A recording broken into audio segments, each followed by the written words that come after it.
Welcome, everybody. Welcome to today's episode of the Law of Self-Defense Show. I am, of course, attorney Andrew Branca for the Law of Self-Defense. We cover the seventh day of the Hannah Gutierrez Rust Armorer trial. And we had some great testimony yesterday. I'll try to do a quick recap before court starts with today. Let me just make sure everything is streaming the way it should be. And it looks like in that, check this. Poor Rumble. You never really know. Okay, everything is working great. So we're here for this. Hannah Gutierrez trial, day 7. Day 7. That there is picture is Sarah Zachary, the props manager on the Rust set. They started her direct testimony yesterday as the last witness. And so they'll be continuing with her this morning. But yesterday's witnesses were Brian Carpenter, armorer, expert witness for the state. Remember, the defense blew it. They weren't able to get their armorer expert on the witness list because they waited until too late. He was a really good witness in terms of competence. I'm not sure he helped the state as much as one might think, given the likely defense narrative that's going to be put before the jury. I'll get into his testimony in a little more detail in a moment. We had 2 of the financial producers of the show who were on set, Ryan Winterstern, Nathan Klinger. The only reason they were called by the state is because at one point in her interrogation, Hannah had said that she complained. She shared her safety concerns with 2 of the producers. She couldn't remember their last names, but it was Ryan something and Nathan something. So the state called these witnesses and asked them, did Hannah ever complain to you about her safety concerns? And they said they have no recollection of any conversation like that. The weird part of these 2 guys was the cross-examination by Monica Barreras, who just wanted to talk about how Rust was a tax shelter, which isn't relevant to any of the legal issues in this case. But Monica Barrera was very, very interested in talking about the tax shelter aspects of the movie Rust. As usual, she came across as disorganized and out of her depth. Poor Monica. Then we had John Ziello, a grip on the set. He was in the church when the shooting occurred. The state brought him in because he talked a bit about how he had observed guns and ammo being left unattended on the cart, and that was a bad thing. That was not normal on sets. Then we had one of the big stars, of course, David Halls, the first AD, who was in the church with Baldwin.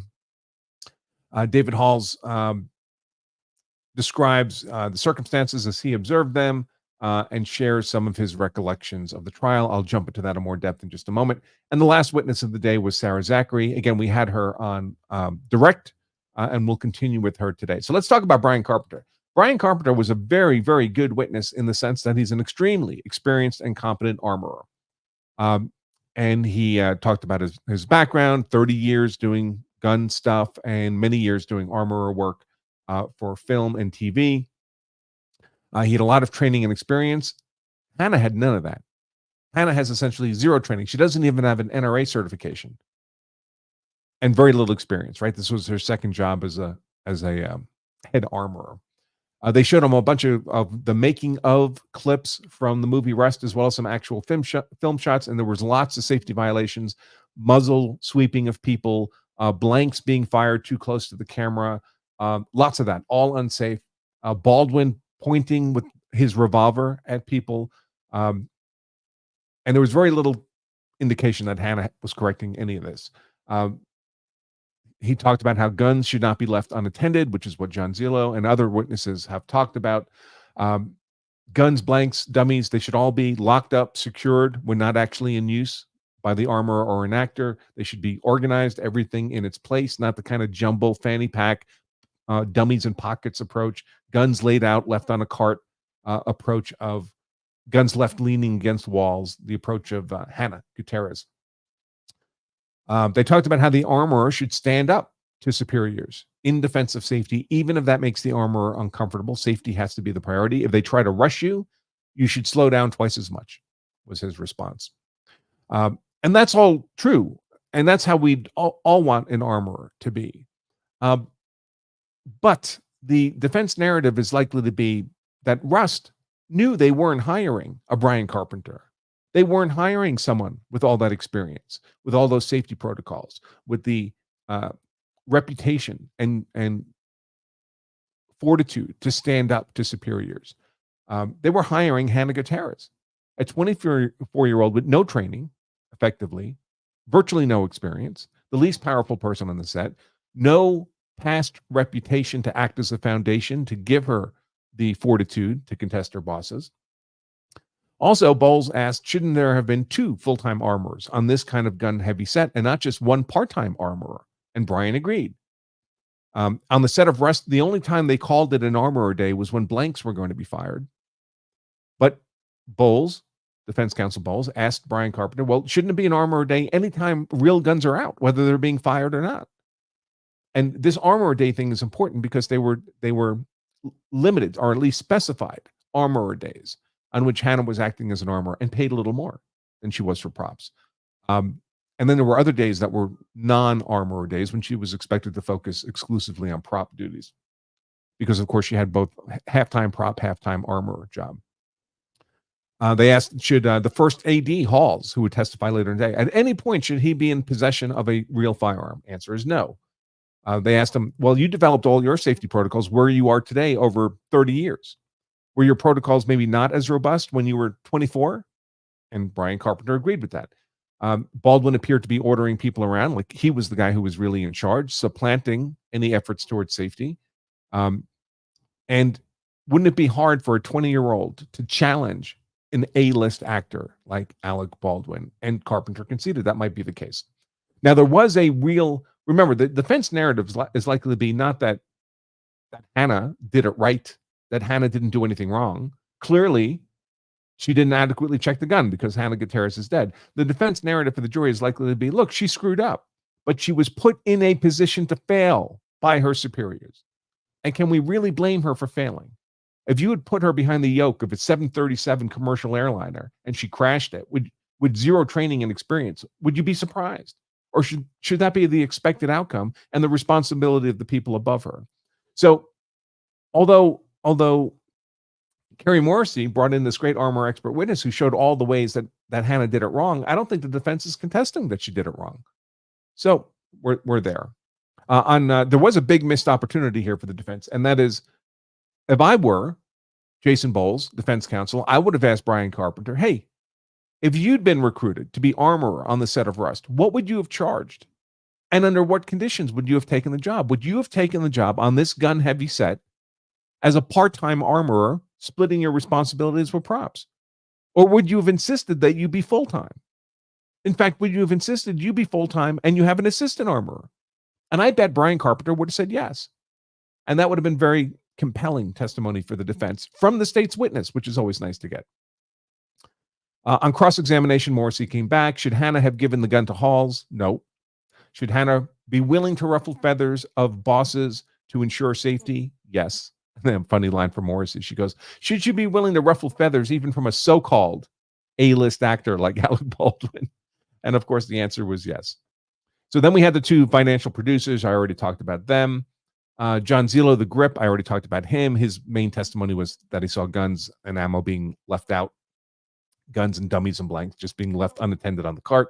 He was concerned about that from a safety issue. Then we had David Halls, big one. David Halls, the first AD. So David Halls would ultimately be criminally charged and would take a misdemeanor plea to negligent handling of a deadly weapon, of a firearm, and he was sentenced to 6 months unsupervised release. And he concedes readily. And they asked him, why did you take that plea? He said, well, I screwed up. I didn't adequately check the revolver. That's on me. He doesn't know guns, doesn't shoot guns. When they emptied the gun, he and Hannah emptied the gun together after the shot was fired. He says, out of the gun came 5 dummy rounds and 1 case without a projectile. Even then, he couldn't accept that it could have been a live round that fired a bullet. But that's what came out, the fired casing. He was asked if he felt that Rust was a safe set. And this is direct questioning by Carrie Morrissey. Did he think Hannah was a competent armorer? And he said he did. And this was a big missed opportunity for the state, I felt. If I were Carrie Morrissey, I would have asked him, did you think Rust was safe? Yes. Do you think Hannah was competent? Did you think Hannah was competent? Yes. Knowing what we know now, with Halyna Hutchins buried in the ground, do you still think she was competent? And I bet David Halls would have said no. How can he believe she was competent when she didn't ensure there was no live rounds in the gun? And I think that would have been very compelling for the state. But I think a rare miss by Kerry Morrissey.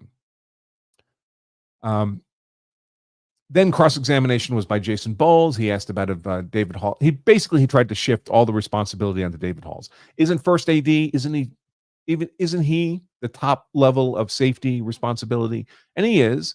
But of course, obviously, David Halls, who knows nothing about guns, never been trained on guns, never fired a gun, he can't do armorer duties. he doesn't know any of this. That's why you hire an armorer. Did he know about the two negligent discharges on the set? He said he did. Should there have been more training after that? He said he didn't think there should have been. And let's face it, the shooting of Halyna Hutchins was not a negligent discharge. I mean, Alec Baldwin was operating the gun and pointing it at Halyna Hutchins. He just didn't know there was a live round in there.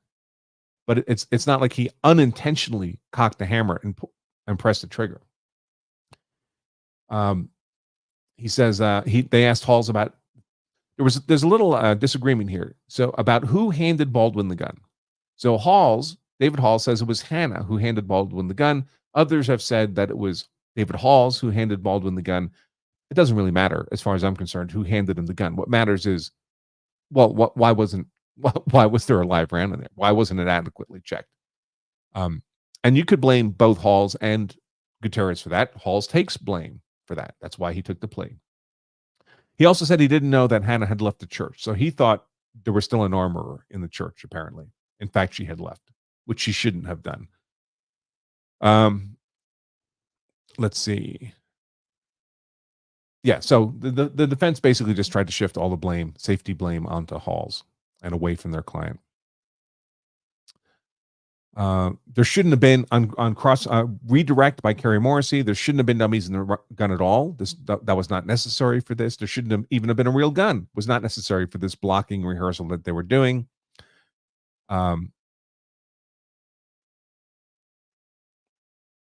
And they talked a little bit about, are there circumstances in which the first AD could be left with a gun? And there are, but it would be like a gun is like on a table and the armorer has to run out for a minute, and the first AD may stand there and watch the gun on the table to make sure nobody touches it. But he's not manipulating it. He's not clearing it. He's not checking anything. He's just attending to it to make sure it's not messed with until the armorer comes back. And the last witness of the day yesterday was Sarah Zachary. They started with her on direct. We'll be continuing with her again this morning. She did not consider herself to be Hannah's boss, although it's been described like that because armorer falls under the umbrella of props. She basically worked for Seth Kenney. She'd had a few days of training on how to load and unload guns, identify blanks and dummies from Seth Kenney. That was it. That was her entire experience with guns. She was one of the people who had the negligent discharge on set, by the way, handling a revolver. The hammer slipped from under her hand. She says she actually discharged a blank right at her foot. So if that had been a 45 LC live round, that would have been a maiming injury for sure. Got on the set from word of mouth. I think she'd had one prop master job before that she kind of got by accident. She was supposed to be prop assistant, and then the head prop person wasn't able to make the film, so they just bumped her up a level. That's how she got her experience as prop master. The training she'd had on revolvers was previously by Seth Kenney, I guess, was her previous training had been on double action revolvers, not single action revolvers. Double action revolvers where the entire cylinder swings out the side of the frame, which makes it a lot easier to check, for example, for safety purposes and to load and unload. Let's see. Participated with getting guns and ammo from the vendor, Seth Kenney, to the set. Got a box of dummies from Seth Kenney. There were some other dummies on set already, but none of them were 45 long Colt. They were 40 44s, I think. Let's see. How many times were the guns dummied up? It was just a handful of times. In fact, there was testimony that all dummies were used only twice up to the date of the incident. Of course, one of those days being the day of the incident. Lots of blanks, but not often using dummies. Once in a rifle and once in Baldwin's revolver, that fatal day. Let's see. There were, what else is important here?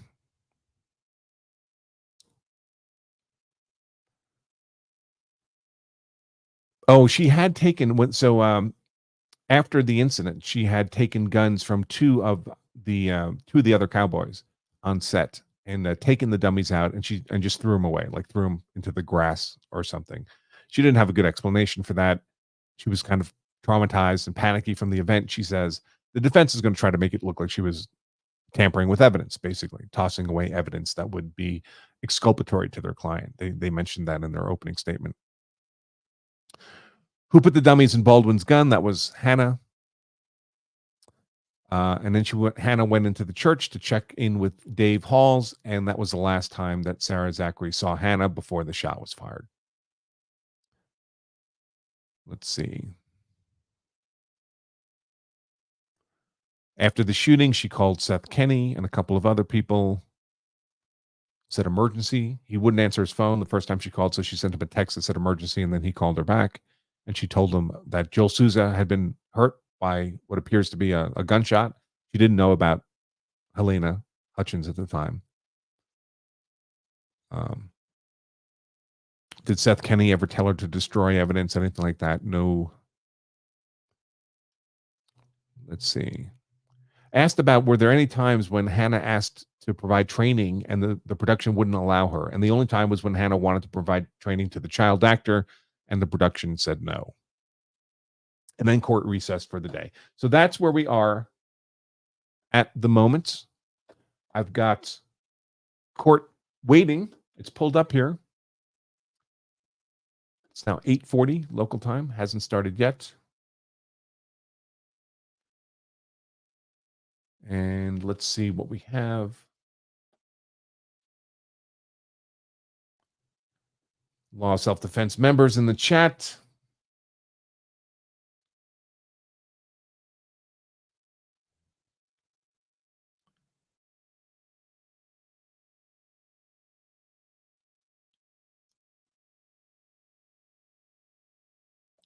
Okay, no one's complaining, so I guess the audio is good and all that kind of jazz. So another full day. It is Friday. We may have hope. Last Friday, the judge let everybody go an hour or two early, which was nice.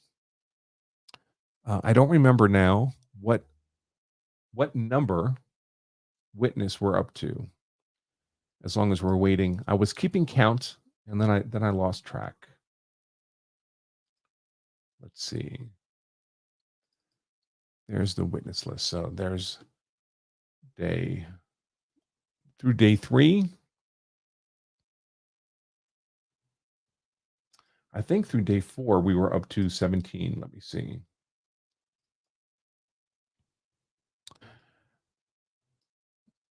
Yeah, day 4 was 17. Day 5.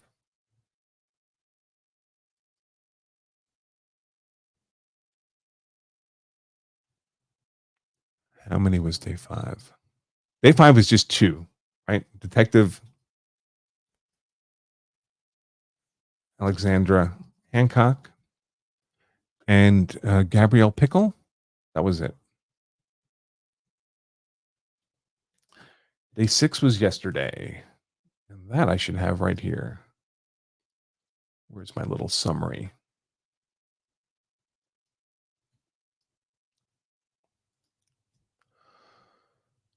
So that's 19 as of yesterday. Whoops. 20, 21, 22, 23, 24, 20. So Sarah Zachary is the 25th witness so far in this state's presentation of its case in chief. They do have 42 witnesses on their witness list.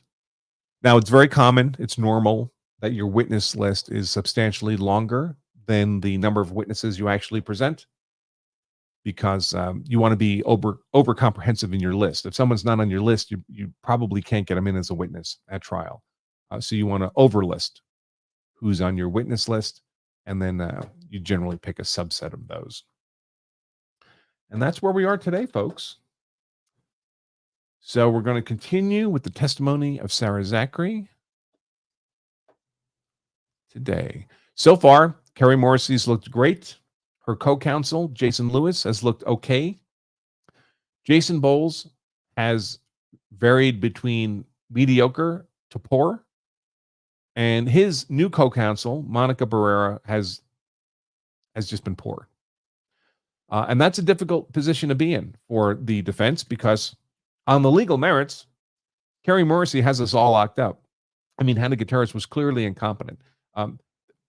There's a legal phrase, res ipsa loquitur, which means the thing speaks for itself.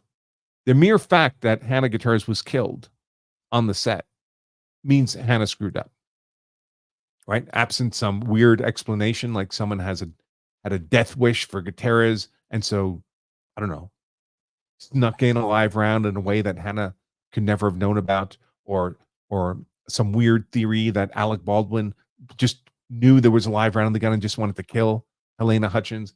I mean, these are all nonsense. If no one intended Halyna Hutchins to be shot, it was Hannah Gutierrez's responsibility to make sure there were no live rounds in that gun when she handed it to whoever. Alec Baldwin, David Halls, whichever one of those stories you believe, it doesn't matter. The gun had a live round in it. Hannah Gutierrez took it from the cart, brought it into the church, gave it to somebody, and there was really no opportunity at that point for someone to, I mean, there's a bunch of people in the church. Everyone's there. Everyone's watching what's going on. There's no opportunity for someone to sneak in a live round there. The live round came with the gun into the church in the hands of Hannah Gutierrez.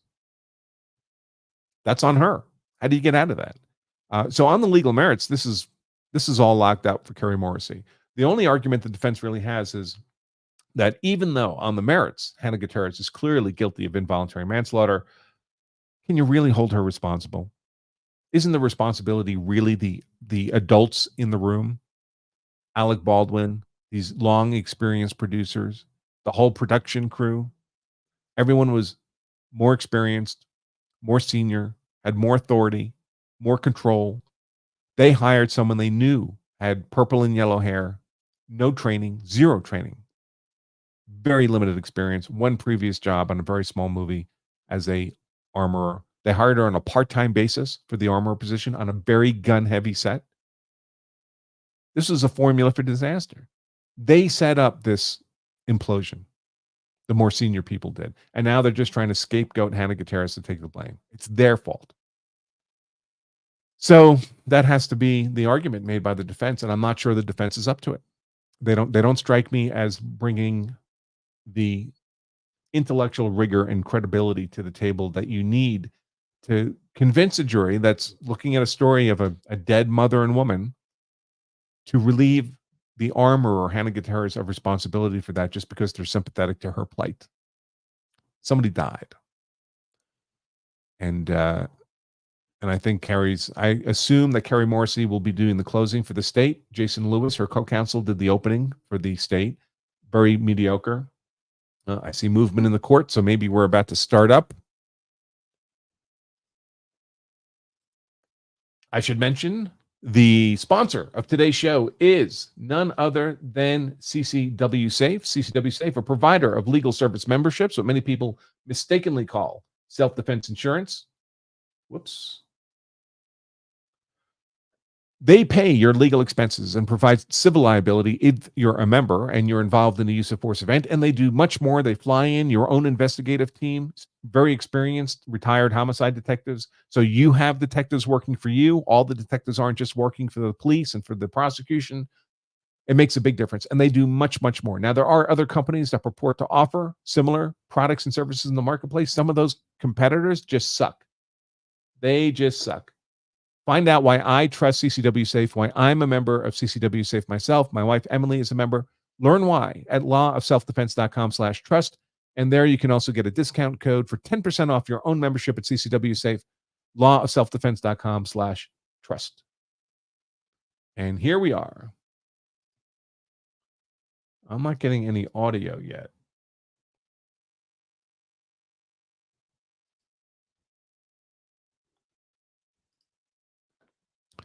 Anybody hearing? It says live.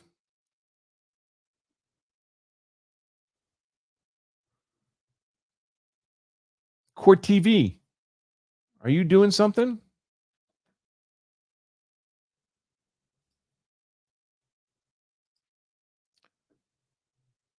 So questions and comments, of course, if you're a Law Self-Defense member, just put your questions in the chat, the member chat on the Law Self-Defense member live stream. If you're not a Law Self-Defense member, I don't know why, you can do it for 99 cents. I'll answer all those questions and comments for free throughout the day. If you're on YouTube and you want to post a question or comment there for me to address, it needs to be a $10 minimum super chat on YouTube. I don't know why you would do that when for 99 cents you can be a Law Self-Defense member.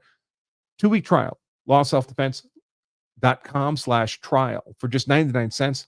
That'll cover this whole trial easily. And then after that, stay a member. It's only 30 cents a day, less than $10 a month to be a Law Self-Defense member. $10 a month as opposed to $10 per question on YouTube. But whatever you decide, some people are more comfortable giving money to directly to YouTube. I don't know why. They have enough money, I think, but there we are. Let's see. And we have our first super chat of the day. Charlie Eckert, $10. Thank you very much, Charlie. Says, will Seth Kenney testify for the defense? I think so. He's on their witness list. I would expect him to testify. I would expect Seth Kenney to testify. So, for 99 cents, you got to try out the 2-week trial, right? At lawofselfdefense.com/trial. All right, people are standing up. Lawyers are at their table. There's Jason Bowles and Monica Barrera. They're in the back. There's Sarah Zachary. She's out of the movie business after the shooting occurred. She didn't want to be part of the film industry anymore. There we go. Sound.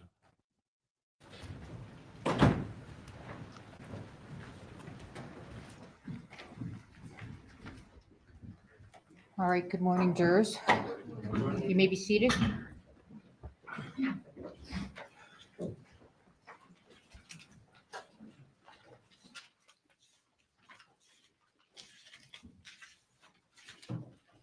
Sarah Zachary, state witness 25. Oh, we're going right into cross. So the state had rested with Sarah Zachary. Good morning, Ms. Zachary. Yep.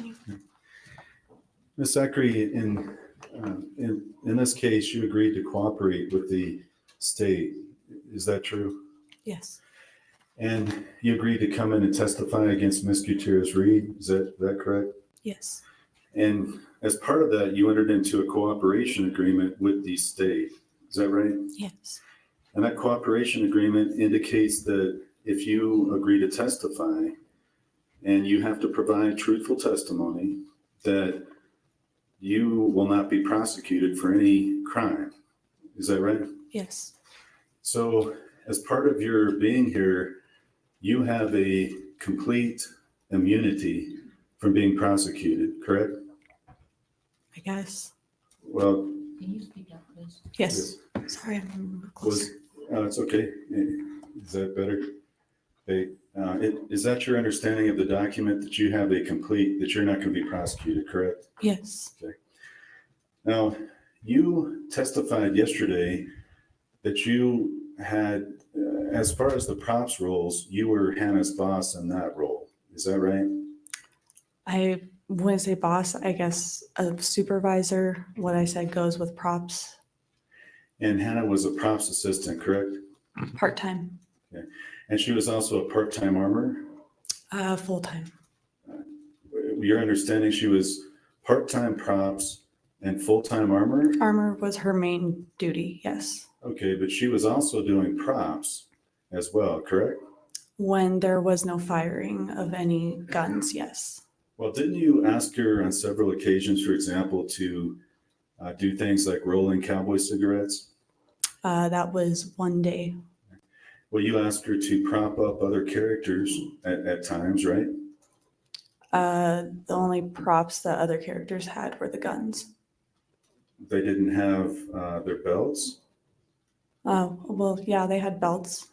And they didn't have, for example, glasses or other items that they needed to have on them? What type of glasses are you talking about? Anything you'd have in a Western movie, hats, glasses, they didn't have other props? Those are wardrobe. Okay. What other props were there with regard to these actors besides firearms? There were very miscellaneous things depending on the scene. There was a day where we were in a saloon. There were whiskey glasses. There were rolled cigarettes. There were poker sets, those kind of things. And those props had to be provided to those actors, correct? Yes, And you also testified that you had some armor duties, correct? correct. And so you were in that role assisting Miss Gutierrez Reed, right? Correct. And as part of that, you loaded and unloaded guns on the set? Correct. Now, you were trained, I think you said, by Seth Kenny on a prior film. Yes. How much training did you receive from Seth Kenny? I had maybe 10 days to prep for that set. So within that amount of time, when I would meet him, he would show me how to work with the guns and ammo. So did you feel proficient, very good in working with guns and ammo? In what I was using, yes. Were you, I think you've said in the past, and you can tell me if you disagree, that you were not able to tell a dummy round from a live round? I don't recall saying that. Now, yesterday you testified that you weren't familiar with the single action revolver. Is that right? I didn't say, or are you talking about when I entered or started Rust? Yes. Yes. And so as we sit here today, do you know the difference between a single action and a double action? Yes, now I do. Okay, and what is that difference? Well, what we were using on Rust, between the two, it involves how you load them and unload them, from Well, my what is understanding. the difference in functional characteristics between a single action and a double action? So with the single action revolver, I believe that's what we were working on with Rust. That was with cocking the hammer back and the trigger at the same time to load and unload the cylinder, whereas with a double action, that the cylinder flips out. The cylinder flips out. Sorry, the cylinder comes out on the side to load the revolver and closes back. Before Rust, had you worked with a single action type revolver? No. So on the prior set with Mr. Kenny, he had just shown you a double action? Yes. Okay. So with yourself and Miss Gutierrez Reed, you also had Nicole Montoya helping, is that right? Correct. And Nicole Montoya was also a props assistant, is that right? Yes. Now, I think you said yesterday that you knew that there was going to be an armor and an armor's assistant. Did you say that? I knew that Hannah was going to act as both. Okay. Was it your understanding that on this film that there was supposed to be an armor and an armor's assistant at first? Yes. Now, with regard to your armor duties, we know that you loaded and unloaded weapons. Did you also take those at times to the actors? Yes. And I think we saw a video yesterday where, and see if you remember the scene, Mr. Baldwin coming out of a structure, shooting towards the cameras of a blank round.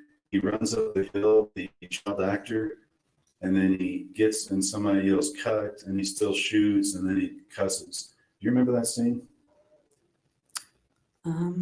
Yeah, I believe so, yes. And it appeared, and correct me if I'm wrong, that you were on that video running towards Mr. Baldwin after he shot. Is that what happened? I'd have to see the video. Okay. But you don't recollect it right now as we sit here. Not at the moment. Okay.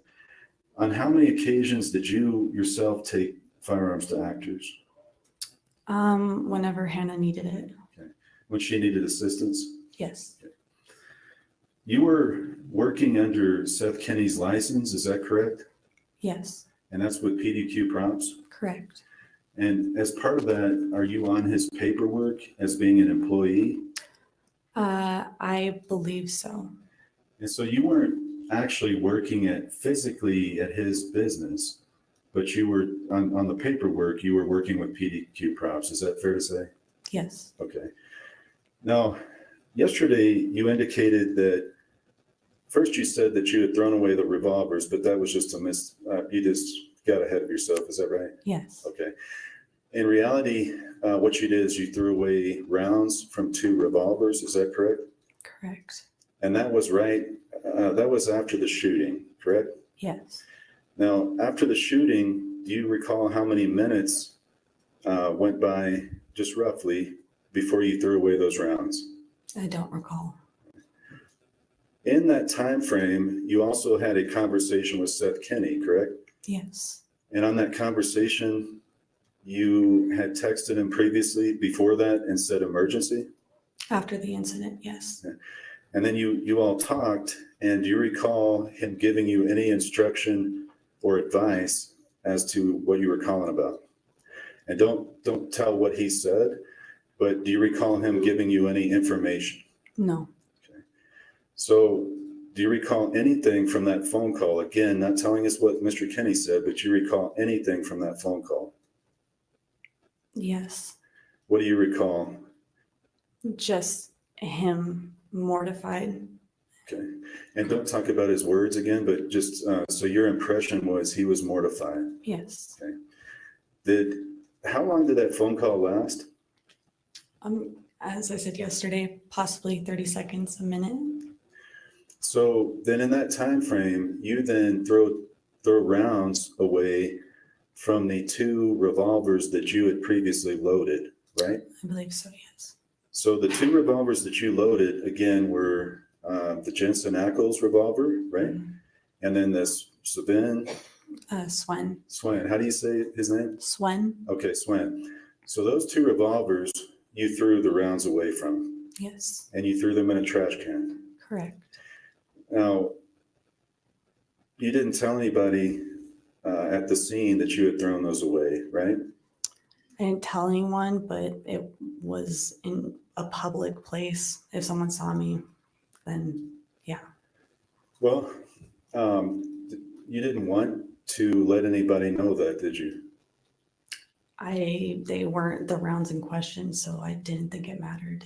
And I had honestly forgotten. Well, you knew that somebody had been shot, at least one person had been shot, correct? Correct. You knew that 911 had been called, is that right? I didn't hear anybody call 911, but I had assumed. And you would have assumed that the police would have to respond to a shooting, correct? Sure. And so as part of that, wouldn't you think that the police would want to see everything on set? Yes. So when you throw away rounds that they may have wanted to see, don't you understand that to be an issue? No, because again, it wasn't the rounds in question. But that isn't your determination, right, to determine what's in question. That is the law enforcement's determination, correct? Okay. Well, would you agree with me on that? Sure. Okay. So law enforcement's going to come and you understand they're going to investigate what happened. And the rounds that you're throwing away could be possible evidence that would assist them. Would you agree with that? Sure. And so when you made that decision, was that in fact Mr. Kenny directing you to do something? No. You threw away those rounds and the 2 revolvers that you loaded. Was it your intention to get rid of the evidence that you had done? In other words, the 2 you had loaded? No. Now, you also, as I understand, took firearms, or you and a couple other people intended to take firearms to the prop truck. Is that correct? Yes. And did you take revolvers? Did you take long guns? Do you recall? It was whatever was on the cart, but I didn't end up taking them back. You and who was it? Was it Daniel and Nicole? Correct. And so the 3 of you started out to take the firearms from the prop cart to the prop truck. Is that right? Yes. How many firearms were there that you were taking back? I believe from a separate interview, I had said something around 9. So all 9 of those firearms, were those Seth Kenny's firearms? I believe so. All 9 you all wanted to take back to the prop truck. You were removing them from the prop cart right after the shooting, correct? Yes. You said you didn't take them back, but did you start with them to start taking them back? I did. And what made you turn around then? I got a text message or phone call from Brian Norvell, and he asked me to bring Hannah her personal bag. Where was her personal bag? I believe on the cart. So you then removed the personal bag from the cart and took Correct. that, I'm sorry? Correct. Okay. And then who did you take that to? To Hannah.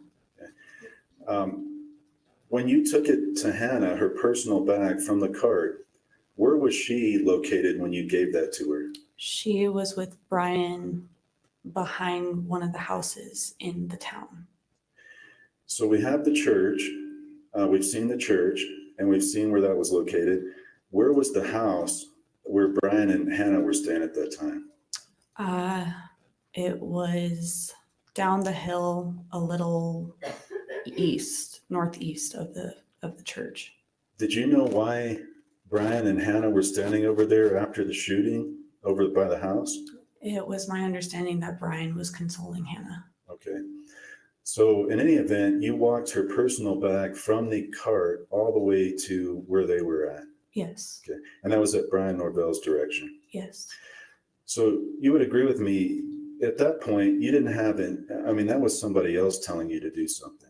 Yes. Okay. And it's not your fault on that one, but in terms of taking that bag, I'm not trying to say that. But would you agree with me that then took something from the prop cart as well? Sure. At that moment, okay. And again, this is before law enforcement has arrived? I believe so, but I don't remember. Okay. Now, yesterday you said that you had thrown away the rounds in a state of shock and panic. Do I have that right? Yes. Now, did you previously state that you had thrown them away because you had done that before? That I have thrown away dummies before. Okay. So in your pretrial interview, you mentioned that part of the reason you threw those away was that you had done that before after scenes, correct? Sometimes, yes, if I didn't need them. So would you agree with me? You've given two explanations for why you threw away the rounds, in a shock and panic, and that you had previously done something like that, throwing away rounds. Would you agree with me? Yes. Are these dummy rounds? These are obviously reusable, aren't they? They are. So when you throw them away, somebody has paid for those, like production or, production. Would you agree with that? Yes. Did they production instruct you to throw those rounds away after scenes? No. So this is their property. Would you agree with me? The dummy rounds? I mean, you throw away blanks afterwards too. Well, if blanks can be reused again, wouldn't you agree with me that those are something that the set could use again, that they purchased? Blanks can't be reused. Okay, well then how about dummies? Sure. So again, my question was, would you agree that that's their property that you're throwing away? I guess so. So you made the decision to throw away the rounds, and you then interviewed with the police on October 21st. Do you remember that? Yes. And that was the same day? Yes. And do you recall whether you told them that you had thrown away those rounds? I don't recall if I did or not. Did you tell anybody else that you had thrown away those rounds? I believe Nicole was standing there when it happened, so I'm sure she saw. Okay.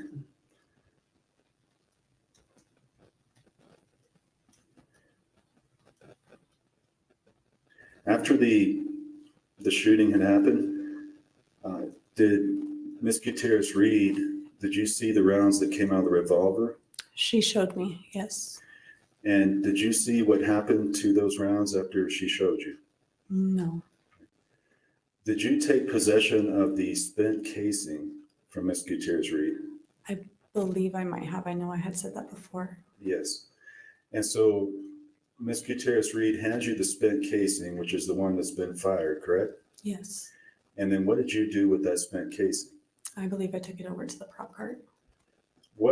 happened to the other rounds that Miss Gutierrez Reed had shown you from that revolver? I don't know. Did you follow up to see what had happened with them? No. Okay. With regard to that live round after you put it on the cart, did you touch that again? Touch the spent casing? Yes. No. Okay. So you came back over, then did you go and check other rounds to determine whether you believed them to be live? Yes, as I said yesterday, I did check the box that was on top of the cart. Now, there were multiple boxes on the cart, correct?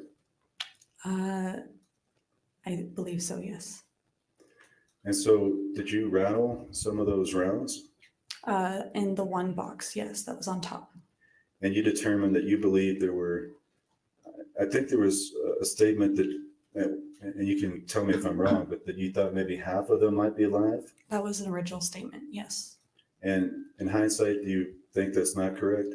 As I said yesterday, I don't think that's correct. Okay. But in any event, you determined that some of them were live in your belief. Yes. And who did you tell that to? Law enforcement. Okay. On the day of the shooting on October 21st, do you recall there being any safety meeting?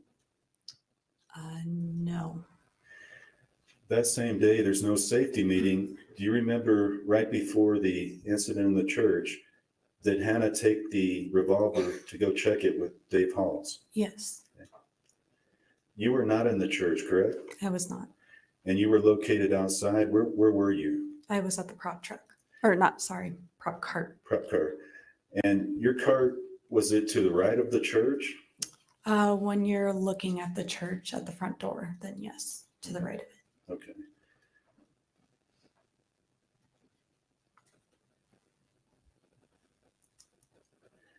The revolvers that you remove rounds from and threw them away, do you remember how many rounds were in them? I do not. Okay, so you're not able to tell us whether there were 6 or whether less, you don't know? It's been 2.5 years. No. But you did testify yesterday, you said that they were dummies. Correct. How did you know that? I personally checked them. And then you don't remember how many of them there were, though? No. When you interviewed with law enforcement, did they ask you for your phone? On the day of? Yes. I don't believe so. And you had been texting and talking to Seth Kenny, right? Correct. Had you been texting and talking to anybody else that day?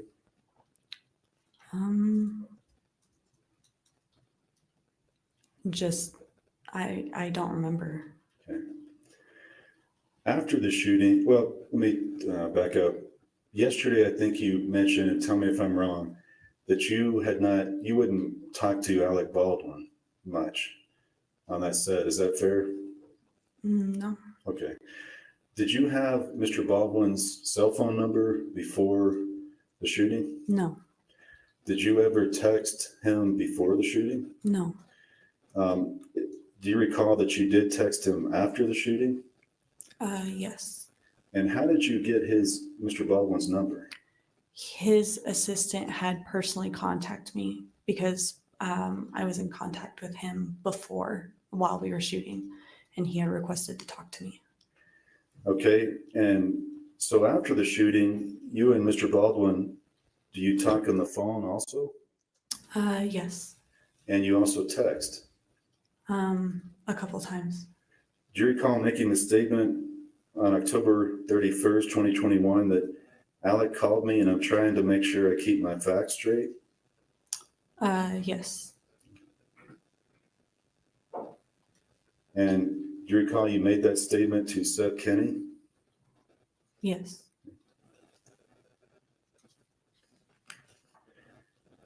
How many calls and how many calls, let's start with that, did you have with Alec Baldwin after the shooting? Maybe 3. And did you discuss the facts of what happened with him?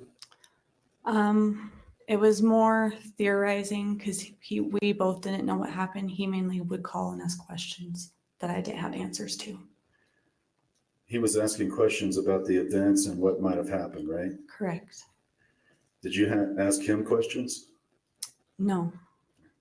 You also texted with him several times. You remember that? Yes.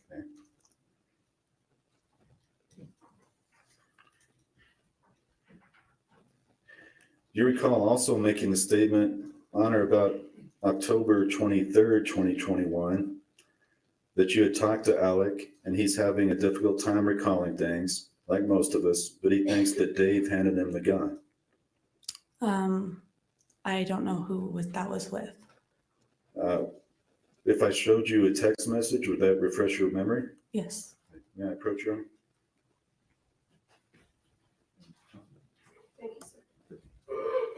And I'm going to show you, I'm asking you not to read it out loud, but just read the top text.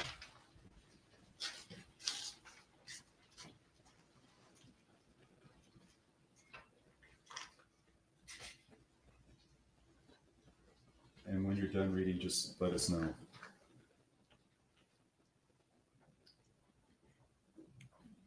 Are you finished? Yes. And I can have it back. Thank you. Does that refresh your memory? It does. Okay. Do you recall making the statement that you had talked to Alec and he's having a difficult time recalling things like most of us, but he thinks that Dave handed him the gun? I do. And that would, you recall making that with Seth Kenny? Yes. Okay.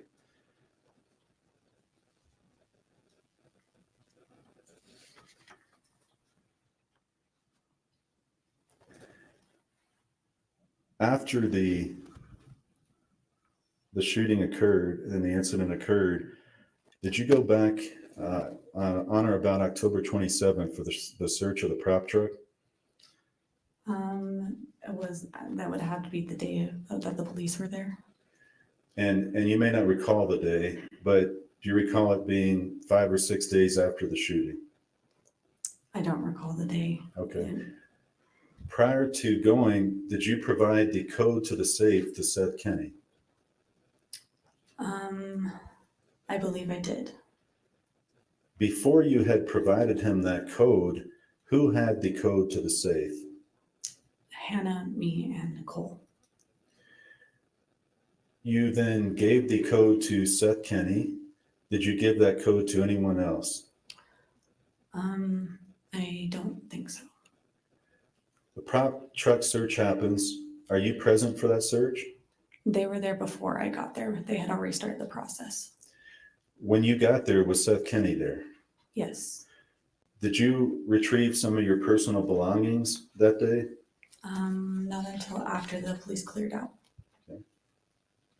Before that search, had you retrieved some of your personal belongings from the set? I had attempted to go back because everyone else was able to go back to their trucks to retrieve their things, but ours was still locked. So I was not able to retrieve anything. Ultimately, you did retrieve your property? Correct. Okay.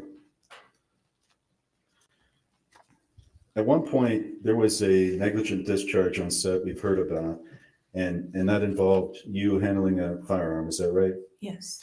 And again, you were trying to let the hammer down and you had your finger on the trigger and then it went off. Is that correct? Yes. And that was with one of the revolvers? Correct. After that, didn't you have a disagreement with Miss Gutierrez Reed? A small one, yes. Did you thereafter have discussions with people about wanting to fire Hannah? I didn't want to fire her. I had my disagreements with her, but I never actually fired her or wanted to. Okay, you said you didn't want to fire her? No. Do you recall being interviewed on November 2nd, 2023 in this case? Yes. And you were asked the question, okay, did you want to fire her? Your answer is yes, and that's on page 19, 2 to 3. Did you want to fire her? You said yes. Okay. Do you recall saying that? I do. Okay, so is it true then that you wanted to fire her? From props, yes. Okay, but a second ago you said you had not made that statement, but Yeah, I'm correcting myself now. okay. So the reality is that you had wanted to fire her. From props. Yes. And other people had wanted to fire her as well, right? From Seth, or Just in general. I believe Seth wanted me to do something about it. Yes. And I think what you just stated is you did not do anything ultimately. I did not know. One of the reasons why you had wanted to fire Hannah is that you didn't feel she was doing enough with her props duties. Correct. And you communicated that to Hannah as well, right? I did not. You did not tell her that? That you wanted her to do more in her props duties? I don't think I actually told her that. I just had asked her to do things and she didn't want to do them. Did you know that Hannah and Gabrielle Pickle then had a disagreement over props duties? I did hear about it, yes. And there was an email that you knew about? Hannah showed me, yes. Okay. And I'm not going to ask you to talk about the contents of it, but you did see an email on that. Yes. That was approximately October 16th or 17th that you had that disagreement, right? About, With Hannah, that small disagreement. oh, yes. And so that's 5 days before the shooting. Okay. And then at what point was the decision made by you that you wanted to fire Hannah? Was it the 16th? Was it the 17th? Do you remember what day that was? I don't. You talked to Seth Kinney about that. Yes. How many times did you talk to him about that? I don't know. Now, one thing I forgot to ask you was after the 21st, after the incident had happened, you don't have a good memory of the sequence of events. I do not. You remember that yourself and Nicole had been at the prop cart when the shot went off. Is that right? Yes. And you did not see Hannah at that point, or did you? I had not. Okay. Right after it happened, is the next time that you remember seeing Hannah was when they were unloading the revolver? No, she was in front of the church, by herself looking at the church. Okay. And then at some point they unload the revolver and then she goes over with Brad Norvell to one of the other houses. Is that right? I believe so, yes. Did you see Hannah get loaded into the police car? No. After the incident took place and you've come back and given Hannah her bag, did you talk to people on the set? Yes. And where were you standing when you were talking to people? I was in the town at one point and then back at base camp. So did those people include Alec Baldwin and David Halls? No. Who did you talk to? Jensen and Swen and Nicole. Did you ever see or hear about a lawyer being on set? No.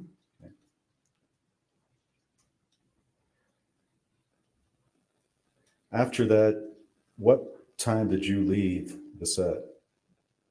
To go back to base camp or To leave completely. maybe not until 9:30.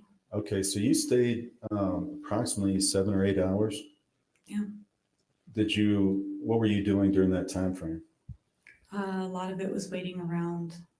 We were at base camp for a long time, waiting to be interviewed by the police.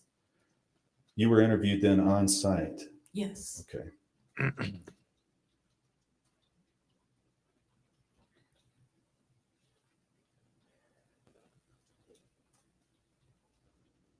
Since you were on site, you would have had the opportunity to tell the police at that point that you had thrown those rounds away, right?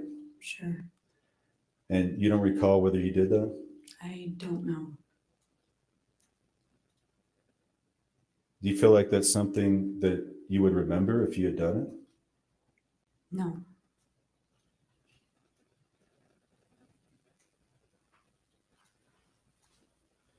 Okay, I want to.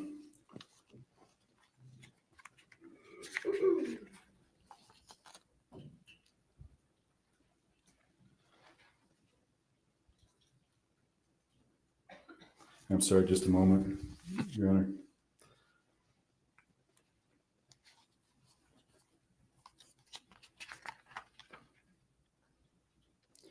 Do you recall ever telling law enforcement that you had thrown those rounds away? Yes. When was that?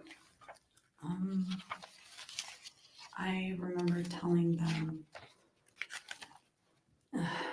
like a month later when I was talking to Detective Alex.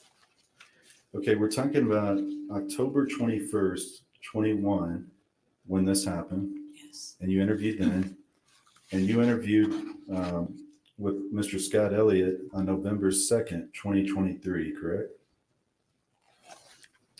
With who? That, Sorry. that was an interview with an investigator on this case. Mr. Elliott, do you recall that individual? I do not. Okay. In that interview, just to remind you, you had an attorney present. Do you remember that interview? I remember Detective Alex. Okay. Elliott. Do you not remember the interview in November of 2023 when Spirit Gaines was present?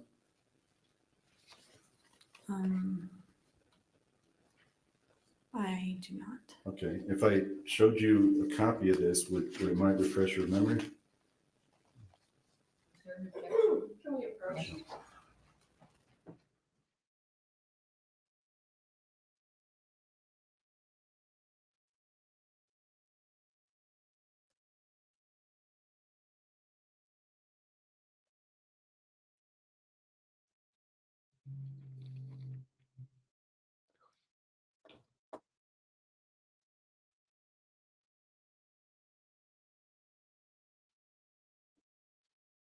Well, she didn't throw away evidence. In her mind, she's saying, well, they weren't involved in the incident. Of course, us sitting here in our armchairs, we know everything on set is evidence in the broader sense.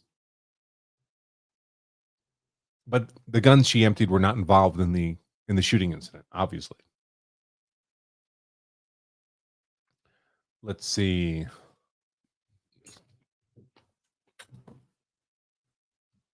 Just spilled my TV. Darn it. Ma'am, I want to make sure that you're understanding what I'm asking. So you were interviewed with the police, as I understand it, 2 times. There was one on October 21st, 2021, and there was one, I think, a month later. Do you remember that? Yes. And do you remember being interviewed a 3rd time in a pretrial interview in this case on November 2nd, 2023?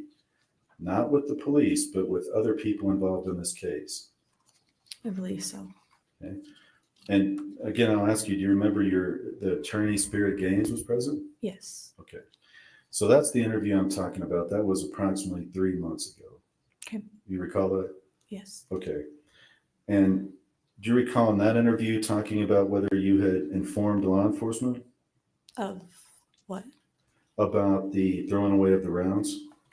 I don't recall what I said in that interview. Okay. So that was 3 months ago, but I know you've had several interviews, but you do not remember that. Not the specific conversation. Okay. In any event, you did tell them at some point you think that you threw those rounds away. Do you recall what exactly that you told them? I don't. Okay. Did you also tell them that you had transported those firearms from that cart? Or that you had intended to and other people helped you? I believe so. Did you tell them that you had taken Hannah's personal bag to her? I believe so. Did you take anything else from the cart that we haven't talked about that day on October 21st, 2021? No. You also talked to Weston Brownlee after the shooting incident? Is that right? He did send me a message, yes. So you texted with him? Briefly. And that was about some of the things going on in this case, right? Yes.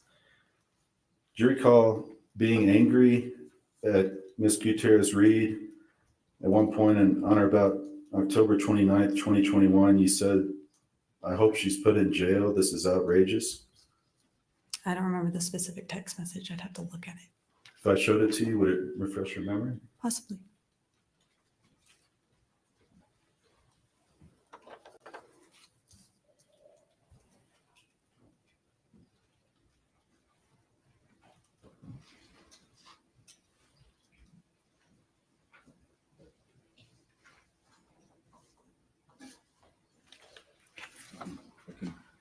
Thank you, ma'am. Now that you've had a chance to read it, does that remind you whether you said that? Yes. So you agree that you said, I hope she's put in jail. This is outrageous. Yes. Thank you, Your Honor. I have nothing further. Oh, I'm sorry, Your Honor. One moment. Sure. Monica's going to ask her, were you the only person on set named Sarah Zachary?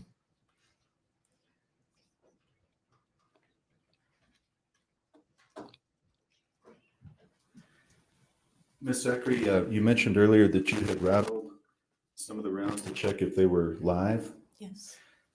Did you notice that when law enforcement got there, the boxes were closed? I don't remember. Do you recall closing the box up after you had rattled the rounds? I don't recall.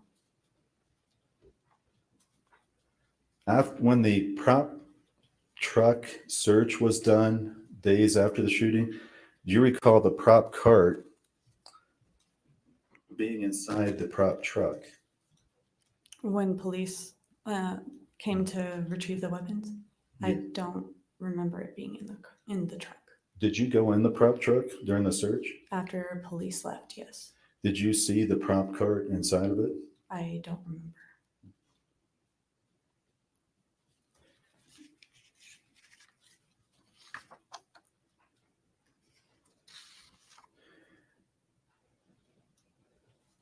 Did you ever get the impression after in discussions with Mr. Kinney that he didn't want you to say anything About anything? Not talk about anything? with just anyone? Yes. That wasn't my impression. Okay.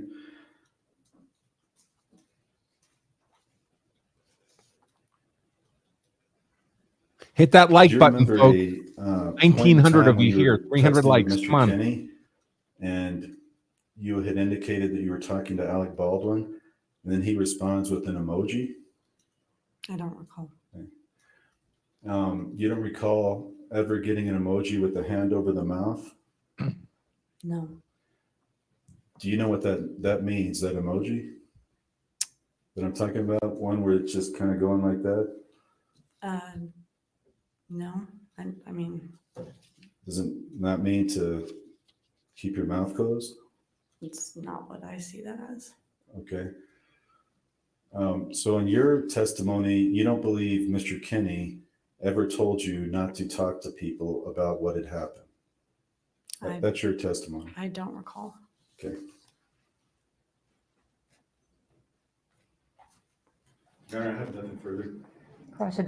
Redirect, thank you. Carrie always redirects.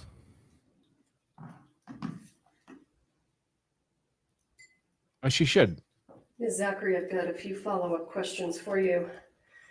Do you recall the specific language of your cooperation agreement with the state of New Mexico in terms of the requirement that you testify truthfully? Yes. Do you recall this specific language? Oh, no. Would it refresh your memory if I showed it to you? Sure.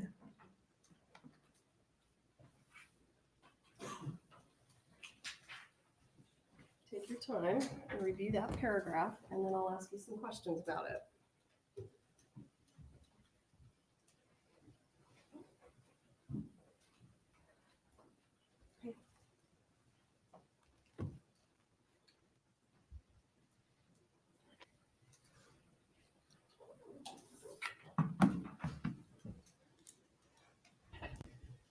Are you required to give truthful testimony? Yes. What happens to your agreement with me if you don't give truthful testimony? Then I'm not bound by that testimony or that cooperation agreement anymore. Right. If you don't give truthful testimony, I can prosecute you if I want to, right? Correct.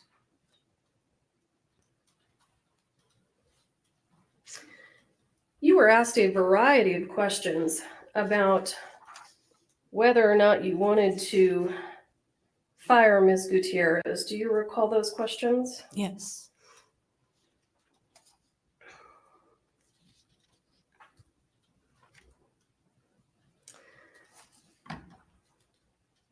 In terms of your role as boss of Ms. Gutierrez, you were only her boss with regard to her work with props. Is that right? Your Honor, I'm going to object to the, oh, sorry. I have an objection.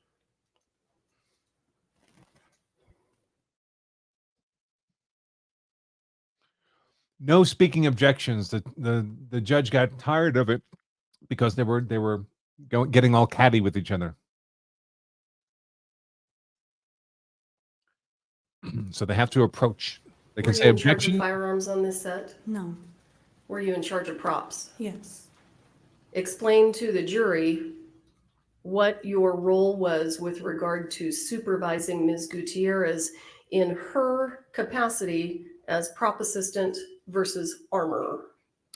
When it came to being a props assistant, that's where I would ask her to help me with those miscellaneous props that I had mentioned earlier.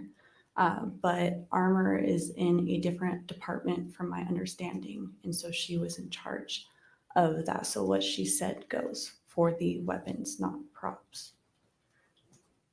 Does the armorer have autonomy when it comes to weapons? Yes. During the time that you worked with Ms. Gutierrez, did you find her to be easy to work with? No.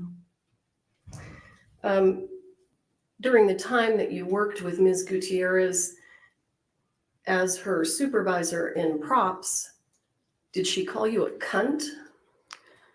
Yes. Was it around that time that you decided you might want to fire her? No, it was just overall. But What else about working with Ms. Gutierrez was difficult other than her referring to you as a cunt? Morrissey's mainly, bringing the C I word. just felt like her work ethic wasn't the greatest. She wasn't always willing to help in a year or two. She was usually wanting to be in the truck to clean guns for the day. And yeah. Did Ms. Gutierrez ever show up to set late? One day, yes. Did she give you a reason for that? She had a migraine. Or hungover. She told you she had a migraine, Correct. but she was able to show up and work at some point that day, right? Yes. So apparently the migraine didn't last all day. No.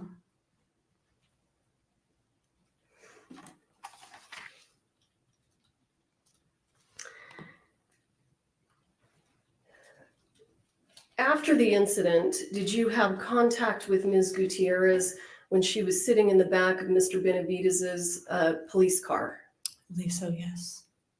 And why were you having contact with her? I was just checking on her to see if she was okay. And did you ask her if she was okay? Yes. And what was her response? I don't recall. Did she express concerns to you about how this might affect her career? Yeah. Object. Hearsay.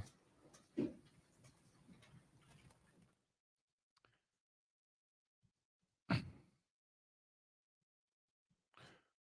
probably okay. It's a general enough question.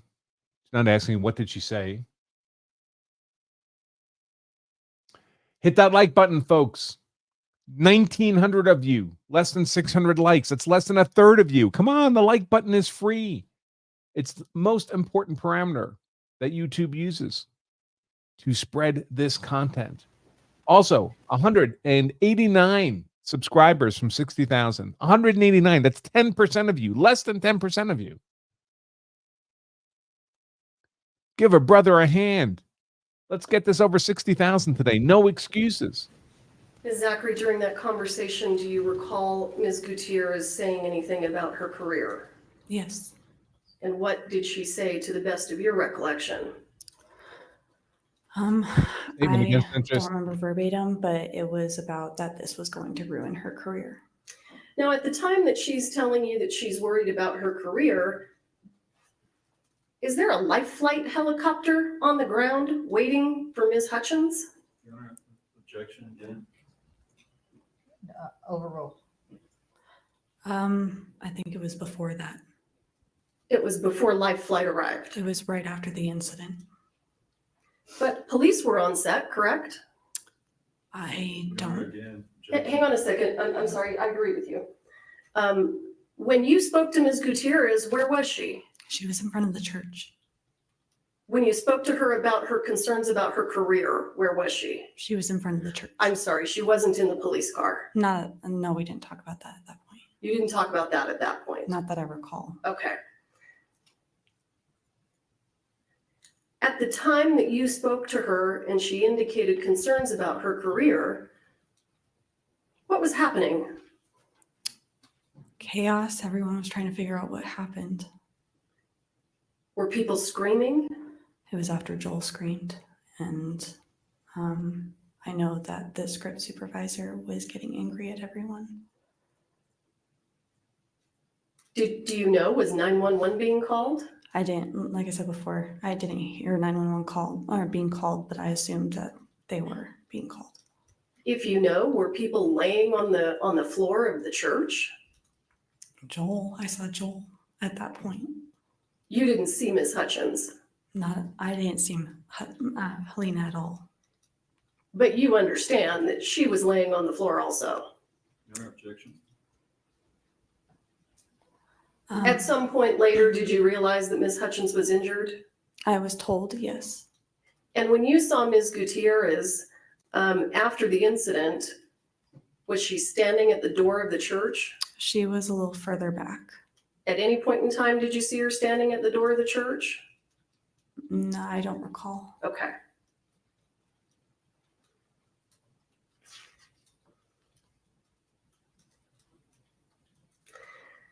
Can you explain to the jury why you thought it was important after the incident to remove the guns from the area and get them back to the truck?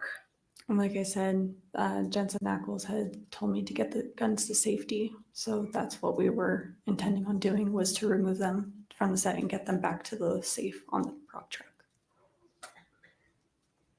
And you were asked to provide Ms. Gutierrez her personal bag, is that right? Yes. And I want you to describe that for the jury. What did it look like? I don't remember. Was it the fanny pack or not? Your Honor, objection. That I don't think that's leading. Was it the Overruled. fanny pack?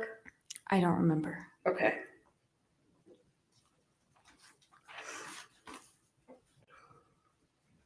You talked to Mr. Bowles about the fact that on occasion you would throw away dummies after a scene was shot. Why would you do that? I didn't need them anymore. Is that something that you did when you were working on the set of Rust? I believe so, yes. Okay. How many times do you think you did that during filming? I don't know. Do you know whether production has purchased those dummies or whether they are renting them? At the time, I had thought they were purchased, but after reading the invoices, I found out that they were rentals. So who are they renting them from? The vendors, Seth Kenny and Billy Ray. Okay.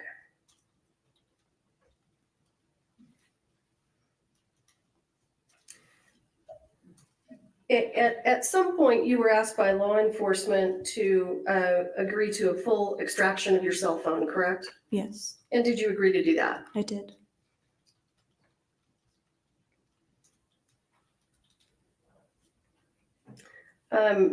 Mr. Bowles asked you some questions about your contact with Mr. Baldwin. To the best of your recollection, what specifically was the issue that you and Mr. Baldwin spoke of? Mainly how a live round ended up on set. So Mr. Baldwin wanted to find out how a live round ended up on the movie set, right? Yes.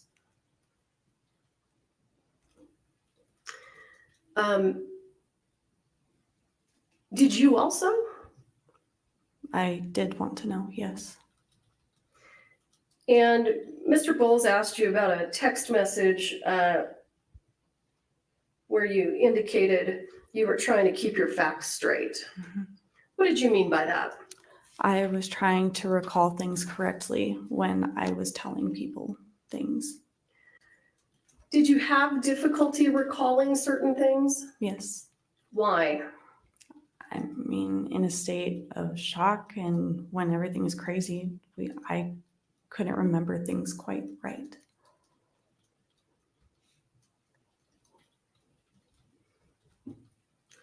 You were asked some questions about Mr. Kinney being present the day of the search of the prop truck. To be clear, where was the safe that housed the guns? On the prop truck. Was it inside the truck? Yes. And could anyone get into the safe if the truck was locked? No. You had to get into the truck to get into the safe. Yes.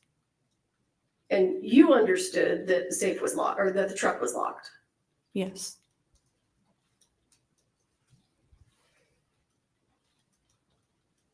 At any point in time, if you recall, did you tell production, anyone in production, that you needed more assistance with props?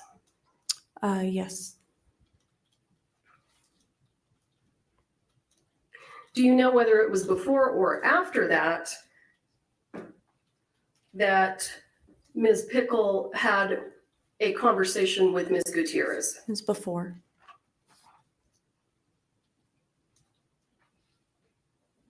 Do you have any experience in police investigations? No. Do you have any idea what the police are looking for on a crime scene? No.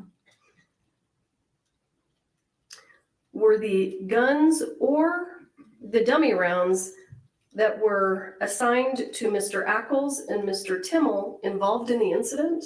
No. I don't have anything further. Your Honor, may we approach briefly? Sure. That's it for cross.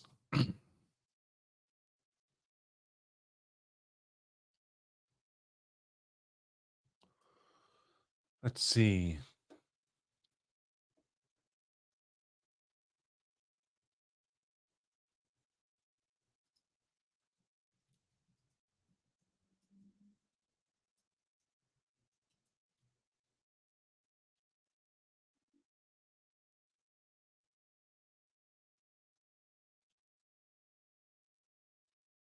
All right, you're excused, thank you. I'll reserve Ms. Zachary for the record. All right, so don't talk to the other witnesses in this case, you may be recalled. Okay, so next witness. Moving right along.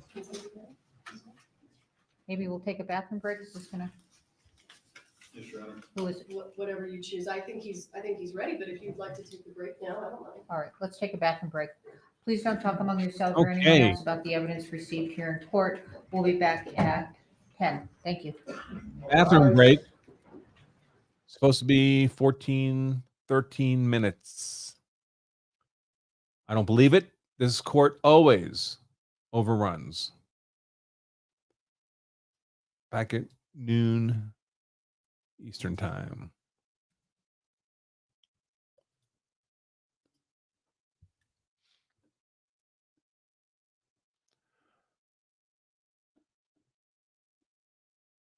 Let's see. All right, so let's take a look at the law of self-defense member chat. That's where I go to address questions and comments. You too can be a Law Self-Defense member for just 99 cents, a 2-week trial membership. 99 cents. Get all your comments and questions answered for free. Get that trial membership at lawandselfdefense.com/trial. If you stay a member afterwards, and really everybody does, it's still dirt cheap, only about 30 cents a day, less than $10 a month to be a Law Self-Defense member. Or if you're watching this on YouTube, you can do a $10 minimum super chat, and I'll address those as well. I think you're crazy for doing that. $10 instead of 99 cents. 99 cents gets all your questions answered for the duration of this trial, or $10 a question on YouTube. You decide. How we doing for, I need like 173 more subscribers to hit 60, folks. Come on. There's 19 of you here. And how are we doing for likes? Likes. It's looking better. Much better. Thank you so much. 798 likes. Not quite half of you, though, so there's still room for improvement, folks. I don't know why almost 1,000 of you are here. Over 1,000 of you are here, and you're not bothering to hit the like button. If you're here, I presume you like the content. Otherwise, it doesn't really make sense. All right, let's see what we have.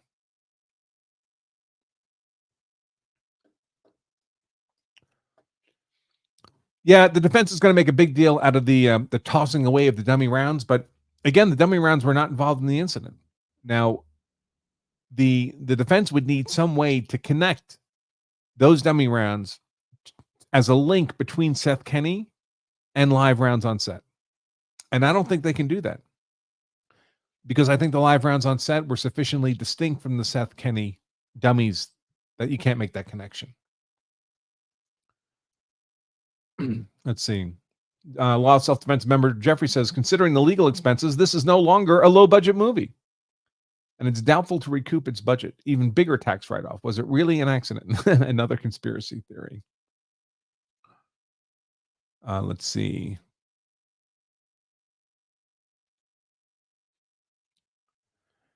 Law Self-Defense member Kyle says, it bothers me that the throwing away of rounds doesn't bother her. We only have her word that they were all dummies, though she doesn't remember how many. Yeah, but you need evidence of things to come to a conclusion, and there's no evidence that they were dummies. That's the problem here for the defense with this. I mean, listen, don't get me wrong. If I'm the defense, I'm talking about this too, a lot. I just don't see it as compelling. And she's a dimwit. You know, she doesn't know anything, probably. I mean, this notion that she's some high-level conspiracist with Seth Kenney to cover up their malfeasance. Again, that's the kind of thing that's all the defense has to work with. It doesn't seem likely to me. We watched some of the Seth Kenney interview. Does that guy seem like a rocket scientist?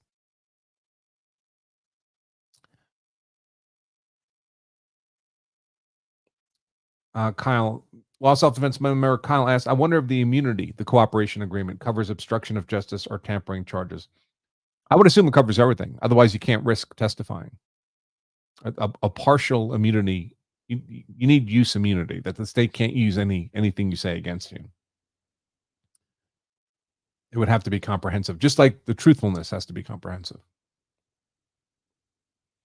It was a clever, for those of you old enough to remember the police drama TV show, The Shield. Very entertaining show. But The Shield, if you haven't watched it, you may want to mute for a couple minutes, because I'm gonna spoil the very ending of the series. The Shield centers around a corrupt cop, and he finally is just about to get caught, and he arranges for an immunity deal with the authorities. And part of the deal is he has to disclose everything. Anything he doesn't disclose, he's not immunized against for purposes of prosecution. So it incentivizes them to say everything. Now, the authorities think he may be guilty of a couple little things. He's, in fact, guilty of a Pacific Ocean of things. But because they'd arranged this immunity deal with him, everything you tell us will be covered.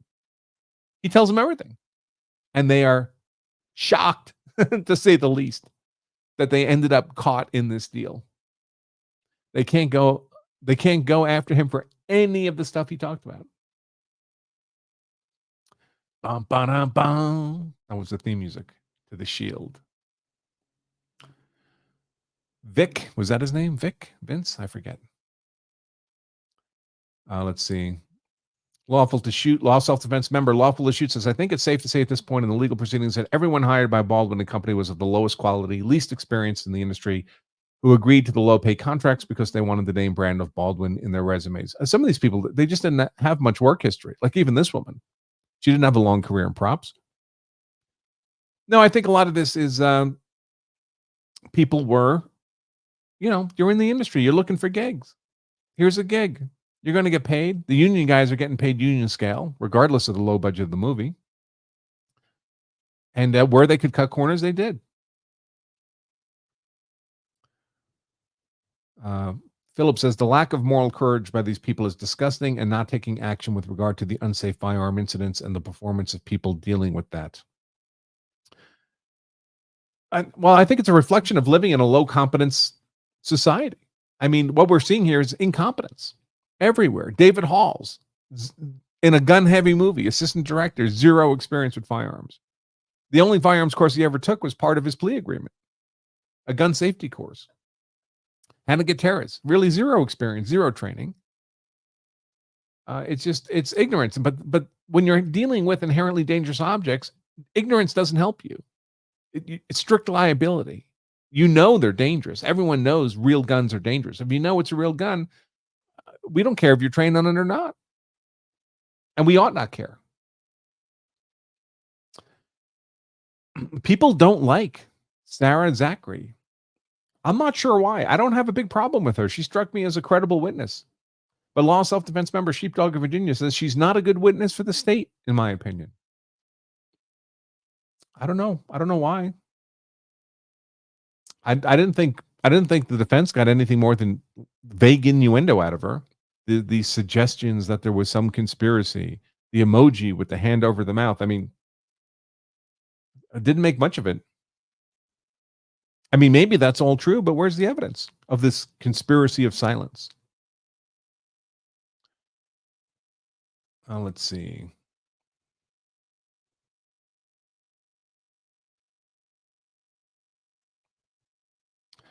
Law self-defense member Kyle says, my conspiracy theory, Sarah Zachary emptied and threw away the rounds, fearing that she may have loaded a bad round, and had Halyna not been shot, maybe one of her guns would have killed someone. One of her guns, one of Sarah's loaded guns. So the importance of identifying if any other live rounds informing the investigation paled. Yeah, maybe. But of course, her guns hadn't killed anybody. I mean, so I don't know. What criminal liability would she be facing if they found the live round in one of the two guns that didn't hurt anybody? I don't know. Reckless endangerment? I mean, that's a stretch. If anything, she incurred the legal liability of tampering when she threw the dummy rounds away. I'm sure the state could go after her for that, no question. And that would be, yeah, I mean, the underlying crime is a 4th-degree felony. That would be a 4th-degree felony, that tampering charge. Just like the cocaine tampering charge for Hannah is a 4th-degree felony.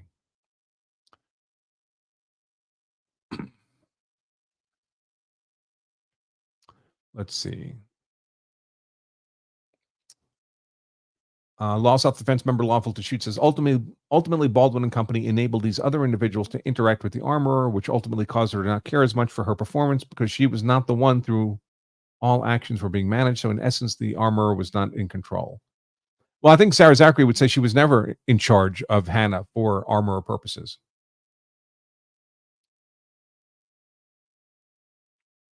Let's see. It's weird the defense didn't show the emoji. Wouldn't you show that as evidence? I mean, if it's so incriminating? I'm not familiar with emojis, but isn't there like I don't know. I'd want to see it. If it was so compelling, I'd want to show it to the jury. Law self-defense member Eric says, this prosecutor is a bad bitch, and I mean that with respect. So she's normally a defense lawyer. She was a defense lawyer for Dean Cummings, the skier, who killed the landowner in New Mexico. We covered his trial in detail. And she was excellent there. I remember saying at the time that if I'm ever charged with murder in New Mexico, I'm going to hire Kerry Morrissey to be my defense attorney.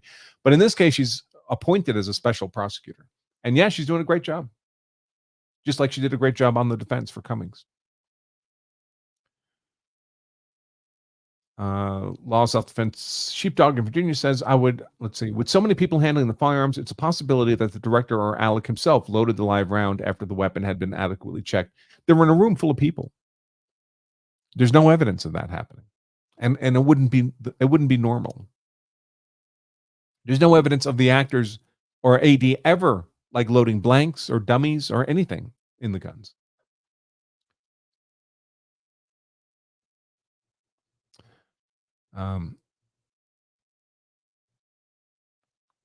Sheepdog in Virginia says, so Sarah openly admitted that Hannah wanted to be working with and cleaning the weapons, and she didn't like that. Well, on days where there was no shooting, Hannah's job was props, not guns. So I don't know. That doesn't strike me as unreasonable. Hey, people from Law of Self-Defense went over to YouTube just to hit the thumbs up button. Thank you, folks. I really appreciate that. And let's try to hit 60,000 today. That would be a nice present, a nice gift to Law of Self-Defense from our community. Get me over 60,000. We're 157 subscribers away from 60,000. And we have almost 2,000 people watching right now. So that would be a nice thing to do. Let's see. Thank you, guys. Very, very kind.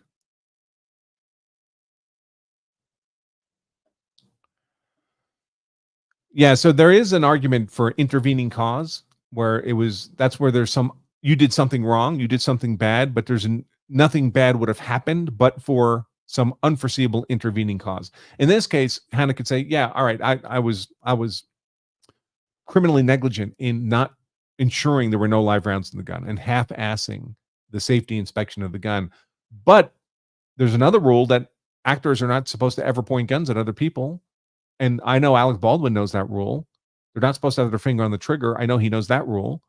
And so I had no reason to believe he would ever do either of those things. That was an unforeseeable intervening event. And if he doesn't do those things, my live round in the gun doesn't hurt anybody. So that's the legal doctrine of intervening cause. And I would argue that as a defense. They didn't mention it in opening, so I don't know if they're planning to bring it up in at closing. Law of Self-Defense Philip says, it seemed that Bowles had one of his better crosses impugning the witness. Did the prosecution's redirect negate that? I mean, I thought Bowles asked the right questions. I just don't think it got him any traction. And yes, I think Kerry did a good job on cross. Especially this. By the way, one mistake from Kerry. I'll mention it right now. He should have mentioned the cooperation agreement yesterday afternoon during her direct questioning of Sarah. But maybe it was just late in the day and she missed it. She forgot. But if you have a cooperation agreement with a witness, you want to bring it up yourself. You don't want to let the defense bring it up on cross because then it looks like you were trying to hide it and they're exposing something. If you mention it on direct, and it's going to come out anyway, if you don't mention it for sure, the defense is going to mention it on cross. It's going to come out anyway. You may as well be the one. I would make that the first question I would ask. So I think that was a mistake by Kerry, but she addressed it well on all the stuff she said on redirect about that cooperation agreement. I would have said on direct, and then you neuter that argument from the defense. Let's see. Law of Self-Defense member Eric says, not to ask a dumb question, but doesn't intervening cause cut both ways? Won't Alex say the same thing about Hannah? No, because it only works in the one direction, the direction of time. So Hannah did something bad, but it wouldn't have been harmful except for something unforeseeable that happened in the future. It doesn't apply retrospectively. So Alec can't make that argument. If Alec had checked the gun, Alec was the last chain in the event. No matter what happened wrong before, that gun could have had 6 live rounds in it before. If he had checked the gun, there's no harm. If he detects the live rounds and doesn't fire them, or if he doesn't point the gun, it has to be a subsequent intervening event, not a preceding intervening event. Because he could have known, right? Alec Baldwin could have known that there was a live round in that gun. Hannah Gutierrez didn't prevent that. It wasn't like she faked a bullet to look like a dummy when it was actually real or something like that. So it would have been undetectable. The live round would have been detected if he had bothered to look. or not point his gun at Halyna or not press the trigger. Law self-defense member Sheepdog in Virginia says, do you see any grounds for Hannah claiming ineffective counsel? Yeah, I do, actually. Not for most of the stuff that's happening in court, because the lawyers usually get away with poor performance there, because it can always be made to look like strategic choices. But stuff like the failure of the defense to secure their own armor or expert witness. They announced one in January, a year after the state had announced theirs. The defense announced a armor expert witness in January. The state has a right to interview that person. So the state asked, can we interview him? No response from the defense. A week later, the state asks, hey, we need to interview this guy. Trial's coming up in just a couple weeks. And no response from the defense. And then a week before trial, when they're having discussions with the judge in court, the defense says, the state says, we still haven't talked to the defense expert. And the defense was like, yeah, about that. We lost him. We can't find our expert, armor expert witness. We lost him.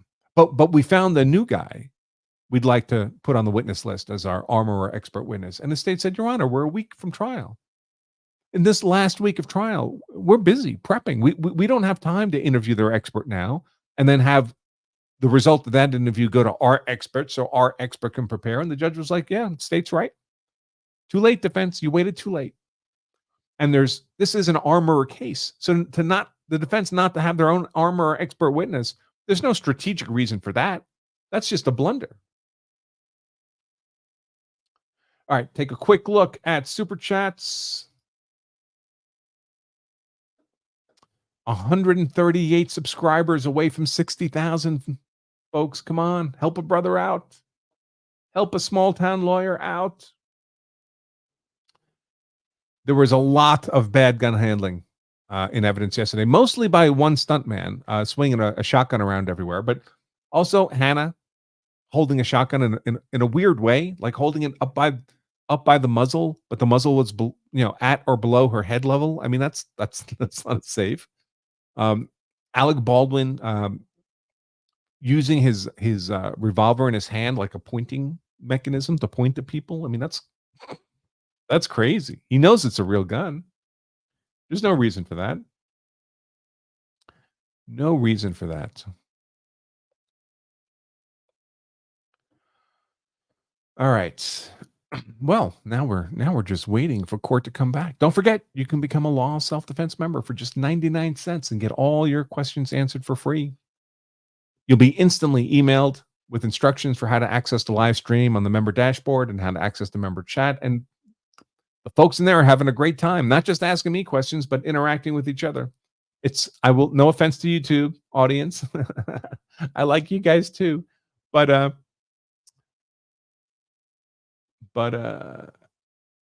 will say the Law Self-Defense audience in the chat is rather better informed about the case specifically and guns in general than the YouTube audience. Just the way it is. Let's see. How come movie guns haven't been modified so that real cartridges cannot be chambered? Money. You want a gun to look real. The least expensive way to do that is to use a real gun. That's why. I mean, in theory, you could make very realistic looking prop guns that are incapable of firing, but nobody wants to spend the money. It's easier just to call up a Seth Kenny and tell him, send us 30 single action Colts and some Western lever actions, a couple Henry rifles. They're all real.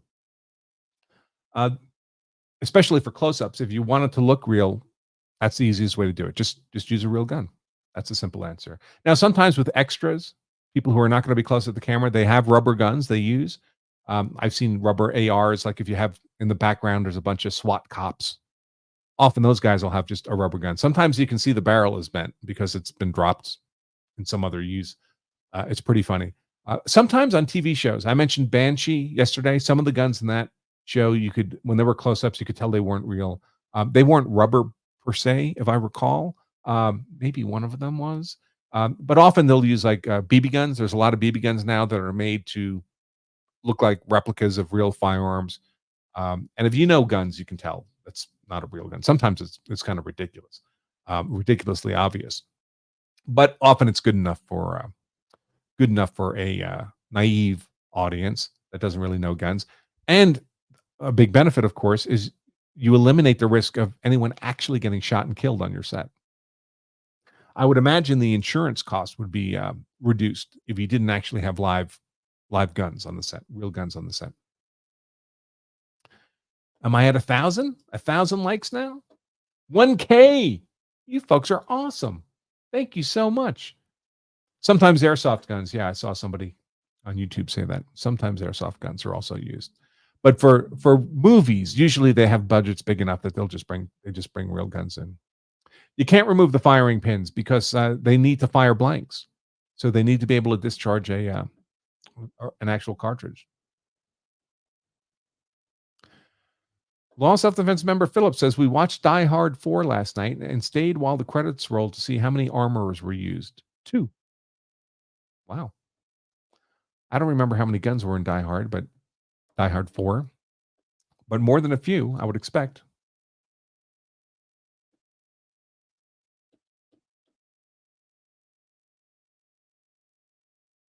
Let's see.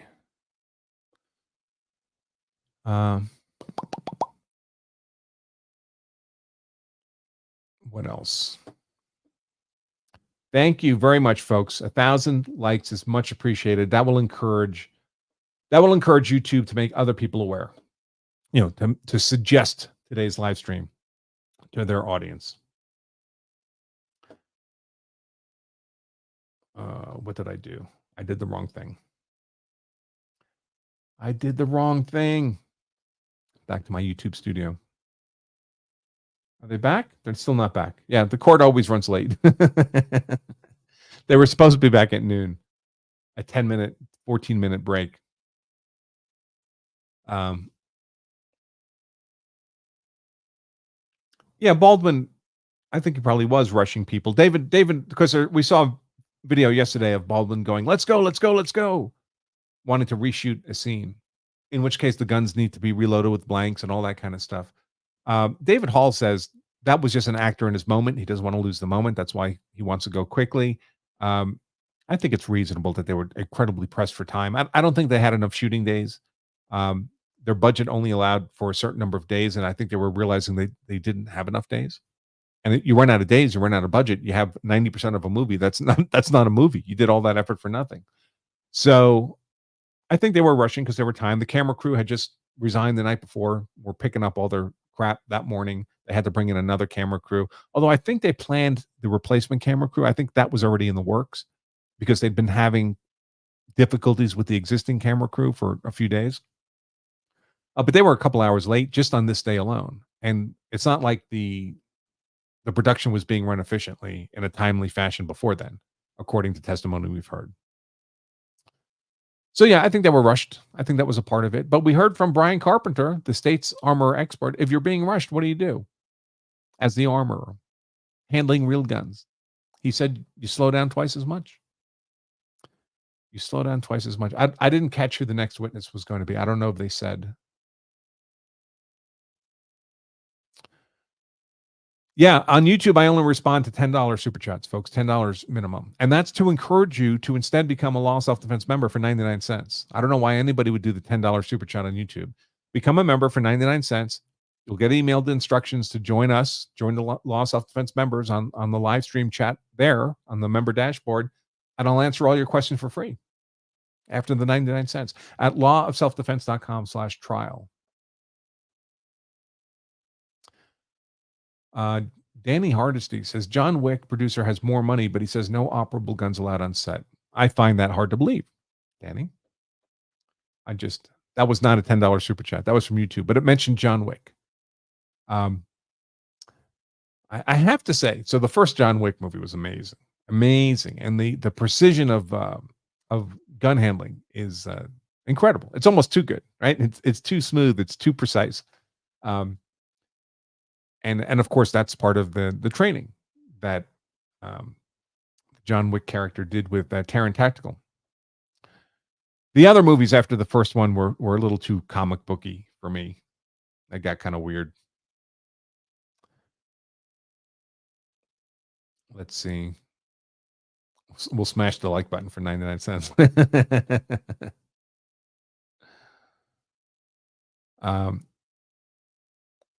Yeah, so I did all the member questions. I guess I'll pick some free funny ones from YouTube. Hamadan says, I'm a local supporter of Rakaida, but he hasn't put out much content lately. I might drop that and go to LOSD. Well, I don't have a locals, or if I have a locals, I don't use it. So don't pay for my locals. I don't put any content on there. Nick's been sick. That's all. He's been sick. People get sick. He's been down for a few days. He's better. I think he did a stream last night. Link it in the chat. What would I link in the chat? The membership link? That would probably be a good idea, right?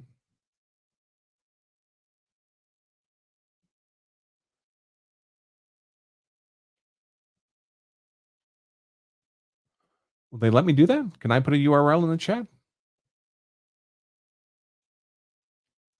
Let's see. Let's see what happens.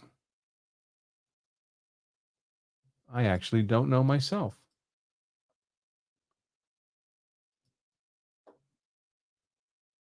It's redirecting.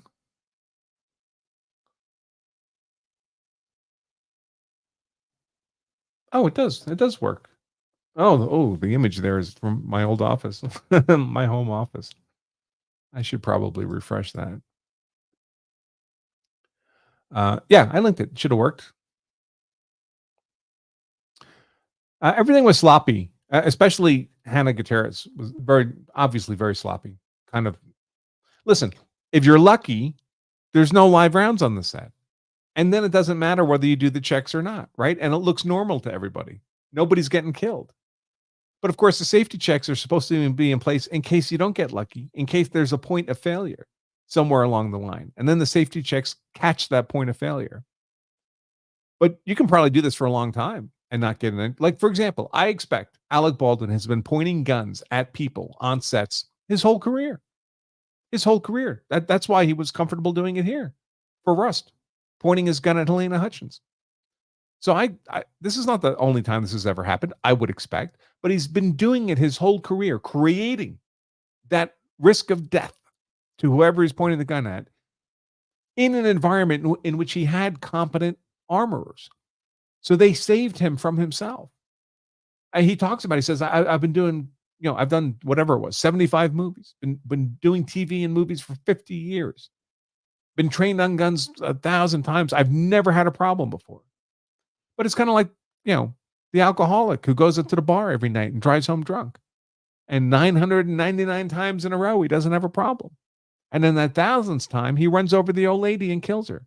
That's still vehicular manslaughter. The fact that he got lucky all the times before doesn't diminish his criminal liability for when the time it goes bad. That's what I think is happening. I think probably Shane has been putting the link for the memberships in. I see him put links in all the time. Little promotional URL links. Somebody says the last John Wick was good. He used 2 million plus rounds. Is that the one where he's fighting his way up the stairs at the end? That one was kind of fun. All right, I take it back. That one was better. The one with Halle Berry, where he's in the desert, is to cut his finger off. That was, yeah. Nick does great work. Probably, I think I'll be streaming the Alec Baldwin trial, which is scheduled to start August 6th. I think I'll be doing that with Nick. I'll be a guest on his show. And maybe now with StreamYard, I guess you can simul-stream to your own channel if you're a guest on someone's show, if the guest allows that. So that's probably what I'll do. Baldwin will not be testifying in this trial. He would just plead the fifth.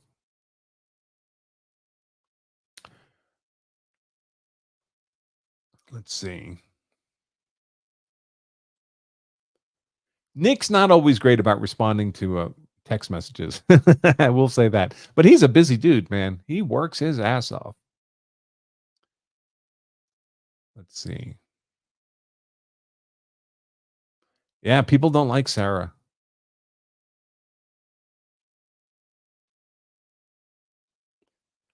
Let's see. Somebody asks, Sean, Law of Self-Defense member Sean asks, off topic, about a year ago, you were going to do a reading and analysis of the Miranda case, but never got to it for some reason.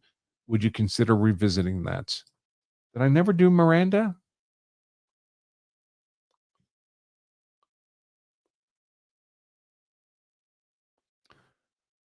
I can't believe it. I never did Miranda.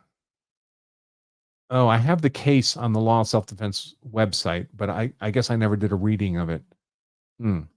Yeah, I'll do that. Let me make a note to myself. I have a little bit of travel coming up, and I'm going to have to pre-record some shows because I won't be able to live stream. So I'll cover a little bit of the history of the Miranda case and then do a reading of the decision. By the way, not a unanimous decision. It was a 5-4 decision by the Supreme Court. We just assume that, because Miranda, that the police have to read you your rights, has been around forever. Only since 1966, and it was a close call then. Before then, the cops didn't have to read you your rights, and 4 justices thought you still shouldn't have that requirement. Even in 1966, 5-4 decision, close. That's how close it was to not having Miranda. I know I have not done Miller, but that's a good suggestion. I'll add that to my to-do list. Miller is one of the 1939 U.S. Supreme Court case about whether or not short-barreled shotguns fall within the scope of the Second Amendment. It's a very weird decision. It's almost an inverse of how gun law was treated afterwards. It's very odd. It's a case where the defendant didn't show up to trial. I can't remember now if he just ran away or if he died or whatever. But we live in an adversarial legal system, and you're supposed to have people on both sides fighting it out tooth and nail, especially at the Supreme Court level. And there you had just basically the state and no defense. So I'll prep Miller too for my travel coming up. So in just a couple weeks. So I'll record those this weekend. Let's see what else.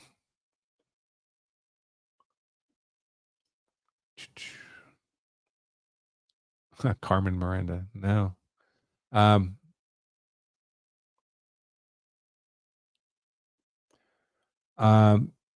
Law Self-Defense member Lawful to Shoot says, I remember reading the day after the killing that a claim was made that when they were done with movie production that they would use the guns for recreational shooting, which explains why there were live rounds in the armorer's truck. There's literally been zero evidence of that. Not a single witness has said they knew anything about anyone doing any kind of plinking or shooting with live ammo on set. Now, I know a few actors from Hollywood, and they've told me that can happen, especially if you're in this kind of area where, this Bonanza Ranch was huge. There were places there offset, not precisely on the shooting location where you could go shoot guns safely if you wanted to. It's not a good practice, but there's no evidence that was happening in this case.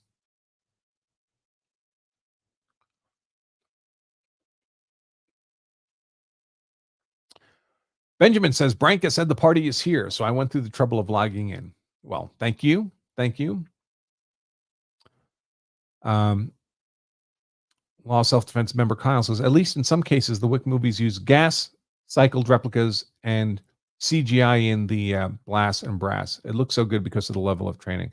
That's interesting. I've worked on TV shows where they used replica non-firing guns and would put the flash and stuff in afterwards in post-production. I've definitely been involved in shows like that. And we are back. Almost a half-hour break. It was, in fact, a half-hour break. Take that banner down. All right, you may be seated. Call your next witness. The state calls Joel Souza. Joel Souza, the bullet catcher.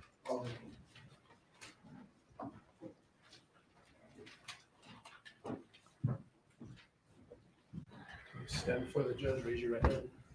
Do you swear or affirm under penalty of law that the testimony you'll give in this case will be the truth, the whole truth, and nothing but the truth? I do. All right, thank you. Have a seat, talking to the microphone. Show us the wound, That water is Joel. for you. Well, thank you. How much did it hurt? I heard you were screaming like a baby. I apologize. Mr. Souza, for the record, just state your full name. Joel Souza. And Mr. Souza, what?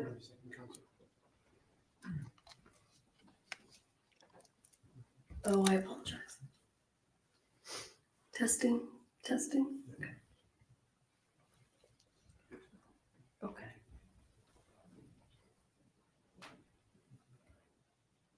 Sir, what do you do for a living? I am a screenwriter and a director. I want you to move that microphone a little closer. To Sure. you. Sure. Thank you. How long have you been a screenwriter and a director? Oh gosh. I've been a working screenwriter and director for, I wrote before I directed. So 20 years on the writing, gosh, let me date myself here. 15 years directing. Okay, Yeah. thank you. Yeah. How did you become involved in the movie Rust? I had made a movie called Crown Vic that came out, I think, in 2018 or 2019. And there was a time when the actor Alec Baldwin was going to be starring in that movie.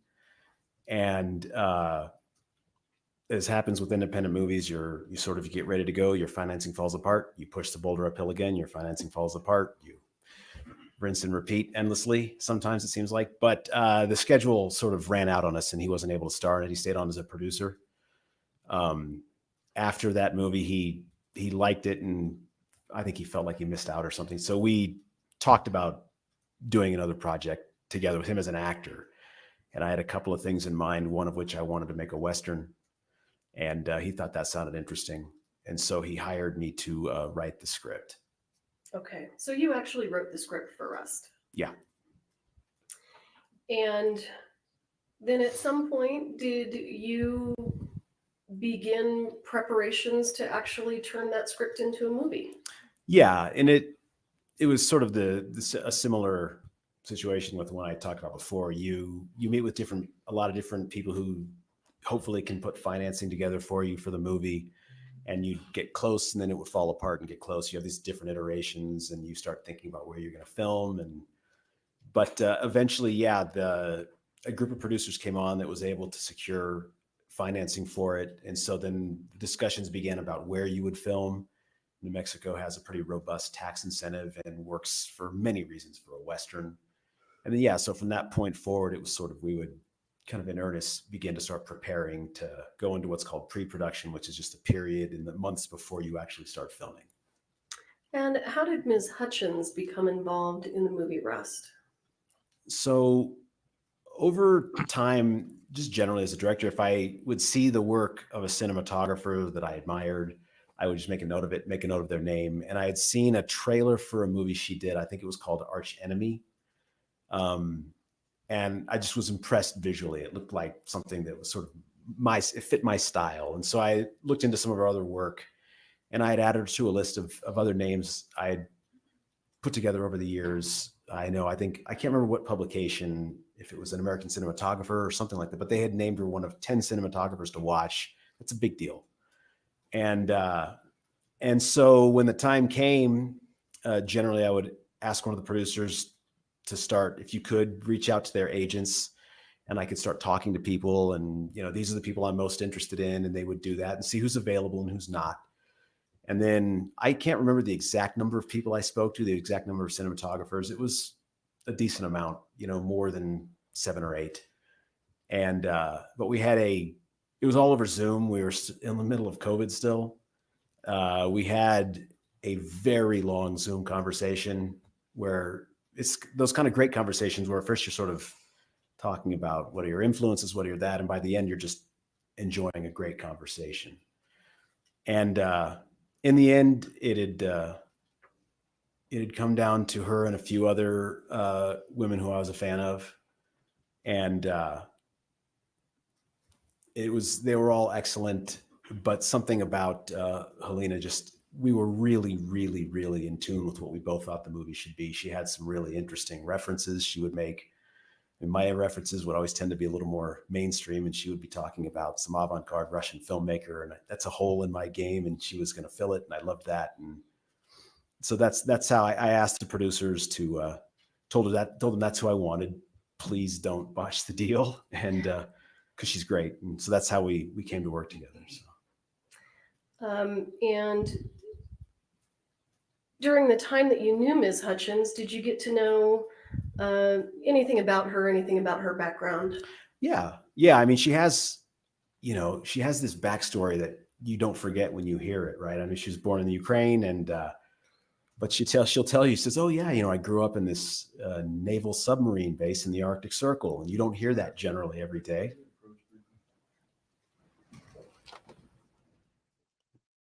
He doesn't like the very lengthy responses he's getting. This is what I sound like when I provide expert testimony in court too. They ask me one question and I talk for 5 or 10 minutes, and the opposing counsel doesn't like that because it has an undue influence on the jury. Of course, that's good for me. That's what I'm trying to do. He's like, Bowles was going, what does all this have to do with the event at Bonanza Ranch? How is this relevant to this trial? And of course, it's humanizing Halyna, and it's humanizing Joel Souza, the other victim of this shooting. So the defense is not going to like that much either. He's trying to cast all these people involved in the Rust production as evil, manipulative, exploitative of Hannah Gutierrez.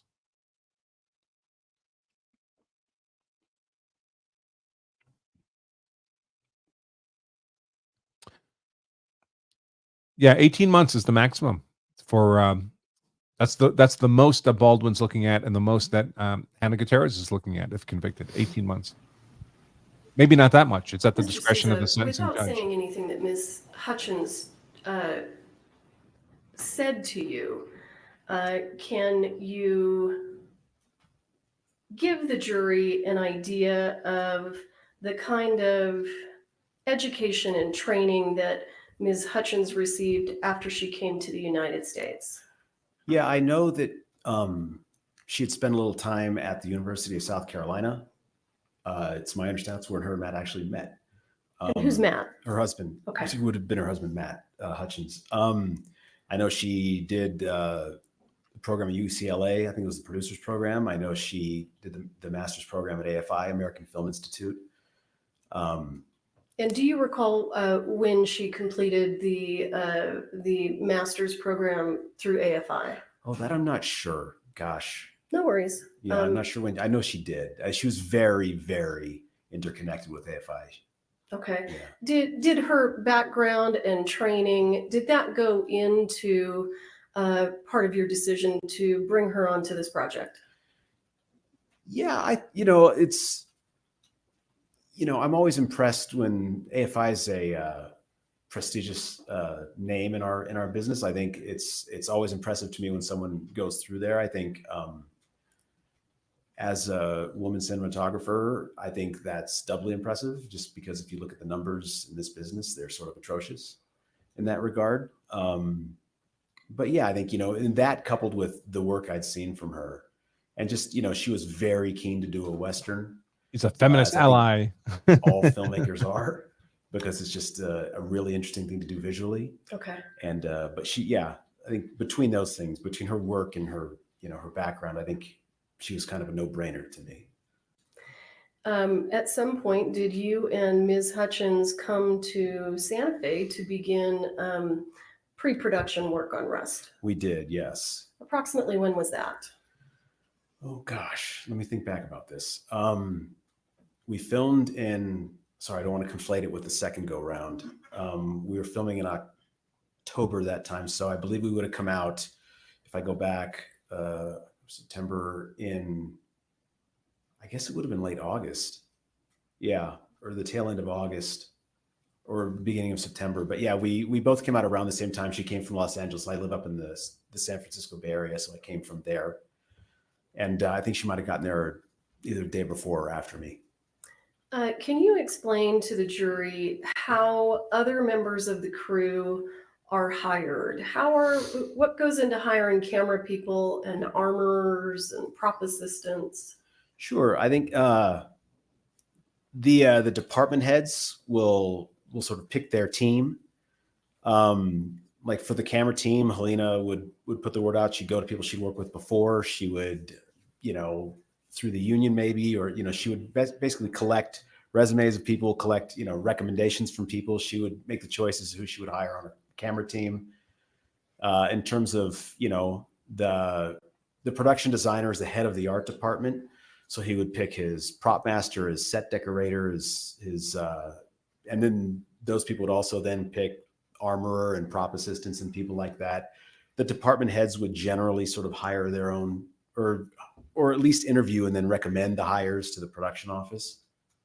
Okay. And approximately, if you recall, when did you first meet Ms. Gutierrez? In person, I had a phone call with her before I ever met her. One of the folks from the production office, I can't remember if it was Gabby or Roe, had told me that they had found an armorer. They told me that it was Hannah Gutierrez Reed. I had, of course, heard of Thel Reed. I mean, in the business, who hasn't? And so they told me that they had found her. I was keen on having what's called a show and tell, where you would basically have all the weapons that would be used for the movie more or less laid out on tables, and you would then match the cast up with what looks best for their characters and makes the most sense story-wise. And so I wanted to have that, and so the production had her call me, and she introduced herself to me, and we spoke over the phone the first time then. And then a few days later, I can't remember exactly how much, it was a day later, a few days later, I met her in person at the show and tell, and then she was training people that day as well. And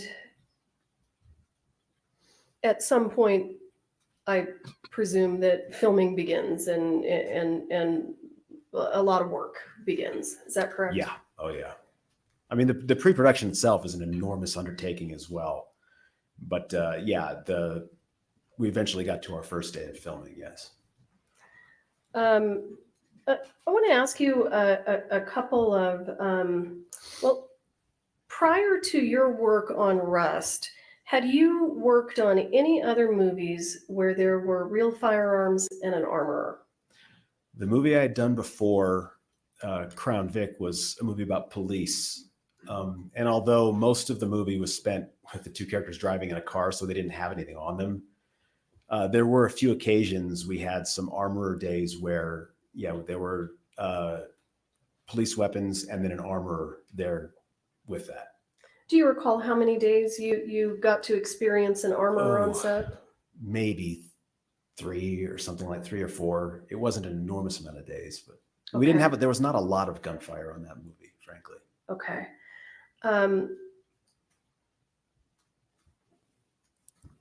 Can you give us an idea of what your focus is in a given day on the set?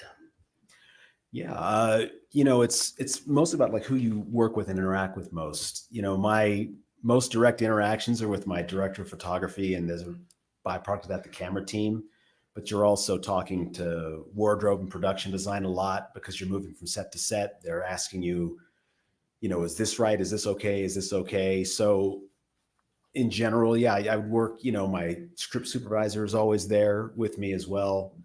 But in general, you work with the creative departments. You are spending a ton of time with your cast, with your actors. You're blocking the scenes out. You're walking them through their performances. You're sort of getting on the same page together. Are you largely focused on the behavior of the armorer? No. No, I mean, you see them when they are there at set, but no, I don't generally interact with the armorer during the course of the day on set. Okay. And let me ask you, after the show and tell and the training that you described, did you reach out to Ms. Gutierrez and compliment her? Well, there was a day so I think, if memory serves, I think the first day of gunfire on the movie was day 3, because that was sort of, that day was on my mind from Jump Street with this production, because it was our biggest day of the movie. It was just to give you sort of an idea of the scale of the day. It was not just, we had a large part of the day there was an enormous shootout going on between these bad guys and good guys. I think 4 people on one side and 4 people on the other side. There's an enormous amount of stunt work that goes with that. There's gunfire, there's the actors. But then before that, there's also, we were walking the characters through town. So the town was filled with background, which is what we call the extras who come. There were horses, there were wagons. It was an enormous day.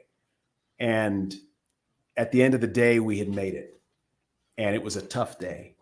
And when we have days like that, I generally like to go around and thank folks and congratulate people on doing a good job. If I texted her that day, it would have been because I guess I just didn't find her on set at the end of it. But the day came off, and I think, you know, everybody had a big part in that. So Okay. And after that day, you were complimentary of her, after that day, or on that day. on that day, yeah. And you were complimentary of the other folks on set that day. Yeah, no, it's, you know, I don't know if anyone's ever spent time on set, but it's quite a thing to see. The people, Okay. it's just a lot of professionals doing some pretty amazing stuff. So Okay, great. Can you explain to the jury what Video Village is and specifically what it was on the set of Rust? So Video Village is basically a sort of large awning or tented area. There'll be a lot of chairs inside there for cast to sit, producers to sit. There's generally a chair for me, which I should have used and never did. I just tend to stay on my feet all day. And then there will be monitors that are basically a feed to the cameras that we're using. So you can watch what the camera sees essentially from what they call Video Village. So you can watch the takes as we're doing them. Sometimes as a director, you'll watch from Village. Sometimes you'll watch from set. I think every director has a different way they like to do it. For me, it's kind of a mix. And inside Video Village, can you see what the camera sees when the cameras are not rolling? Yeah, as long as the monitors are up. Sometimes you're dealing with wireless transmitters and things, and it seems like on any set I've ever been on, people are constantly kind of running behind the monitors and fussing with cables and transmitters and things, and monitors not down, and then it's up, and then it's down. But in general, yeah, you can see whatever the camera sees. If the camera's powered on, you can see what's going on. Based on your experience as the director of Rust, was Video Village a place that you would frequently encounter Ms. Gutierrez? No, you don't ever see it. Armorers are never in Video Village. They should be next to set. Can you recall a single time that you saw Ms. Gutierrez in Video Village? No. All right.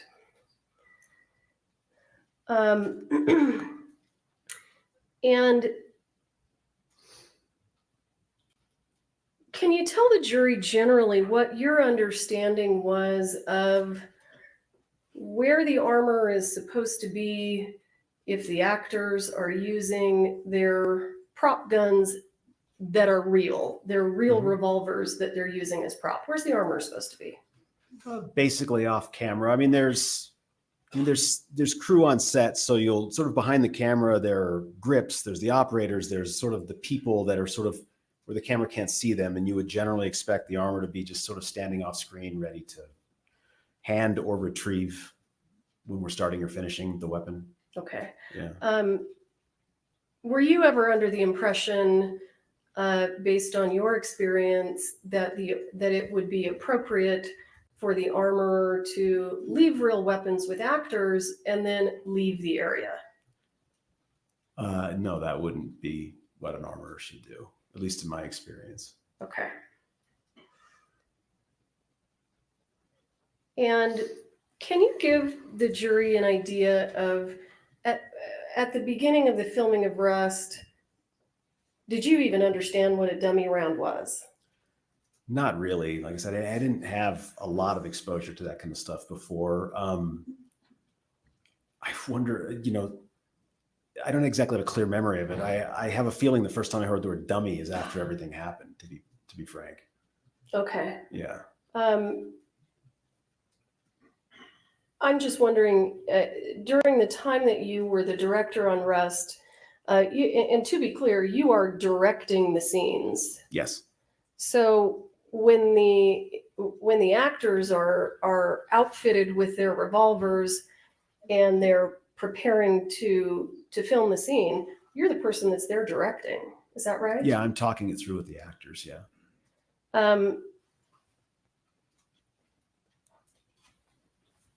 Did you have an opportunity to see Ms. Gutierrez engage in her armor duties by providing firearms to actors or retrieving those firearms? Yeah, I remember times seeing her do that. I do, yes. Was there ever a time, well, let me ask you this, when we talk about how the armor and the assistant director are you familiar with the way that the armor and the assistant director are supposed to do a safety check of guns? Yeah, pretty much. Yeah, I have a pretty good understanding of it. Okay. And what is your understanding of whether or not the armorer should load the gun in the presence of the assistant director? Ooh, to be honest, that I don't really know. Okay. I'm not sure if it's supposed to come to that moment loaded or if they're supposed to do it in that exact moment. That I'm not certain. Let me ask you this. Did you ever see Ms. Gutierrez load a gun with dummy rounds in the presence of the actor or the assistant director? I mean, gosh, nothing that really sticks out to me. I remember times when she would call out what was in it, but I don't remember really seeing her specifically putting things in. Okay. Do you ever recall any safety checks where you saw Ms. Gutierrez shake rounds before loading them into the gun? I never saw anyone shake around, no. Thank you.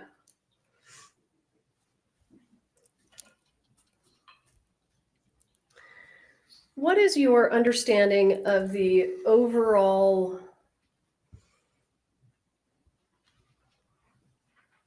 I would say, for lack of a better word, the overall amount of power that the armorer has over the firearms and ammunition on the set? Well, I would say that specifically since it's such a safety matter and it's such a specialized matter that there's really no one on set that should be able to override the armor in terms of the weapons, the ammunition, how they're handled, anything. What the armorer says goes. And would that include the star actor and producer, Mr. Baldwin? It would include anybody, yeah. Okay.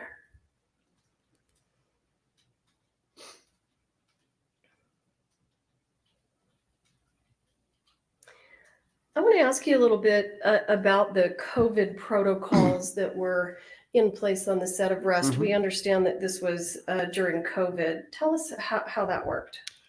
Yeah, it was during COVID. We would come to set in the mornings. You'd get in a big line. They would have the people doing the testing. I believe we had like a trailer there there was a specific kind of testing you would do that would be more like the quick nasal swab. And then there was the kind that would take longer to process. They would do both.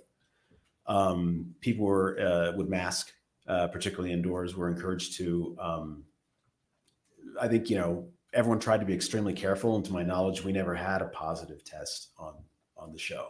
Okay. Was there any kind of a requirement on the set that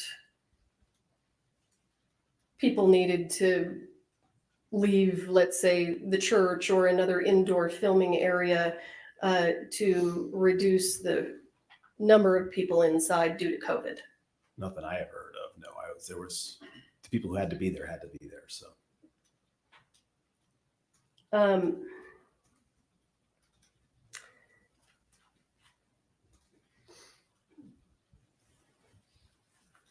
I am going to let me ask you. You wrote the script, so are you familiar with all of the scenes that were to be recorded in this movie? Yep.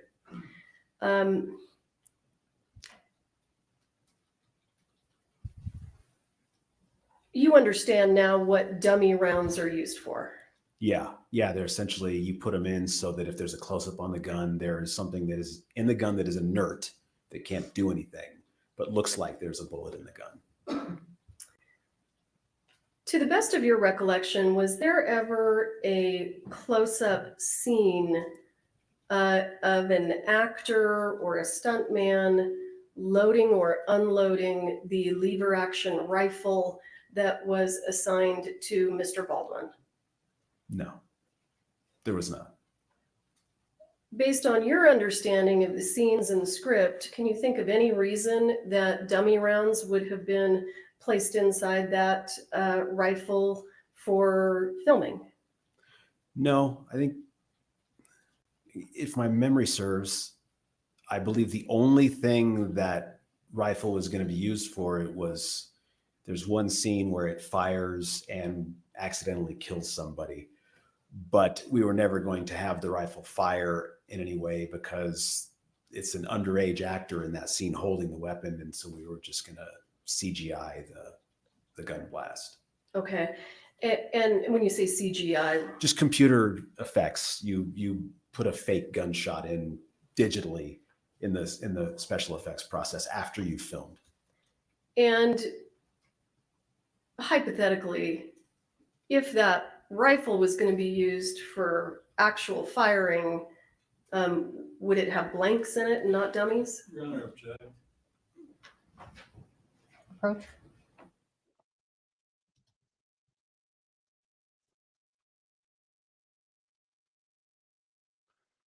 She'll just talk around it.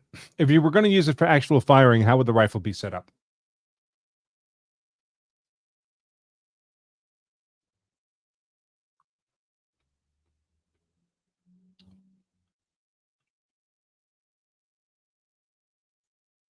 Look how done the judge is with all this. That's a resting bee face right there.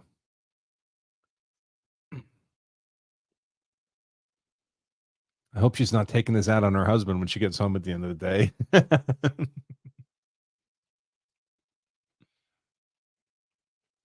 Oh, sorry.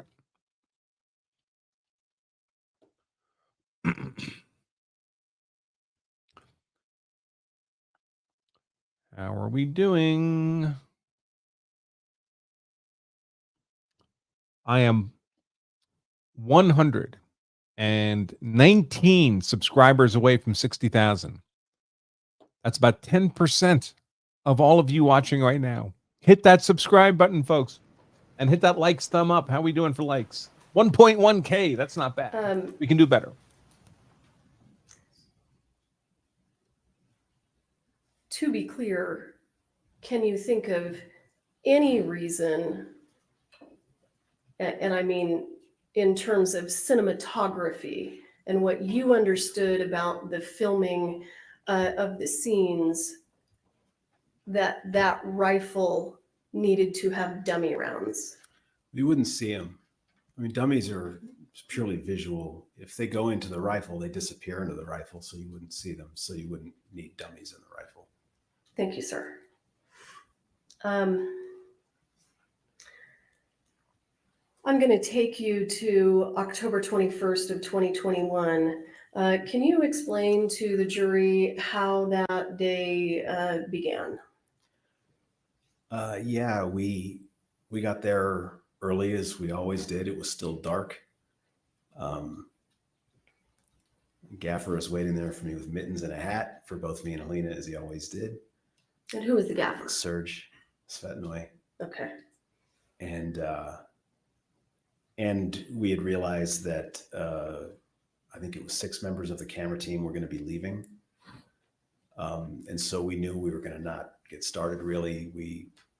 It was very early. I think Halyna knew that they were going to have to start finding other local folks that were available for work to get us there. And so things started a little later that day than they generally did. And once, I don't remember exactly the number of people that were brought in after the other team had left. I'm gonna stop you right Sure. there. In your experience in the film industry, is it unusual for this kind of a disagreement to occur between production and the camera team? I haven't had it happen on one of the movies I've directed, but I know other folks who have had that happen. Yes. And were you particularly concerned about whether the cameramen that quit were disgruntled or had any malintent towards the filming? I wasn't concerned about anybody having any malintent. I think, I think there was a decent amount of acrimony between them and the production or the production office and producers over some things that have been sort of going back and forth. I think they sort of, they, as there should, they tried to sort of, keep that thing away from me. But I hear things, what's going on? You want people to be happy. You want people to feel good about what they're doing. So. Did you think that the camera crew's decision to leave was somewhat reasonable? I don't know. That's a tough one. I wouldn't want to answer for them. I knew it was going to put us behind the 8 ball a little bit, but then again, people have their concerns. People have bills to pay. They have their own needs. At the end of the day, they did what they did. When they left, I went and shook hands, and I had no hard feelings, and I hope they had no hard feelings toward me, and said I hope we work together again, because frankly they were pretty darn good at what they did. Okay. But I think, again, I'm not 100% privy to all the goings on there, but I think people have their concerns and the things they need to do. I think they felt they did what was right. So. Okay. So you get to set, you understand that you're going to lose the camera crew, and I think we left off where Ms. Hutchins was going to try to fill some of those roles. Yeah, I think between, Halyna and I think the production office, they would start putting out some feelers in an urgent manner that we need, And so then at some point, some folks came. I don't know exactly how many, there might have been 3 or 4. We were going to be down a camera that day because one of the folks that left was the A camera operator. And so we knew we were going to be operating under only one camera for the rest of the day, which, sometimes you do only use one camera when you're filming, but that's going to slow you down, because sometimes when you're filming, you can have 2 cameras catching something at once. And now you're going to need to do that twice. So it's going to take twice the time.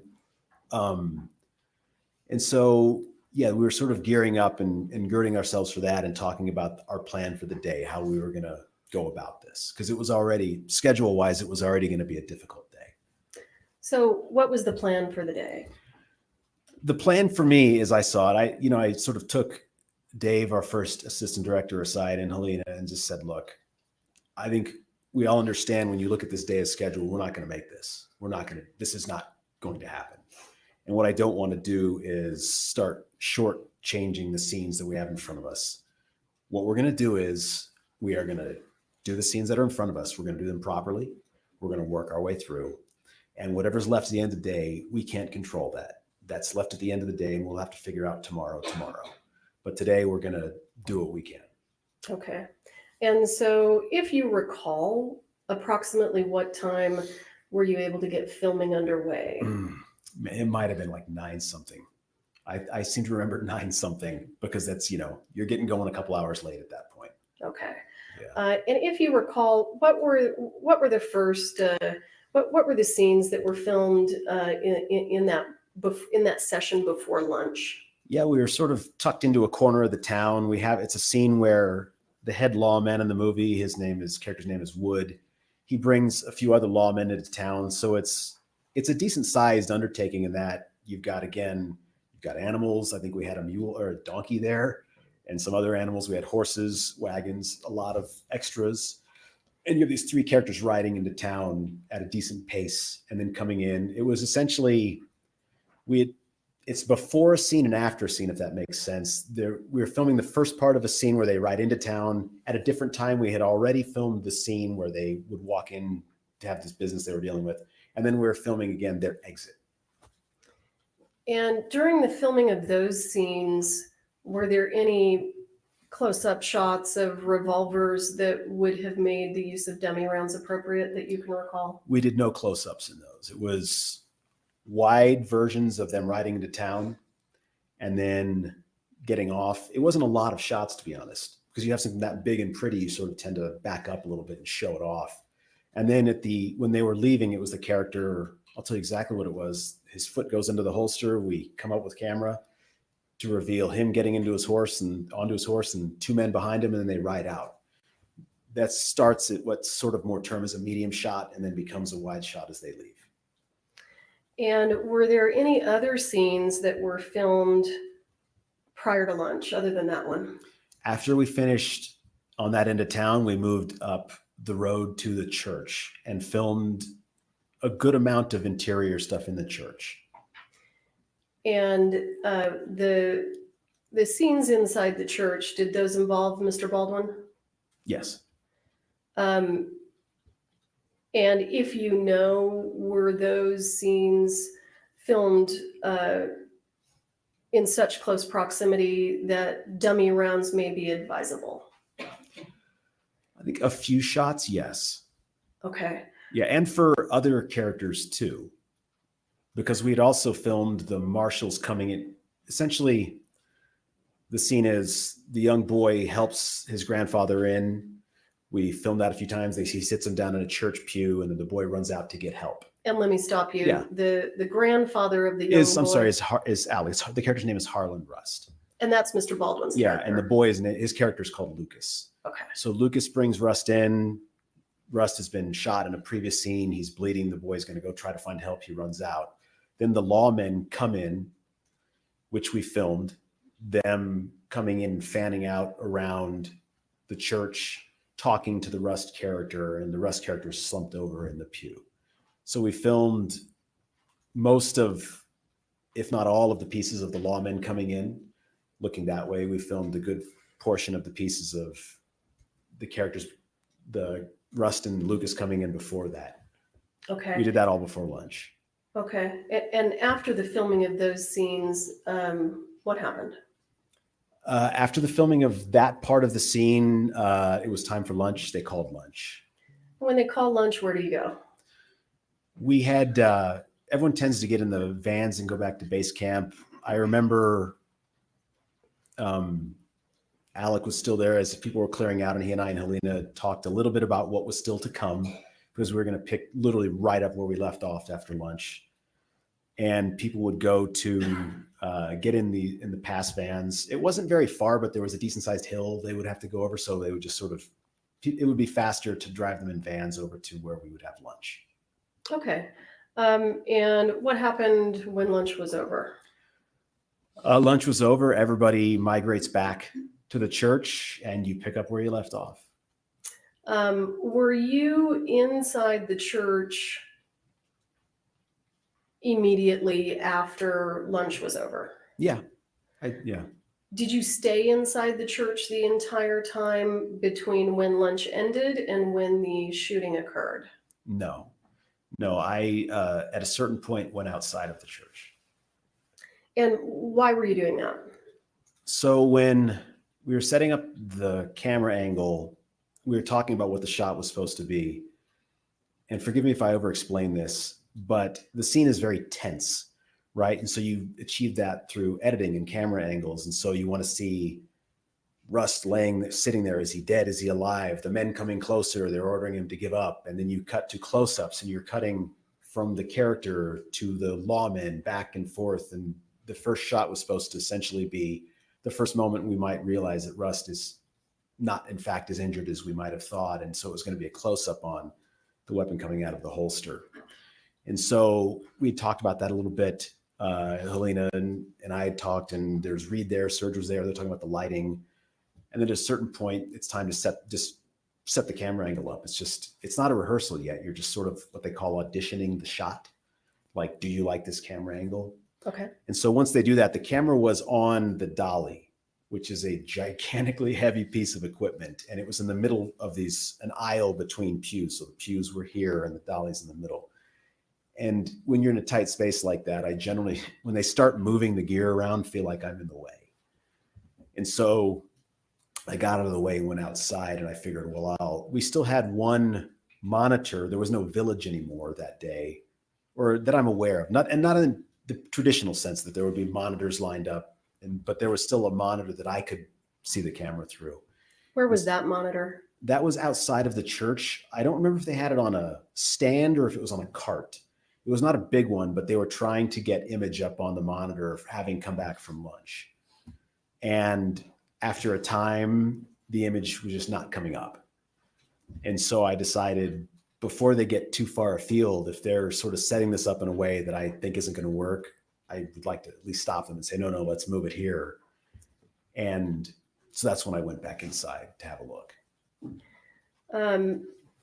So at any point in time, did you see Ms. Gutierrez enter the church with the firearm? No, it wasn't. I wasn't aware of her coming in or leaving or anything. There's just, the church was, there's an enormous amount going on. A million voices, it feels like. The special effects guys are rigging things up in the roof for debris for later on. When the shooting starts, there'll be debris falling down, and there are people working the lights. There are people moving the cameras. There's a lot going on, and so I didn't really register that. Do you have any idea who provided Mr. Baldwin his revolver for the scene? No, I mean, just beyond in a general sense about who's supposed to hand it off. But no, I didn't see anybody give it to him. Okay. At some point, does Mr. Baldwin get his revolver? I mean, he clearly had it. The interesting thing, I never saw him with it. I mean, he clearly had it because of what happened. But when I went in to look at to see what was going on with the camera angle, I remember there's sort of a big group kind of hovered around where he would be. He would be sitting in the pew. I just couldn't see him. I'm not the tallest guy in the world. And so what I wanted to do was get up behind Halyna to try to sneak a look over her. There's a little tiny monitor on the side of the camera to at least see that, to see what it was looking like. But I never even got a look at that. Okay. So explain to us when you're going into the church and why and what you do and what happens. So I went inside again to try to see what the angle was. There were a lot of voices. I heard Alec's voice. I heard Halyna's voice. Everyone sort of talking at once. I don't have a clear memory of how long I was standing behind her. I know I got up behind her to try to see on the monitor, and there was an incredibly loud bang that was not like the half and quarter loads you hear on a set.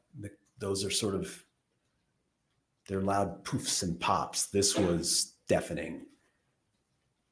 And it felt like somebody had taken a baseball bat to my shoulder. I remember that distinctly, and sort of stumbling back and shouting. I don't remember exactly what I said. Were you able to see Ms. Hutchins at that time? I did. I remember sort of stumbling back, and I either fell to my knees or I was sitting. And I distinctly remember her being lowered to the ground. People had her sort of by either side. And I still didn't quite know what had happened. Nothing made sense. I remember initially thinking, had she been startled by it? And they were sitting her down as a result. And then I saw the blood on her back. And to the best of your recollection, what happened after that? It got very chaotic. I remember them laying me down. I remember them laying her down next to me. Although we were sort of facing in opposite directions, my head was this way, her head was that way. I I remember a lot of panic. I still just couldn't figure out what had happened. I thought, was there something that had been stuck in the barrel that came out, but just nothing made sense. I remember our dolly grip, Ross, coming to sort of grab me and trying to call me. And then Matt Hemmer came in. And between the two of them, I remember they sort of tended to me and were pulling up and just trying to find out where there was a hole. Do you recall, Mr. Souza, at any point in time during that general time after the gun went off, having any kind of an interaction with Ms. Gutierrez? I remember at one point looking up and her standing there with another person or a few other people, and she looked distraught. And I remember her saying, I'm sorry, Joel. And I remember somebody just screaming at her, and they just ushered her out. Okay. At some point in time, were you taken from the scene? Yeah, it's funny. When I hear later about how long we laid there, it felt like 5 minutes. And I remember looking over and her looking back at me. And she had the biggest brown eyes I've ever seen. And then, but I don't remember who they took out first. They put me on some kind of stretcher and rolled me out. And where did they take you? They told me they were going to take me to they just said they were going to take me to the hospital. And I kept begging them to take me where she was, but they said they couldn't and that they would later. And they eventually took me to, I think it's Christus St. Vincent. I think that's what it's called, in Santa Fe. And when you were at the hospital, did you have an understanding that you had been actually shot by a bullet? No. I mean, I knew something got me, but they kept talking about this bullet, and it could not compute for me. I just kept saying, you don't understand. No. This was a movie set. That's not possible. You don't get it. And they kept saying, no, it is. And I just keep insisting, you don't understand, because this is not possible. It's just not possible that there's a live round. It just can't. And then they eventually maybe grew tired of my protesting about it, because they showed me the x-ray of my back, and there was a very large bullet in it. Okay. And sir, do you know whether Ms. Gutierrez was inside the church at the time that the gun went off? I don't know. In your experience, would you have had an expectation that she would have been in the church? Yeah, the armor would be where the gun is. Okay.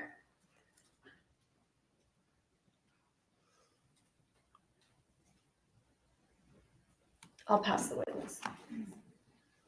Cross-examine. Yes, Your Honor.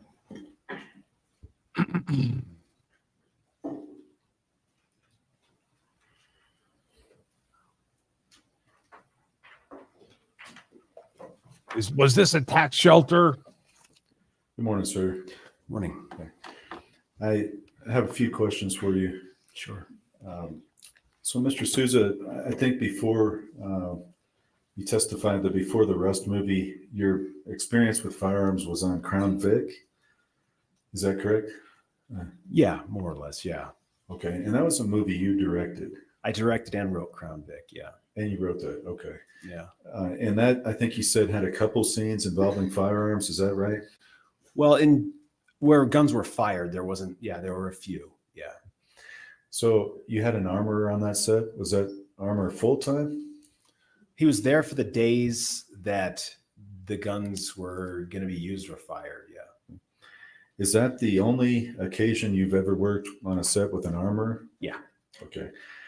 So is it fair to say your experience with working with armorers was fairly limited prior Up to that point. Yeah.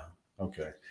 So are you familiar with the SAG safety rules where if the armor or prop master are not present, a responsibility falls on the AD? I don't think I ever really reviewed the SAG rules. I don't think I would have been aware of what the procedure would have been if the armor wasn't there. I think my assumption was always that the armor was supposed to be there. Okay, and you made an assumption, but if there's a SAG rule that indicates that responsibility then falls on the AD, are you aware of that? That's not a rule that I'm aware of, no. Okay, so you have not reviewed the SAG rules with respect to armors in general, or firearm safety in general? No, I'm not a SAG member, so. Okay. But no, I haven't, no. Okay. So if in the church at that time, Miss Gutierrez Reed was not present and you don't remember? I don't. Okay. But Mr. Halls was. He was the first assistant director, correct? He was the first assistant director, yes. Now, you don't remember, I think you said, seeing who handed Mr. Baldwin the firearm. That's correct. And I think you said, sir, you don't remember Mr. Baldwin even having the revolver. You didn't see it. I mean, he had to have had it, but I know he had it before lunch. Yeah. I know he had to have had it for obvious reasons, but I didn't see him holding it in that. It never got to that. okay. So before lunch, did you see who handed Mr. Baldwin the revolver? No, I remember at some point before lunch hearing Dave call out Colt gun, but I don't remember who handed it to him. Okay, and that's Dave Halls? Yeah. And Mr. Halls called out cold gun before lunch that you remember? As I remember that, yeah. Okay. Was the blocking done before lunch as well for that scene? Well, I mean, there's a lot going on in that scene. We had sort of gotten to a certain point in it. What was coming next, we had not practiced before. What was coming next was essentially just picking up where we left off. But that was what's called an insert. It was an insert shot. Okay, sir. And this insert shot, this was going to be after lunch. That was our first shot up after lunch. Okay. And was this an insert shot of an extreme close up on the hand as it's pulling from the holster? Yeah, it was what I had in mind was, again, I talked about it a little bit before, but you have the hand kind of coming out like this, pulling it. Yeah. And when you just demonstrated that, you had your hand coming across and pulling in front of you? Correct. Okay. Because that's where his thing was up here, so it would have naturally been going that way. And do you know whether from the script, whether that firearm was supposed to be pointed towards the camera? Well, I mean, it's not a matter of the script, really. For that specific shot, it was literally just supposed to be the gun being pulled out sideways. Okay, sir. And when you demonstrated that, you did not have your hand pointed forward? No. Okay. So in that extreme close-up shot, it was just supposed to be pulled out in front? Right. Okay. It was very short. Okay. And was that designed to be like an insert to build tension in the scene? Yeah, you cut back and forth and back and forth. Yeah. Okay. Okay, I understand. So at the time that occurred, after lunch, when you're doing that extreme close-up scene, was that called a blocking?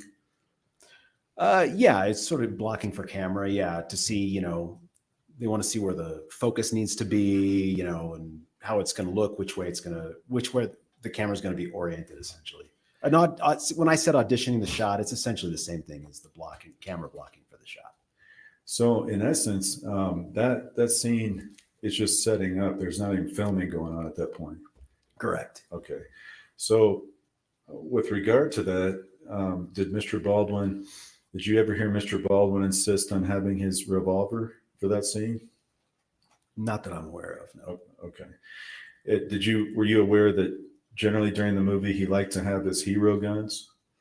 I don't think it's unusual for actors to like that thing. I mean, again, in hindsight, it would have been easy to sort of say, focus on that and think about it. At the time, I don't know that I had sort of a clear understanding of that or not. Okay. I just don't want to speculate. Right, absolutely. So your knowledge of that kind of firearm and in that particular scene at that time, it wasn't very extensive. Right. Okay. So in that scene, there's a blocking, and it's just going to be an extreme close up. You are paying attention to the camera, as I understand. You're trying to look at the monitor. Right. Like I said, I wanted to see what the angle was, but since monitor wasn't up yet, I thought, well, I should go inside and try to catch a look at it there, because if it doesn't fit what I need to come next, they're very specific pieces I need. Okay. And if it doesn't fit what comes next, we should stop. There was not a lot of time to waste that day. So Absolutely. The day started off behind. yeah. So is it fair to say that your attention was focused on trying to get the right kind of camera angle for that extreme close up? Yeah, because there's no real performance at play there. It's more of a technical exercise. It's just here's what I need to happen in this close up so that in the editing room so that I can get this to work. So at that time, and taking it back to that time, you're more focused on trying to get the scene set up.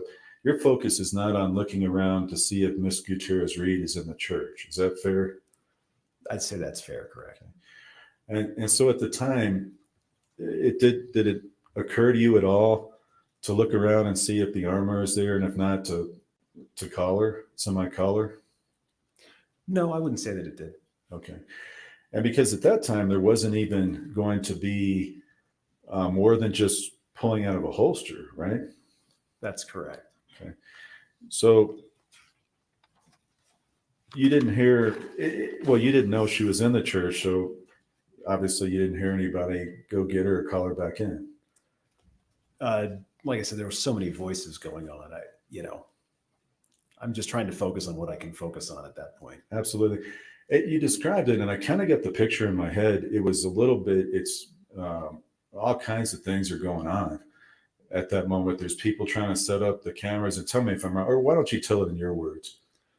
Well, there's just a lot of people moving in a lot of different directions. There's the special effects people hanging what are called poppers from the ceiling. They're sort of what I talk about. They will, during the gunfight, they will pop and then debris will come raining down. There are people positioning lights. There are people moving cameras. There are wardrobe people in and out. There are, there's just a lot. It's, under normal circumstances, it's quite a thing to watch, frankly. I also want to ask you on the long rifle, the Henry rifle. Mm-hmm. Did you have much knowledge of how the Henry rifle works? Beyond what I'd read about it when I was writing the script, no, I know it's a lever action. Mm-hmm. And that's what appealed to me in a visual sense. And, but beyond that, not really, no. Okay.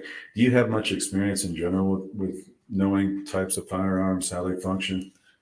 No, outside of movies, I have nothing to do with guns. Okay.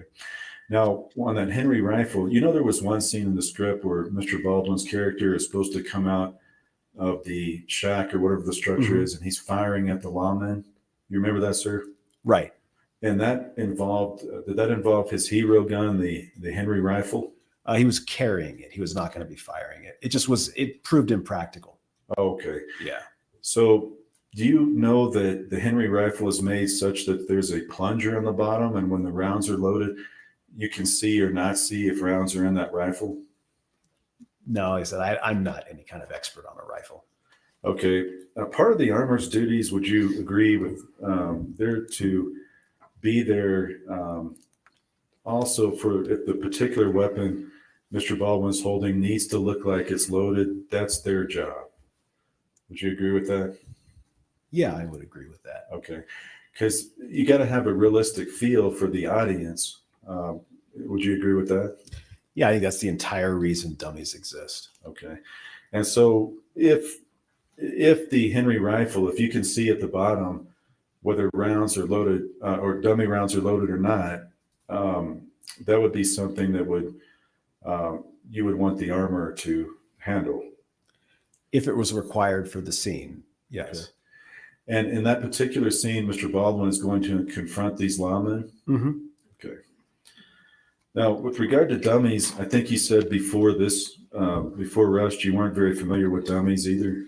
I wasn't really familiar with the term of it. I think, I guess it's, I would have assumed that there was, if I'd watch a Western and you see something and they have a gun pointed and there's something at the end of there's something in the cylinders or whatever those are called. I think I would assume there's something in there. I wouldn't quite know what it is, but Okay.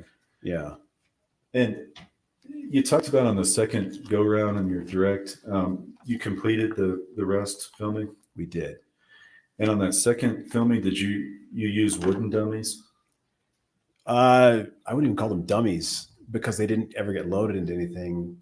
When there was a situation where we had to match previous shots, like on a bandolier where somebody had what would look like bullets, the armorer on that go round had made them out of wood and then painted them and tucked them into the bandoliers. Okay.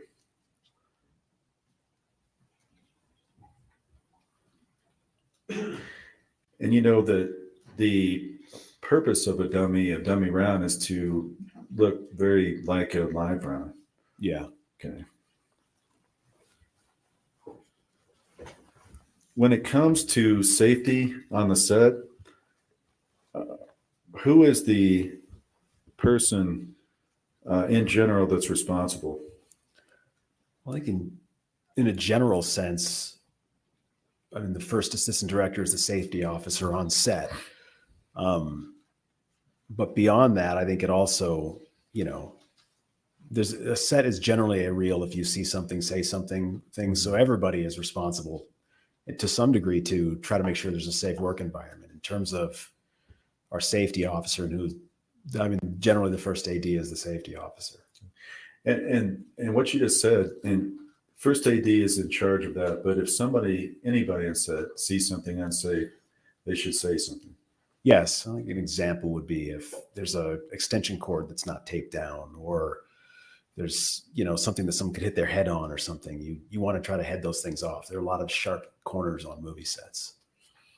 Now, ultimately, with regard to safety, the producers are where the buck stops.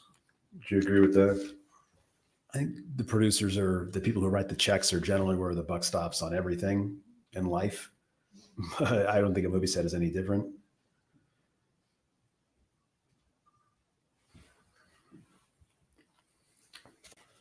One other portion, Mr. Baldwin, when you talked about earlier about the armorer saying something to him, did you ever communicate to the armorer if she had issues that she needed to confront Mr. Baldwin or tell Mr. Baldwin, or did you ever say anything about that? I don't think we ever talked about that. I think she and I might have had 2 conversations all told, Okay. but that wouldn't have been one of them. Okay. And would you agree with me, Mr. Baldwin has a fairly strong personality in that movie?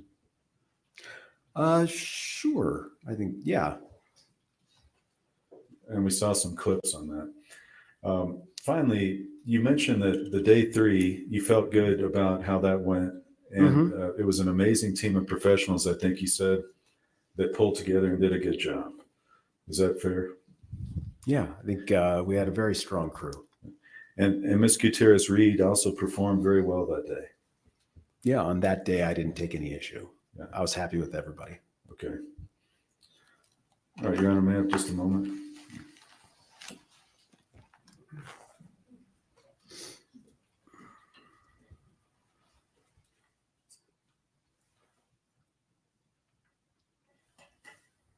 Redirect. Kerry Morrissey is going to ask, did the producers load these guns? Redirect.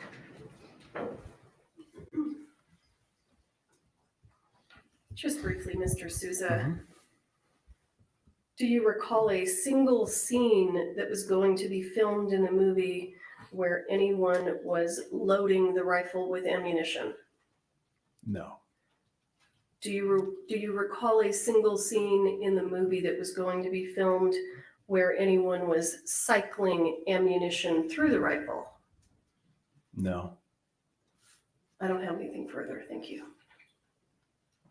You're excused. Thank you. Thank you. Next witness.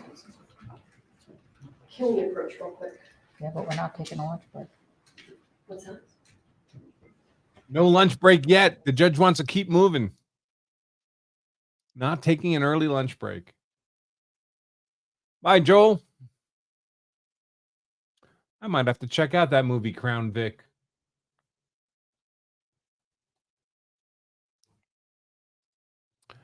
Let's see.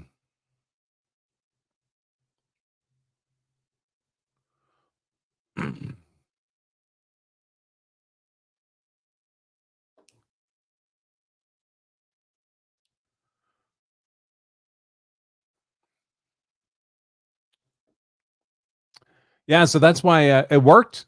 So Hannah Gutierrez, that's her legal name. Her legal name is not Hannah Gutierrez Reed. Reed is actually Thel Reed, the famous armorer, is literally no biological relation to her.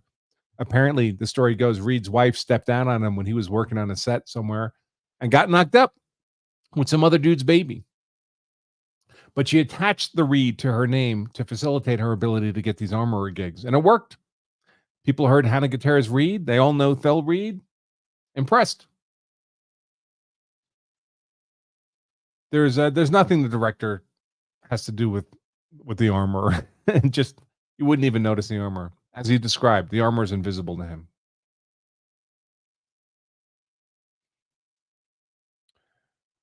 Let's see.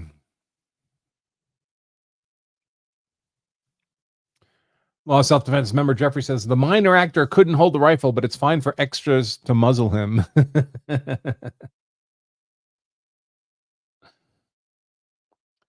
Law of Self-Defense member Kyle says on the Henry you have a slot for the follower in the tubular magazine that runs the length of the magazine. Not that a viewer would notice.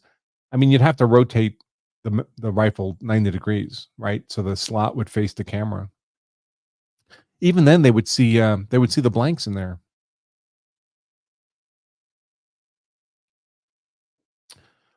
Law of Self-Defense member Paul says, just for fun, I looked up the entire cast and crew of Tombstone, and there were 2 armorers.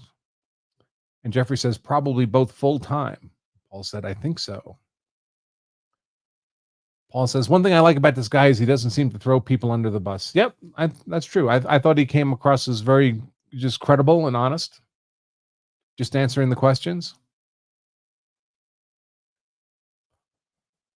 Let's see. Kyle says, you also had a caseload of gun-savvy actors on Tombstone. That's always helpful.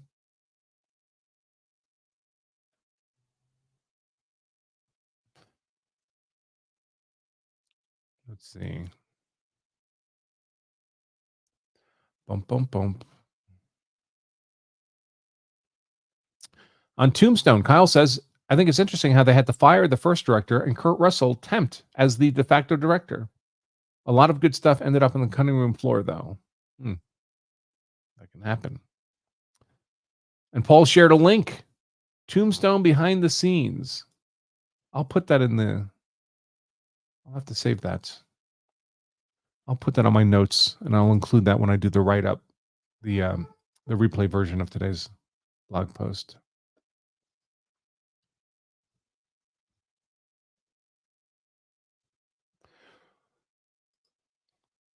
Let's see. And also The Offer. That's about the making of The Godfather. Interesting. I never heard of either of these. The making of. Of course, I've seen Tombstone and The Godfather. And Joe says, Crown Vic is on Amazon Prime. I have Amazon Prime. I'll have to check it out. Sheepdog in Virginia says, so Alec was never even supposed to point the weapon anywhere or cock or pull the trigger. That's correct. That's correct. This testimony is really going to hurt Alec Baldwin on his trial.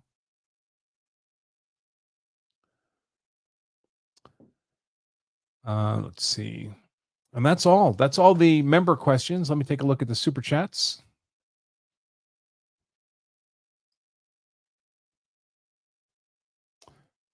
Okay, we're all caught up, just waiting for court. And it sounds like I hear Emily. Emily has brought my lunch. Is that possible?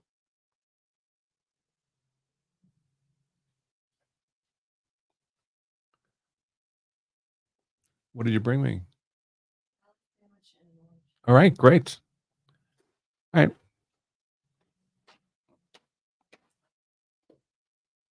And a fork. Okay, perfect. It's not lunchtime yet for court, but thank you, honey. All right. Salad, sandwich, and an orange. It's going to be yummy. Yeah, for sure. The state still needs the Coke witness. Man, the judge doesn't want to take lunch, but they're going to spend 20 minutes at the bench. I'll share it if you can get here in time before I'm done.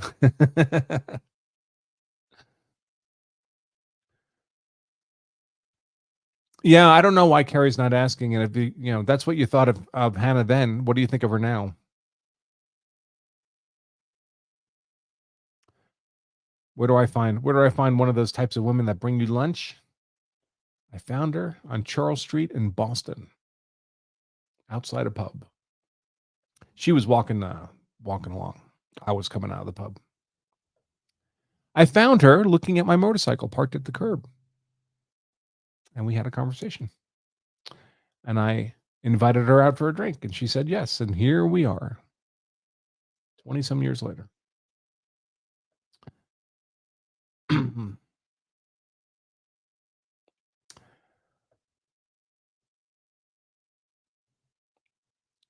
I think Bowles is doing, he's hitting the same themes over and over again. Safety is someone else's responsibility. There were more powerful people on the set. The trouble is it's all kind of innuendo. I don't think anyone believes that David Halls, the guy who knows nothing about guns, was really supposed to be responsible for the firearms and ammo. I mean, that's why they hired an armorer.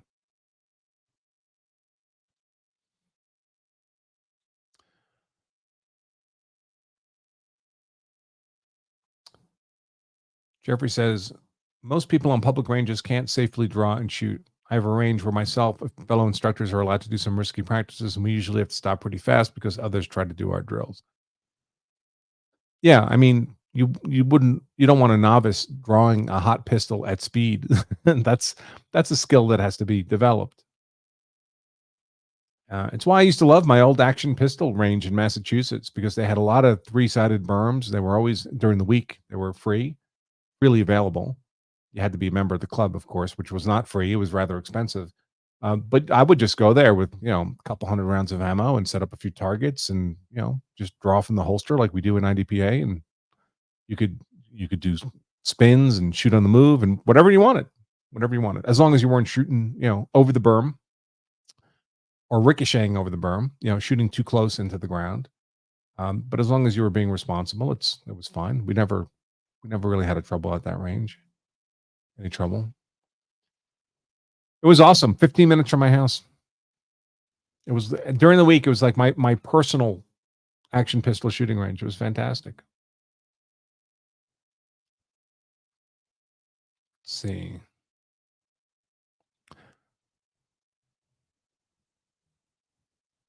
I know some indoor ranges, if you can show them that you are competent to present a pistol from a holster, they'll let you. But I don't want to be around other people drawing from holsters. I don't know who they are, drawing hot guns.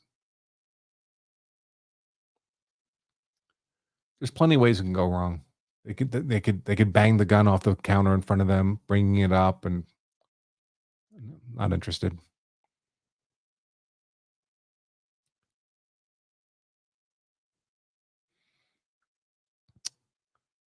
Yeah, folks, you have to keep in mind, folks, not every person on the set has the same scope of work responsibility. The producers are supposed to be doing all this administrative stuff. The director is the artsy guy. He doesn't, he doesn't know the HR rules or the tax shelter possibilities, or that's not what he's there for. That's not his job. Just like the financial producers who do know all about the tax shelter benefits, they don't do the art stuff. Everybody has different roles here.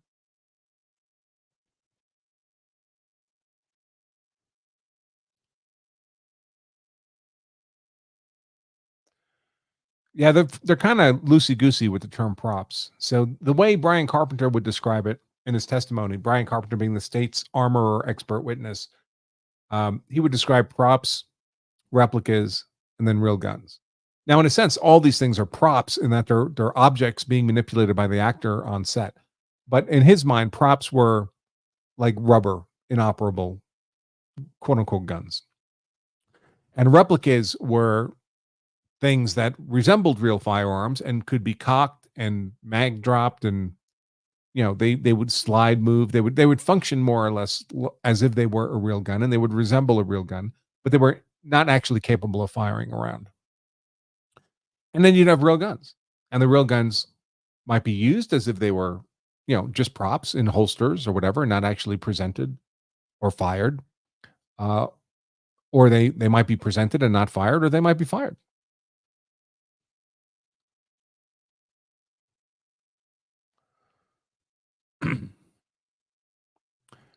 Has there been any mention of having EMS on the set for filming? They had a medic on set. Now, I don't know if the medic meets the technical definition of EMS, but they had a medic on set.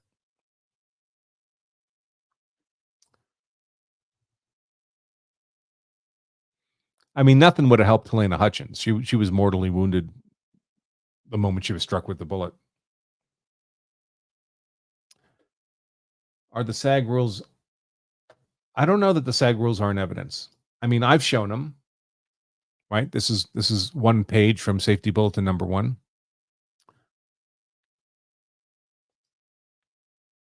I've used these multiple times, especially this one.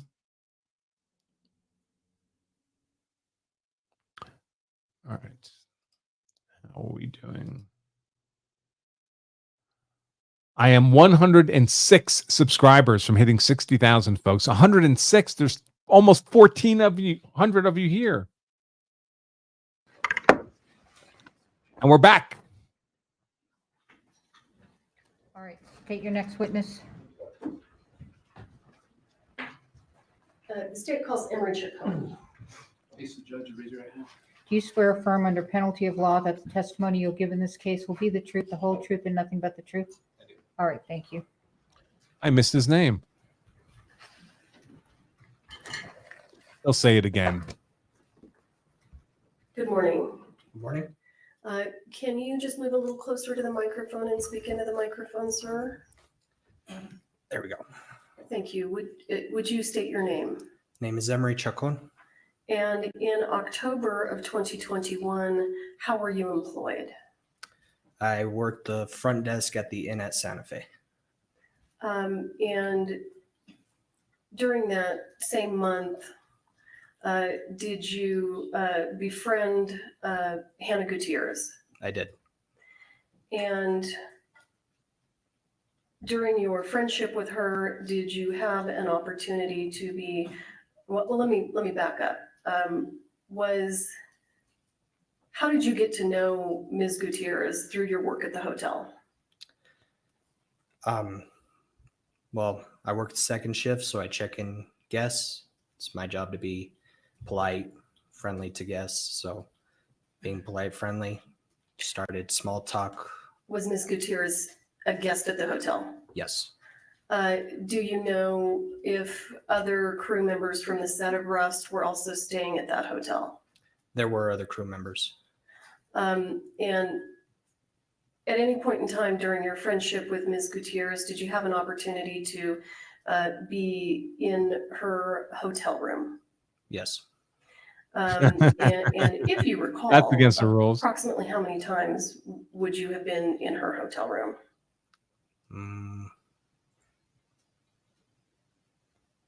Can't really recall. Maybe a handful of times. 20 minutes at a time. Okay. And when you were in her hotel room, did you ever take notice of any boxes of ammunition? Yes. Uh-oh. And I want to be clear, are you familiar with guns and ammunition at all? I am. I'm a man, ain't I? Based on your experience, What do I look like? First AD? were you able to determine whether the ammunition was for pistols or rifles or anything? I saw what looked like maybe a couple of rifle rounds, maybe shotgun shells, maybe one pistol round. And when you say that you saw the rounds, were they in boxes? There were a few that were not in boxes, that were sitting on the counter in the room. And to the best of your recollection, were any of the rounds that were not in boxes pistol rounds? One. One was a pistol round. Do you recall approximately when you saw, and let me ask you, other than the rounds that were not in boxes, did you see boxes inside? Did you also see boxes of ammunition in the room? Yes. And do you know whether the ammunition that you saw was real ammunition or fake ammunition for the movie? I don't know the physical difference between fake ammunition and real ammunition. Understood. Do you recall approximately when you would have noticed the ammunition in her hotel room? It was maybe towards an evening. In terms of like exactly what day, I can't give. It would have been 2 a.m. Do you know whether it was towards the beginning of her stay or the end of her stay? Towards the beginning. Did you see the ammunition in her room on more than one occasion? No. Just one occasion? Yes. Okay, thank you. I'll pass the witness.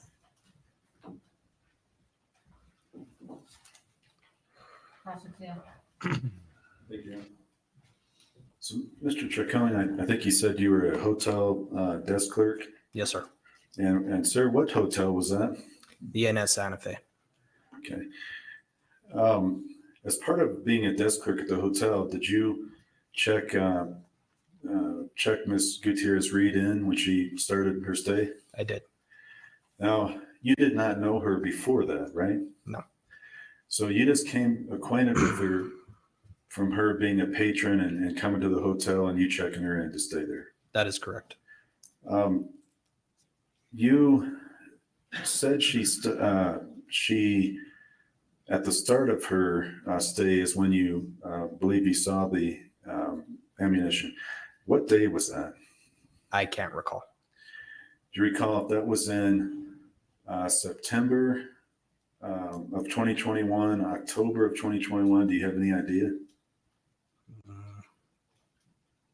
Maybe mid-September, Late September? about. Okay.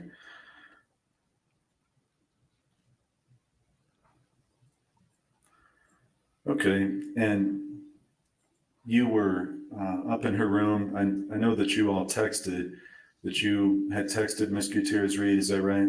Yes. And did you go to a movie with her one time? Yes. Now, after that, didn't you want to keep texting her and have a different type of relationship with her? Quite possibly. That's what you wanted, isn't it, at that time? Not too sure how it would have worked out, but perhaps. Okay. And it was pretty clear from her text back that that's not what she wanted to do, right? Yes. Okay. Over a period of time, you kept texting her and she just quit texting. Is that fair? Yep. Okay. Oh, he got ghosted. Now, I know that you said on direct that you can't tell the live ammunition from a blank ammunition, for example. Is that true? That's correct. Okay. And you also probably wouldn't be able to tell a dummy round from a live round, right? Correct. Now, these boxes that you had mentioned, do you remember what color they were? I remember they were kind of a army green, hard plastic. That's on a. Okay. Okay, and you just don't know exactly what was in them or what they contained? No. Okay. And in late September, you're aware that the filming had not started yet for the movie, or do you have any knowledge of that? Okay. Do you have any knowledge of when the movie started filming? No knowledge. Okay. You're gonna have nothing further. Thank you. Any redirect? No, Your Honor. All right, you're excused. Thank you. Thank you. Next witness. The state calls Wyatt Mortensen. The judge must be pissed about something. She's moving right along. Maybe she wants to get out of court early today. Go buy a hairbrush.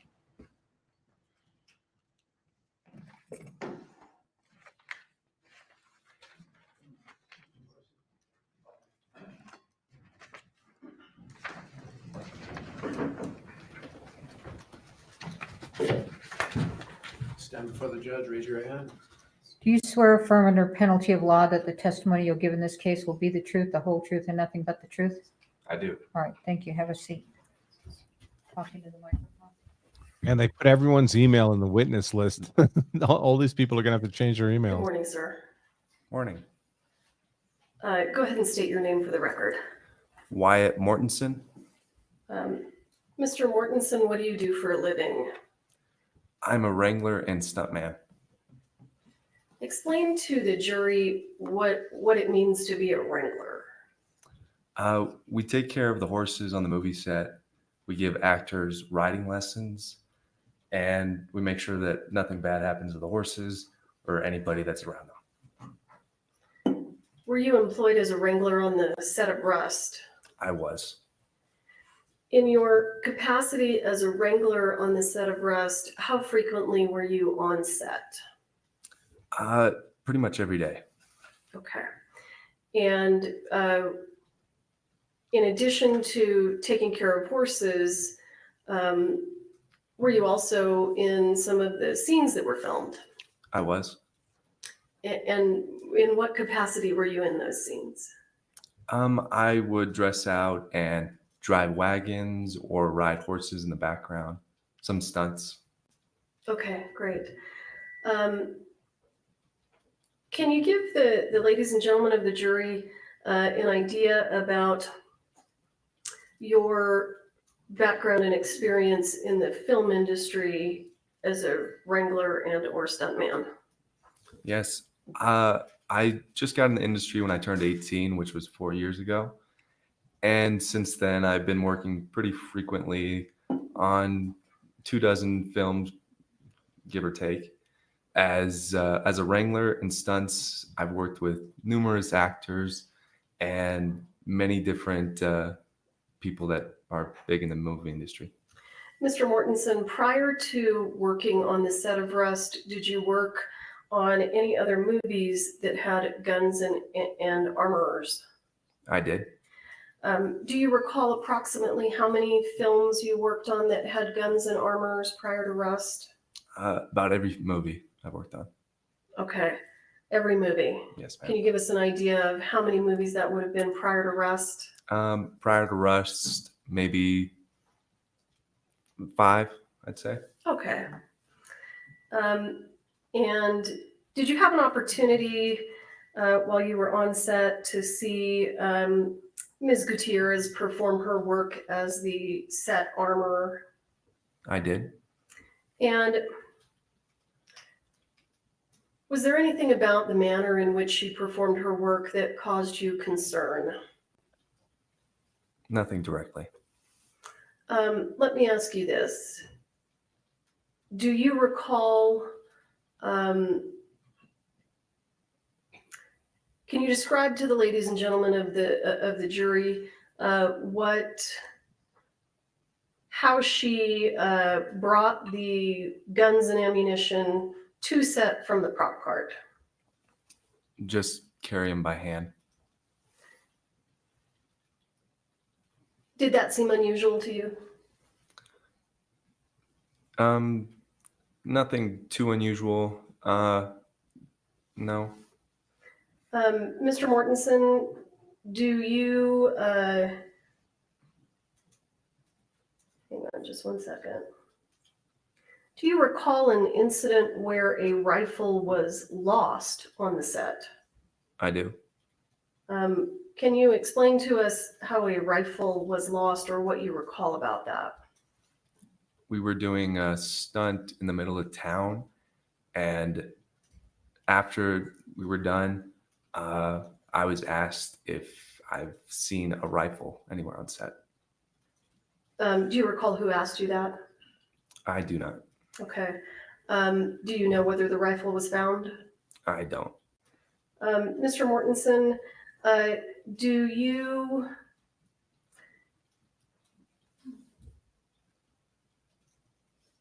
you ever take notice of guns and ammunition being left unattended on set? I did.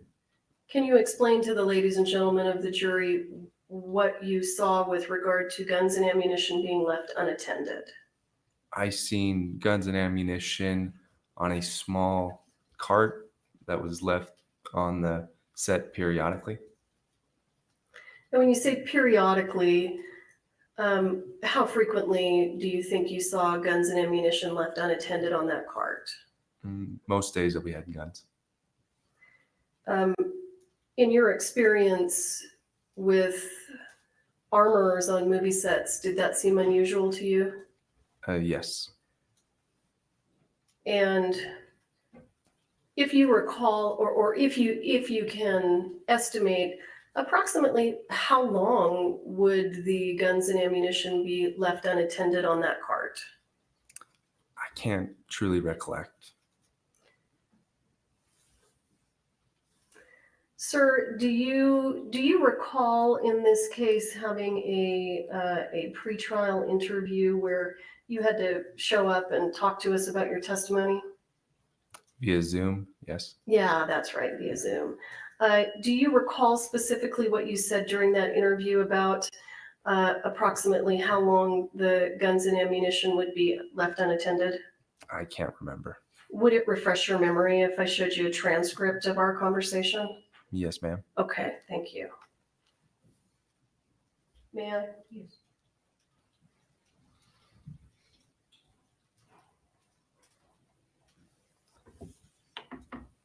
And if you want me to scroll.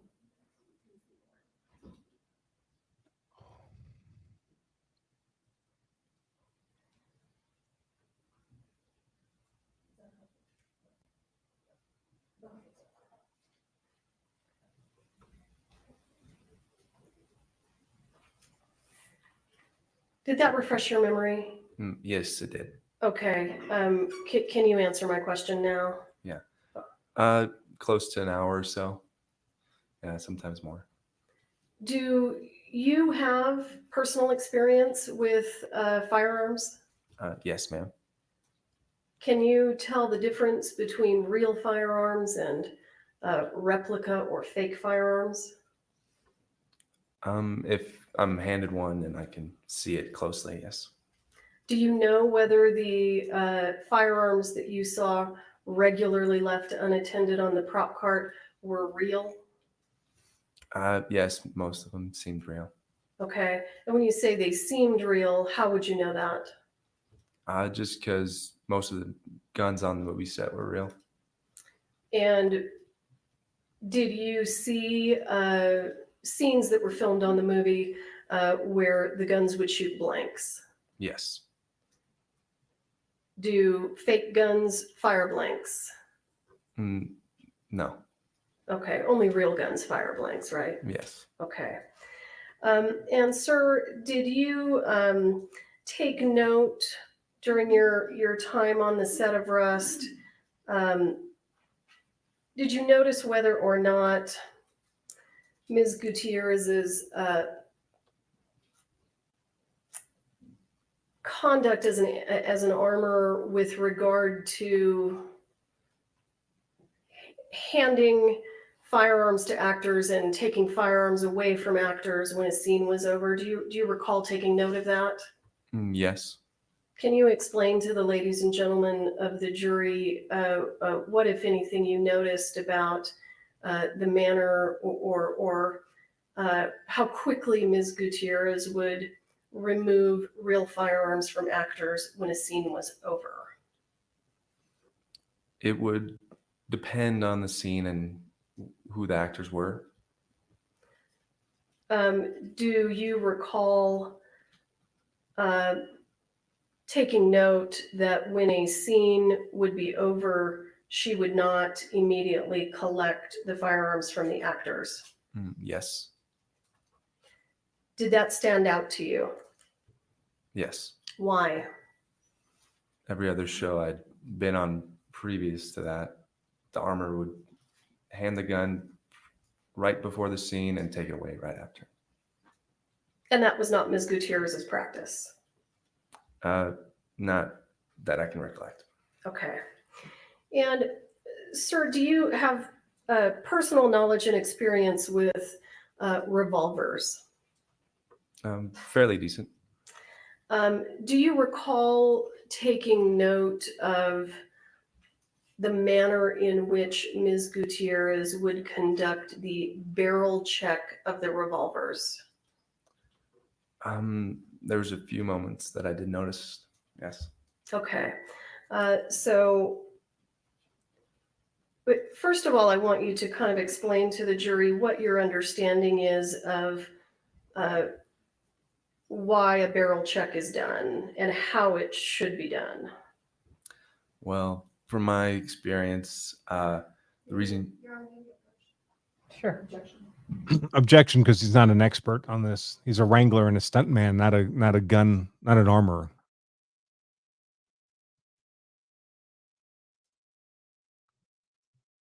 Lack of foundation.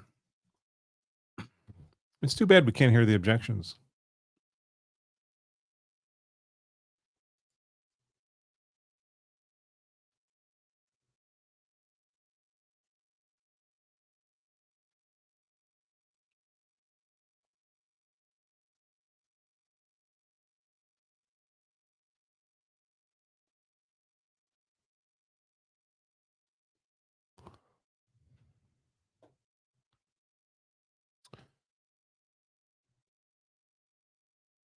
Let's see. Okay.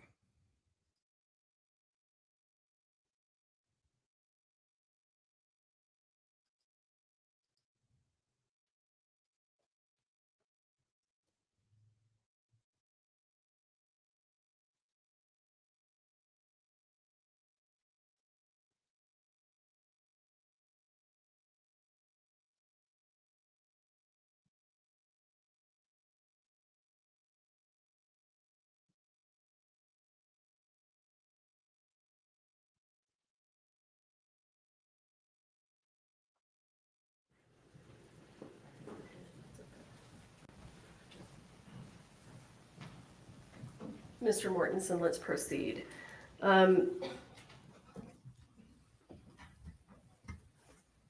Did you notice anything that caught your eye about the way that Ms. Gutierrez would conduct the barrel checks? Yes. Okay, and what did you notice specifically? Can you describe specifically? Well, let me do this. Do you recall discussing this during the interview that we did with you over Zoom? I believe so, yes. Do you recall exactly what you said to us that day? I think so, yeah. Do you need it? Do you need to see it to have your memory refreshed at all? Yes, please. Okay. Yes. Thank you.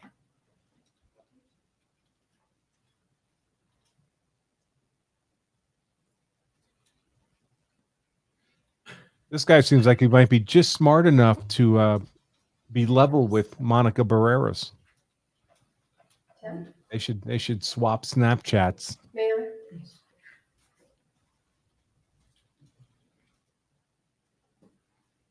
Let me make sure I'm on the right spot. Okay. Which line is Carrie? 10 through 21? And take your time.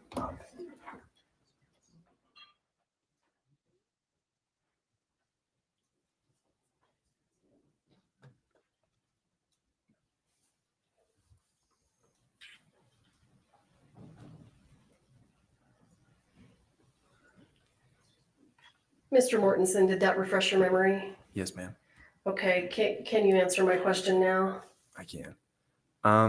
So there would be moments on the set, and one that I can truly recollect was she took the gun from Alec, and to check to see if the gun was clean, which there's a process that armors do, and Can you tell the jury in your experience what that process is? yeah, in my experience, you always make sure you check if a gun is clean or how many rounds are inside the gun. But what you can do is you open the cylinder, and this is speaking with single action pistols, and you take the cylinder out, and because blanks have a lot of debris that comes out with the gunpowder, you check the barrel sometimes to just see if anything is lodged in there, because that can shoot out with the gunpowder.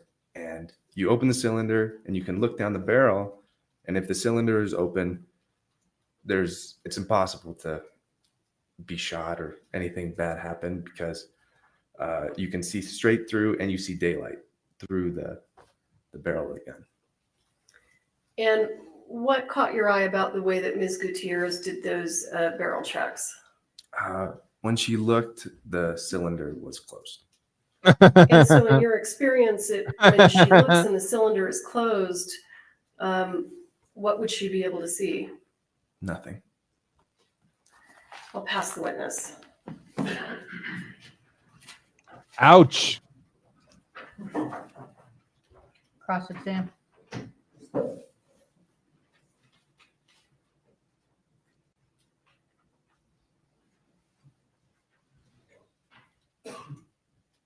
That left a mark. She was pointing the gun at her own head and couldn't Mr. see Mortensen, anything. Isn't it true that you can see light through that barrel just by pulling back the hammer?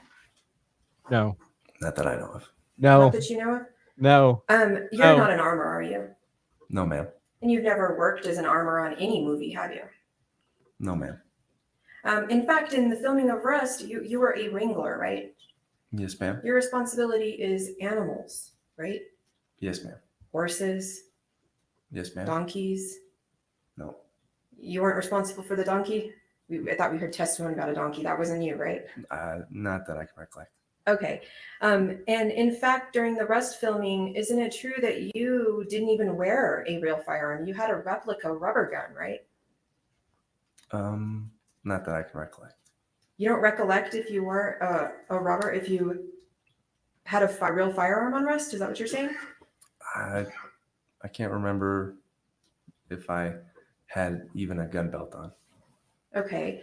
At any time when you would have a gun on Rust, wasn't it a rubber one? Not that I can recollect. So you don't remember if you had a real gun or a rubber gun on this movie set. Is that what you're saying? I can remember holding both a live gun and a rubber gun, but On the filming of Rust. yes, ma'am. Okay. Now, in your direct testimony, one of the things I thought I wrote down that I heard you say was there is nothing directly about Ms. Gutierrez's work on that set that caused you concern. Do you remember telling the jury that in direct? Yes. Okay. And when you saw these guns on top of that cart, you weren't right over the prop cart, right? You were further away from that. Beside it. Were you even able to tell if these were non-functioning or functioning firearms? Not that I could tell. Okay, so in your have you ever seen on any of the movies you've worked on a part-time armor? Never.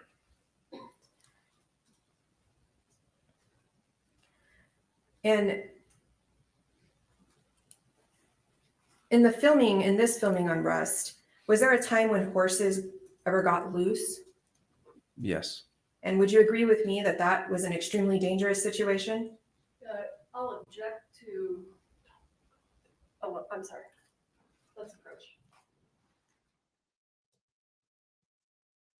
What's that got to do with Hannah and her guns?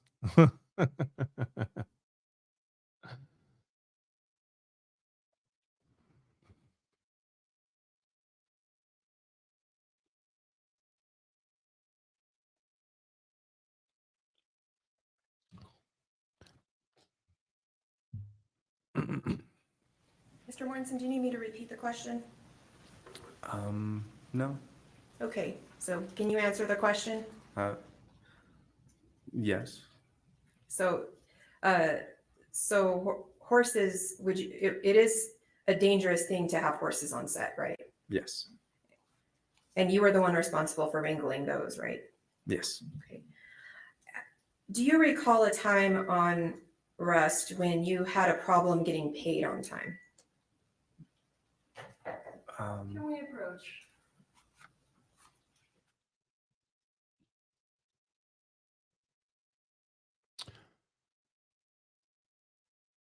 This kind of meandering questioning that the defense engages in is because they don't have substantive questions. What difference does it make if this guy had delays in getting paid to any of the criminal charges in this case?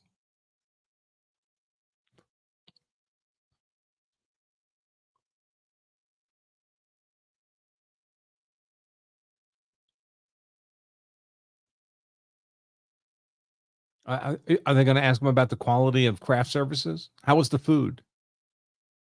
Did they provide you with sunscreen? Isn't it dangerous to be out in the New Mexico sun without sunscreen? Isn't that dangerous? Skin cancer. You're saying skin cancer is not dangerous?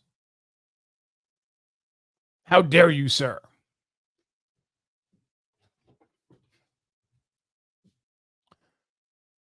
I think Monica should text this guy afterwards. I loved your testimony. I love animals too.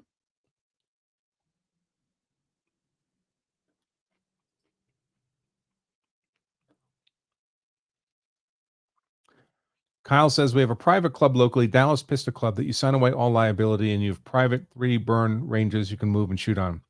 I've actually shot at the Dallas Pistol Club several times because Tom Givens has held his annual event there for several years. No long guns Yes, there, the though. question No here. rifles. So do you ever recall a time on Rust when you had a problem getting paid on time? I can't truly recollect. Would it refresh your memory to take a look at your pre-trial interview transcript? Yeah. Yes, please. Okay, just a sec.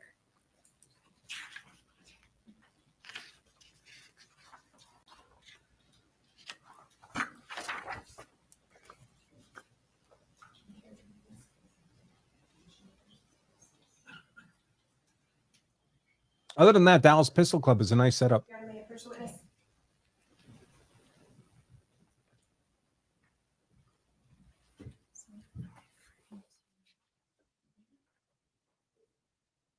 Did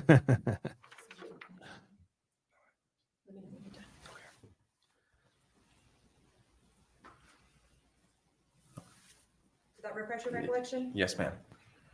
Thank you. So was there ever a time on Rust that you recall not being paid on time? Yes, at the very beginning.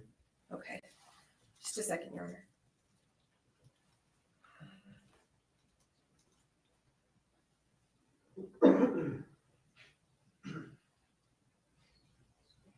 Ask him about that time we met up in the barn. No further questions. Oh, yes, the lawyer's like, I'm not going there. Mr. Mortensen, have you ever testified in court before? No, ma'am. I want to be clear. Did you see guns left unattended on the prop cart after shooting scenes that involved the firing of blank ammunition? Yes. Thank you. I don't have anything further. All right, this witness is excused. Thank you, sir. Thank you very much. All right. Okay, we're going to take our lunch break. Please be back at 1:10. Okay, downstairs at 1:10. Please don't talk among yourselves or anyone else about the evidence received here in court. Thank you. All rise. All right. All right. Lunch break until 1:10. an hour from now. So that would be 3:10. That would be 3:10 Eastern time. Save. Go. There we go. All right. Let's take a look at what the comments have to say. Yeah, the hotel clerk was not, nobody was much impressed. Yeah, I'm sorry, guys. I missed changing the banner for this last witness. My camera obscures that part of my monitor screen, so I can't, I tend not to notice it. Sorry. Anybody wants to be a real-time producer?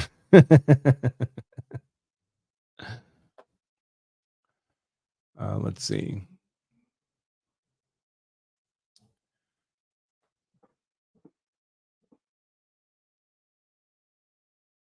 Well, that was either a series of backfires or gunshots outside my office. First, yesterday, the building's burning down. Hopefully, we're not having a Western-style shootout in Castle Rock, Colorado.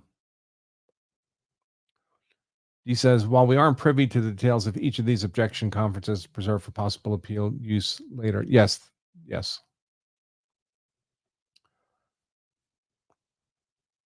I suggested Monica Barreras, co-counsel for the defense, and the Wrangler maybe hook up. And Lou writes, I'm sure they would make beautiful, stupid babies. Perhaps. Perhaps. Kyle says, dropping the cylinder is pretty simple. Yeah, can you imagine pointing a single action revolver at your own head so you can peer down the barrel with the cylinder in it? It's unbelievable. And it's not that hard to pull the pin and drop the cylinder.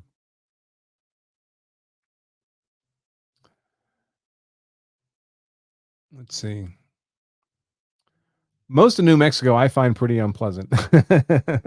Northern New Mexico on the border with Colorado, there's a Carson National Forest. That's awfully pretty. Taos is nice. Eagle Nest, little ski area, not far from Taos, northeast of Taos. That's pretty and fun riding on the motorcycle. I'm just not a desert kind of guy. So once you get to the flat parts of the state, that and Arizona,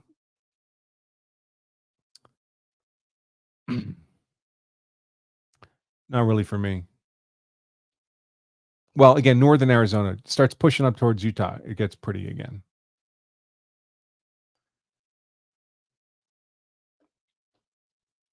D says, I've been bucked off of, bit by, stepped on, peed on, and pooped on by horses, but never shot by one.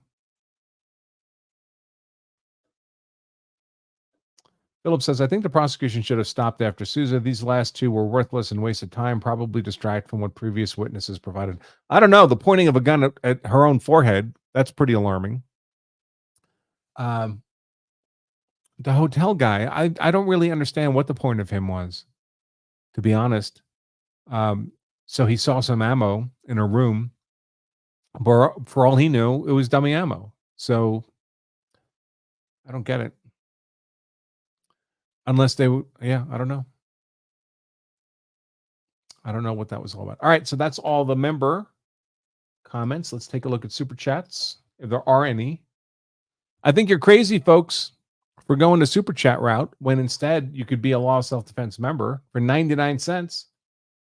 99 cents instead of paying $10 a question on super chat, because that's the super chat minimum, $10. Don't do that. Try out our 2-week trial membership for 99 cents at lawselfdefense.com/trial. And after the 2 weeks, it's still dirt cheap, only about 30 cents a day, less than $10 for a whole month of getting your questions and comments answered for free instead of $10 a question on YouTube. Just one guy's opinion. And there's nothing there. There is nothing there either. All right, so I'm going to grab a little lunch. In the meantime, I'll continue the Seth Kenny PDQ props owner, the guy who provided the guns and most of the dummy ammo to the set of rust, or at least a box of dummy ammo to the set of rust, and presumably the blanks. He's being interviewed here by Detective Alexander Fishlips. Hancock, the lead investigator on this case, and he spends the entire interview either flirting with Detective Hancock, calling other people to try to get him on speakerphone with Detective Hancock, and or throwing Hannah Gutierrez under the bus hard with both arms and a rotation of the hips. So I'll pull him up, and then I'll step off and I'll eat the sandwich that my lovely wife Emily brought to me. I'll be here, but I'll just be off camera. Here we go.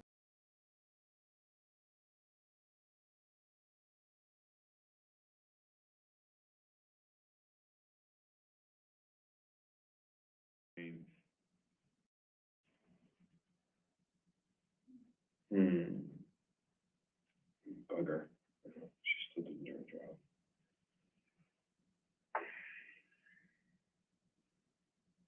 I'm wondering if there's a way, like even from the case lanes, bullet weights, things like that.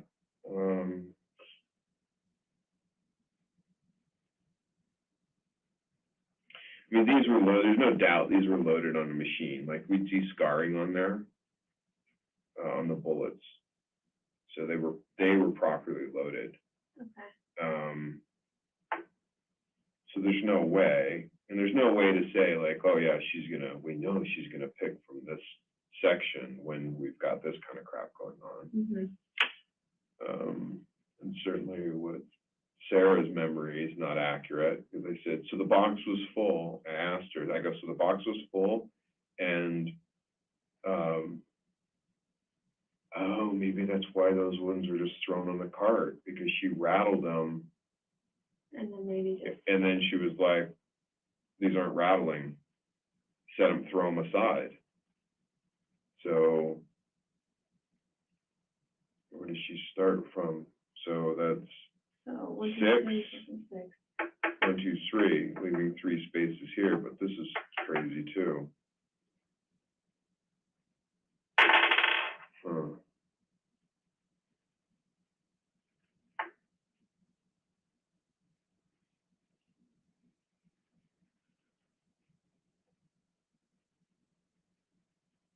Yeah, she's not coming forward. She thinks she's gonna outsmart this thing, delete all her social media. You haven't seen any videos or anything, huh?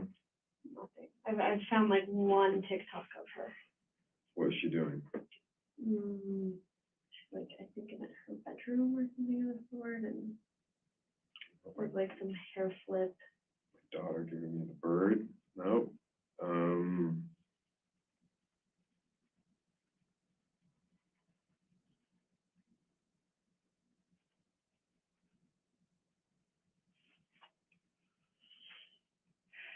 That's And there what may be other, I mean, there may have been other rounds on the top of, I think there was other rounds on the top of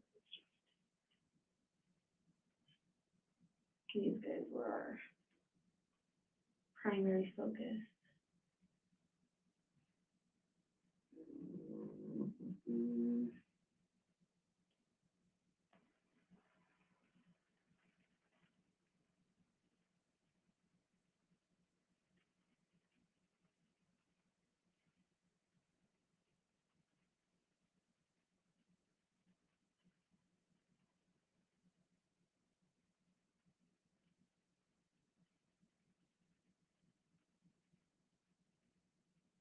you have to listen to the interview too. So.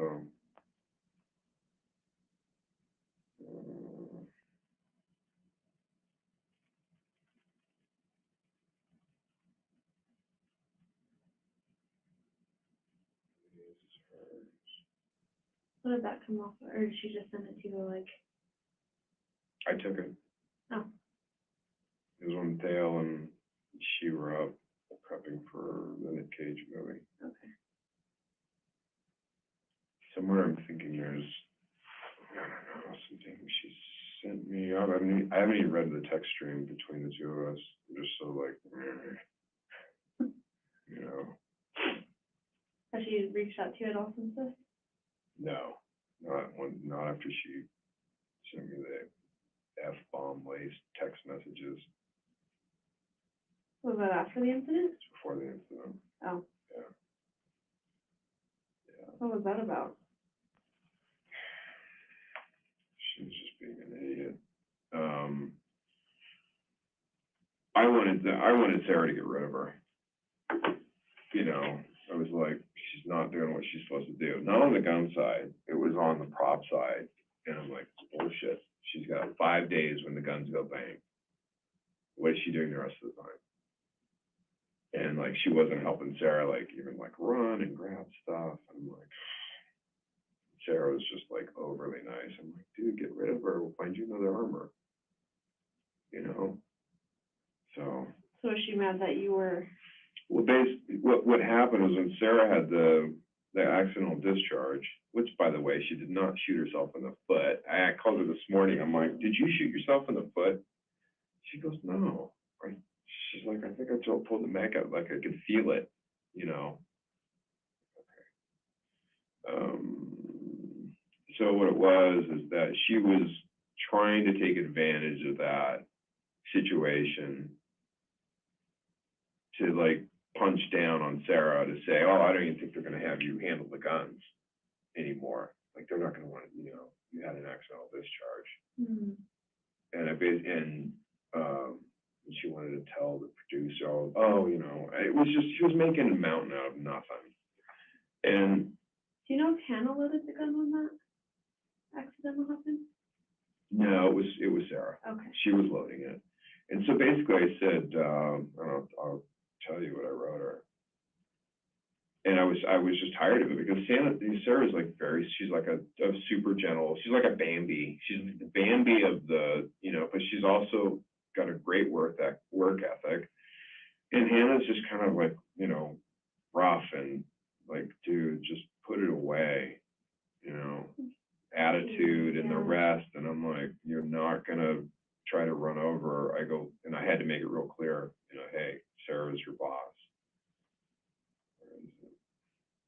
Anyway, I mean, if I think of anything relevant, of course, I'm going to share it with you, Okay. even if it's like. So Sarah's like her boss, but she's not really like employed. Well, it's like having like a pussy boss, right? You know, at the same time, yeah, she's not, yeah.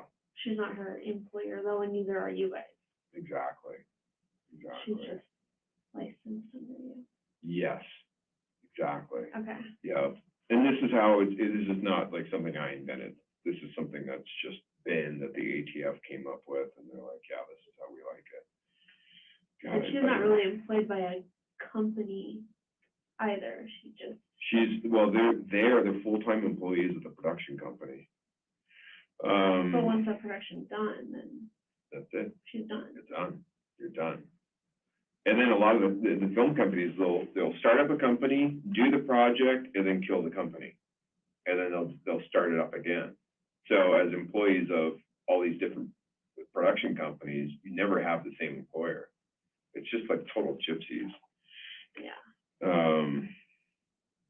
This is October 16th. Sarah told me, or I misspelled it. I said, Sarah texted me she had an accidental discharge. Happens to everyone, comma, move on. Like, you know, don't start punching down there. Move on, question mark. I'm not having a problem with it. It sure doesn't look good though. And I said, accidents and mistakes happen. Accidental discharges are accidents. Mistake is where the armor provides a gun and a full load of ammo, to be fired with a horse in the vicinity. Will you tell production about that? We learn to move on, and don't forget, she's your boss. Don't push it. Like, you know, I'm just like, dude, I'm not gonna put it. And then she just comes back with like a full F-bomb lace. And I'm like, yeah, we're done. Yeah. And you couldn't, I mean, Sarah has to be the one to say like, you're done. You couldn't have. Yeah, it's not really, I mean, I could have said she's not to touch, you know, PDQ inventory, but the problem is that I was told she was doing a good job with the guns. Like the director and Sarah and everybody, she's like, no, she's really good with the guns. And I'm like, okay. And I'm like, whatever. I mean, it's Hollywood. Everybody's got their own style. I mean, I've got mine, and she's certain, Hannah certainly has hers, but so, because I don't really jive with a lot of the filmsters anyway. Right. A lot of them are just, and they hate the gun guy too, usually. So, because they're like, What's going on some in kind an of, authoritative position? I don't know what it is. Now it's like there's more fear than anything else on set. Yeah. Everybody wants to check the gun. I'm like, come on, let's go. All at once, please. Thank you. All right. Well, if I think of anything, I mean, once Troy sends me the picture. Yeah, let me know when he gets I think back to you. I think we're screwed if they're not Starline, we're screwed. And that's what I think. He didn't give him any boxes or that one box. And he doesn't know, well, unless he can determine what he used to make them. He can't remember. I mean, it was Trail Boss. I remember because it sounds cool. Trail Boss, round flake, hole in the middle, and group, grain color, ball type. You gotta go. No, 3:00. not yet. No, my day's never end. Yeah, well, I wake up thinking about this stuff. So that's one potential. Yeah, if it's one of those two, What is it, Trail Box or what was the other one? Trail Boss or Tight Group. Tight Group. Trail Box and Tight Group. Are those still companies that are producing? Yeah, good point. See, there you go. Now you're thinking.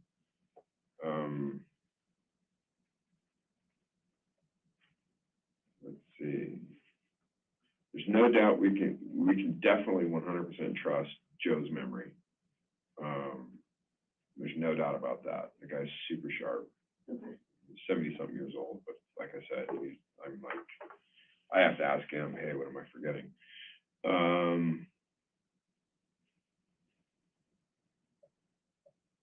I'll end up like waking up in the middle of the night going, oh yeah, I got it, but I can't think of anything right now. Okay. Oh, if you do. That definitely came from a previous show. Didn't come from Billy Ray, because Billy Ray sent out 3840 and 4440 dummy rounds. So does this box look like this? And yeah, you know what? And look at the age. This thing's been beat to crap. Yeah. And it's had a bunch of stuff in and out of it. That's very telling as well. This box has been around. Yeah, and Billy Ray's were brand new. And the one I sent out looked fresh. But it could have happened between the point I sent it, if this is the kind of crap she was doing. That's a little weird and tear on styrofoam. Yeah, it is. It really is. Only a couple weeks, I would say. Yeah, I mean, that's you hitting it against the cart right there and stuff like that. And the edges are all beat to crap. That one too. The box that I sent out, that's the one I'm like, oh, has the gaffer tape across it, and then my handwriting in blue Sharpie, at least on one of the sides. I don't know, so maybe, and I might have even flipped it around and wrote on the back side of the box too. Yeah, I think the big thing though is the fact that obviously And that's the those sell. aren't common to. It should have. That's another. Look at the rest of the box. The rest of the box are dummy rounds, and you put something that's obvious that really, and she might sit there. Starline brass. Yeah, and she might have said, "Oh, was under a lot of pressure and all this other crap," when she wasn't. She wasn't doing. I mean, there's that letter in her file about that. In the statement she made. No, about the fact that she wasn't doing her props work. Oh. She was hired as an assistant prop master, and she just wasn't doing it. So anyway, all right. So now I just want to sit down with a drink and see if I can figure out her statement of the fact that she was hired to do, dual roles isn't really No, holding she any was, weight no, she because was overworked. wasn't helping Sarah. She wasn't at all. I mean, I could, there's gonna be stuff in my text message streams and things like that about Sarah starting the issue of it early on, being a problem early on.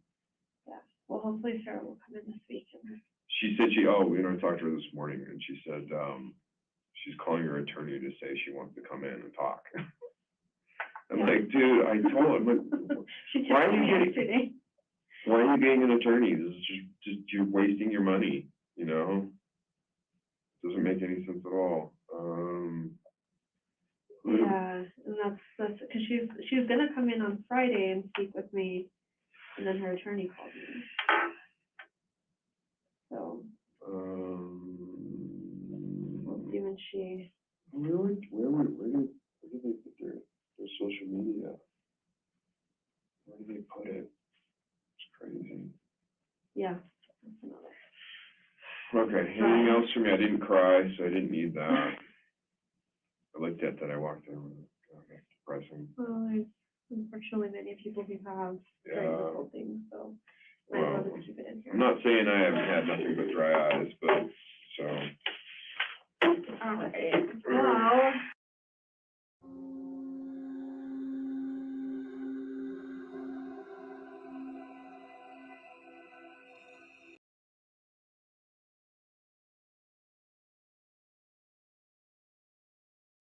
All right.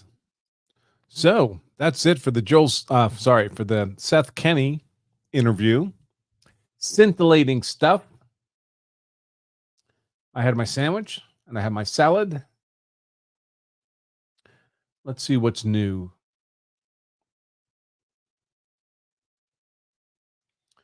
Sheepdog in Virginia says, when you hear lawyers like this, it makes it seem as easy as opening a Cracker Jack box to get a law degree. Yep. Yep. The barrier for becoming a lawyer in America is much lower than it should be. And now some states want to get rid of the state bar exam entirely. I don't want to suggest why that might be. It's because certain favored classes of people have difficulty with the bar exam and therefore are underrepresented on the bar. So the solution to that apparently is to get rid of the test. And then you get lawyers like this. Let's see if I have any more. I know I do.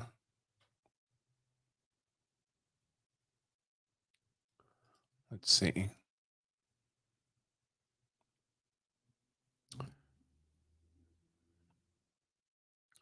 Bum.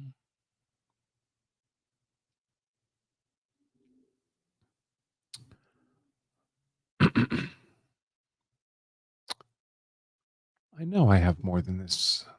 More interrogatories.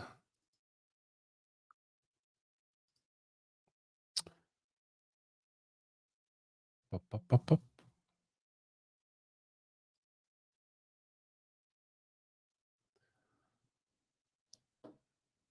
guess I'll have to search for it.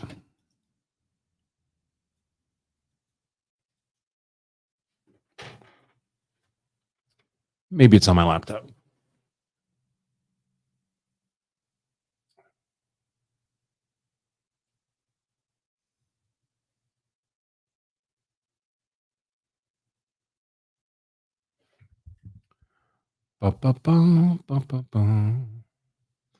Yeah, here we go.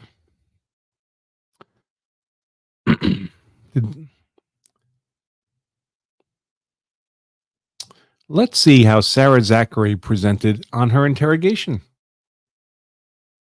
as opposed to how she presented in court.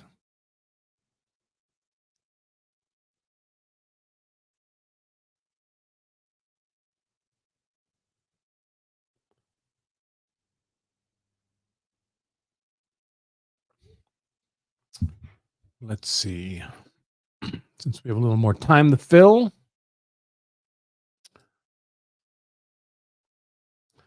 Go through the comments first. Law of self-defense. Put my little member banner back up.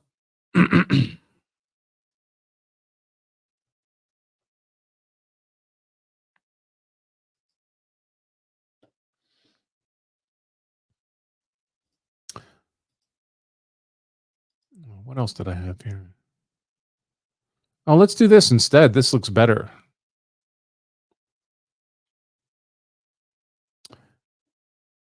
The Jensen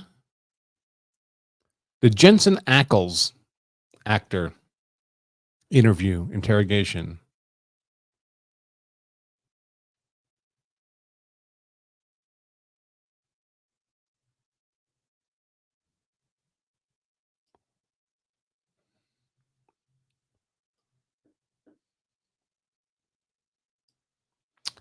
Let's see. Bum, bum, bum, bum, bum, bum, bum, bum, bum, bum. Here we go. And I put this like single prop literally next to the guy, like with the Nice. all the way over, and we landed. It was pretty sketchy coming in on that one, but that was fun. It was fun. Yeah, I have flown in once into the Santa Fe airport, and I Really? like never again. Like, What's wrong with it? It's fine. I know it wasn't fine. But I have a slight fear of flying. Okay, so. my wife is like that too. Like she's not a big drinker, but if she's gonna fly, she's like, I need shots.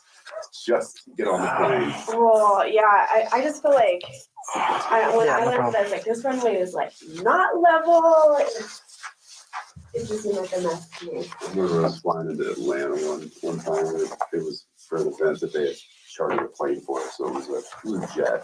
It was a small jet, and the wind shear was so crazy that we were literally coming in like sideways.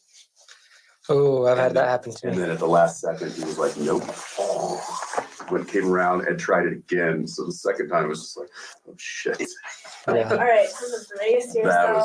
That was pretty sketchy. That's how on Friday it was so windy out here. Our like gas station pumps are kind of by the airport. Yeah. And that's how all the planes are coming in. They're coming in. Just coming in sideways. Yeah. Like, So sketchy. That's New Mexico weather. Yeah. Well, you got the big crosswinds here too. Yeah. Like open plains, right? especially now with Not a lot of trees. So let me just start with if you could spell your first name for me. Jensen. And last name. Ackles, Ackles. What's your date of birth? 1978. Which probably makes me the oldest in this room. Hey, I'm born in March too. Also Pisces. Pisces. Yeah, heck yeah. Fish, good people. Yeah. Gemini's not so much. Oh, two sides to you, huh? Yeah. Yeah. All right. So what is your role or your title as far as this production goes? One of the lead actors. Okay. Any other No. secondary type things that you do? Nope. Not a similar producer as well? Nope.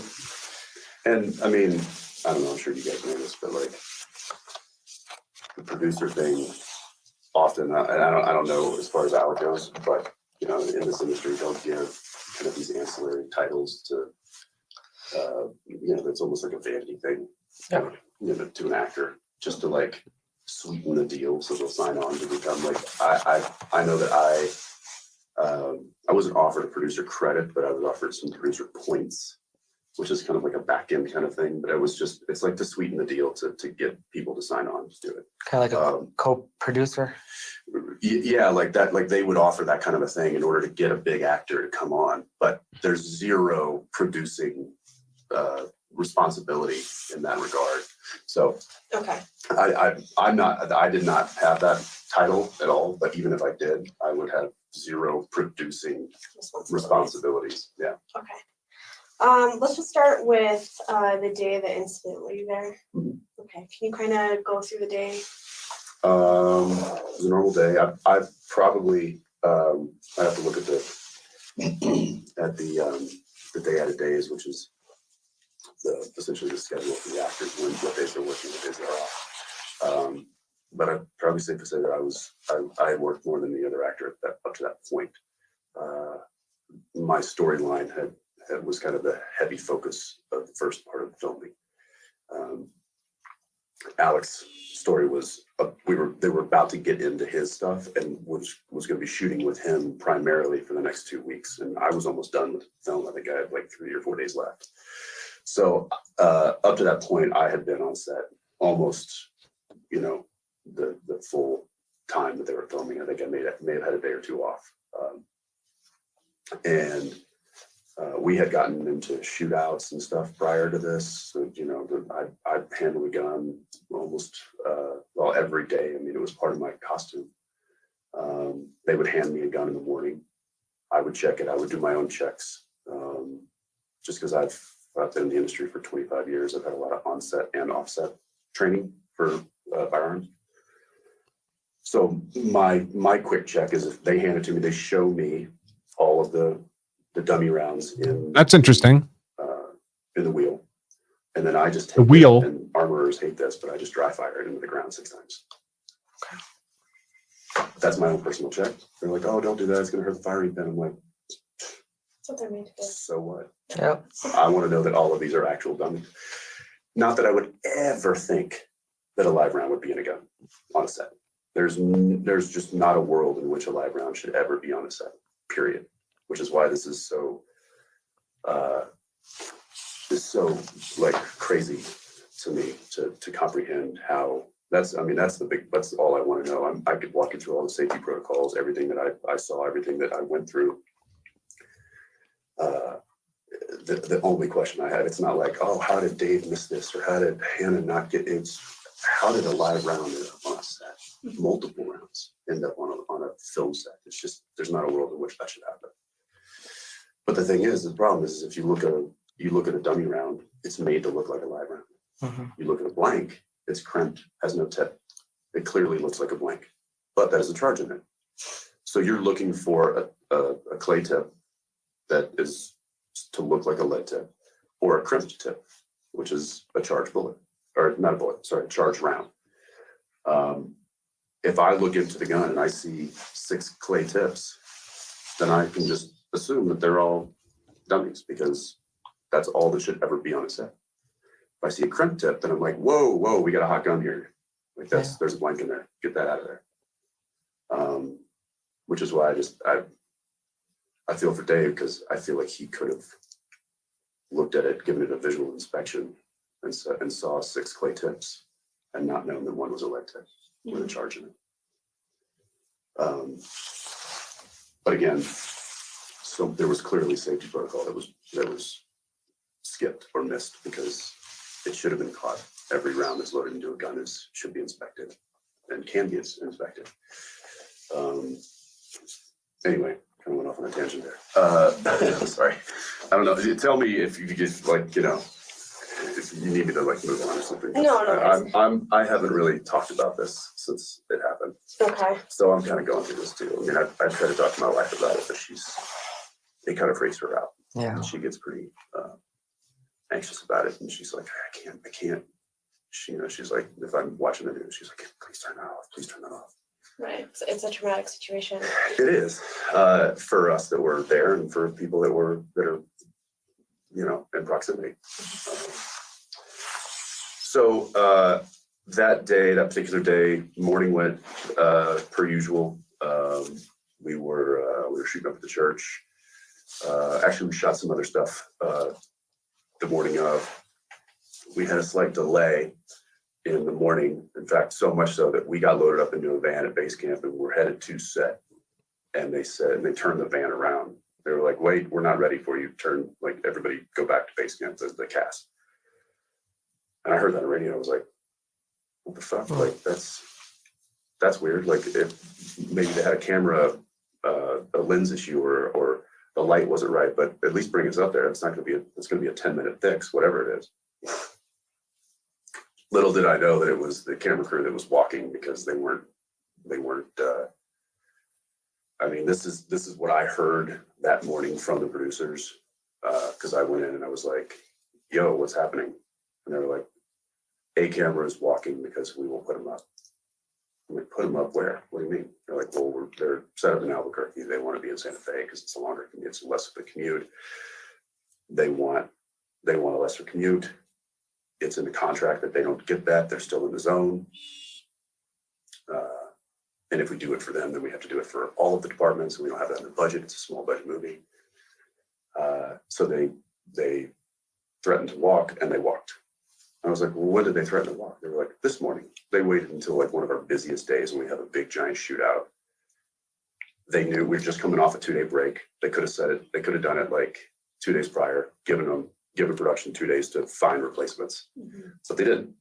They were smart. They're negotiating, and they showed up that morning with their equipment. They were like, so you gonna put us up? And production was like, no, we told you no. And they're like, okay, bye. And that's why they were like, send cast back to base camp. We don't have a camera crew right now. We got to figure some shit out. So we went back and we got it was a 2-hour late head start that day, which was, we moved pretty quick, especially for a low budget film like those tend to be high pace. So once B-Cam, Reed, who was Halyna's guy from LA, he wasn't going to leave her. So he stayed, even though most people would have probably left in solitude or solidarity with the rest of their camera crew. But so we've got A-Cam, B-Cam. B-Cam is usually a guy that can also double with Steadicam. So A-Cam is more studio mode. Does this make sense to you guys? They left. B-Cam stayed, the operator. The focus puller didn't. He left as well. So we lost like 6 out of the 8 camera people. Maybe it was 7, I forget. But Reed stayed, who's an operator. So finally they wrangled some focus puller to come in that more like immediately. And we were able to continue the day with 1 camera. And so we started. First couple shots, me riding into town on a horse, hopping off, establishing shots, that kind of thing. And then we moved up to the church later in the morning. And the first few shots inside were facing me, so it was over Alec to me and my kind of deputy coming into the church, guns drawn, saying, stand up slowly, drop your weapons, that kind of thing. And then he basically slowly takes his gun out, thinking that he's going to drop the weapon, and then he draws back on a hammer, jumps up, starts shooting at me. That's the scene. So we shot my coverage over him to me, both wide and both tight. And then we sort of turned around and broke for lunch. So we went to lunch, came back, the first camera shot back was kind of a close insert of Alec pulling the gun out. And so I was standing not immediately on set because they were just setting this particular shot up. It didn't necessarily include me, but I would have been coming in for off-camera dialogue. Okay. I was not on camera, but I would have been off camera for the, telling him to put his guns down, that whole thing, which he probably didn't need me to do that, but that's just, what we do. So I was standing just outside the church, right off the porch there when the gun went off. And again, they were just setting up a shot of him pulling out the gun and showing Halyna, she was very kind of involved in every shot.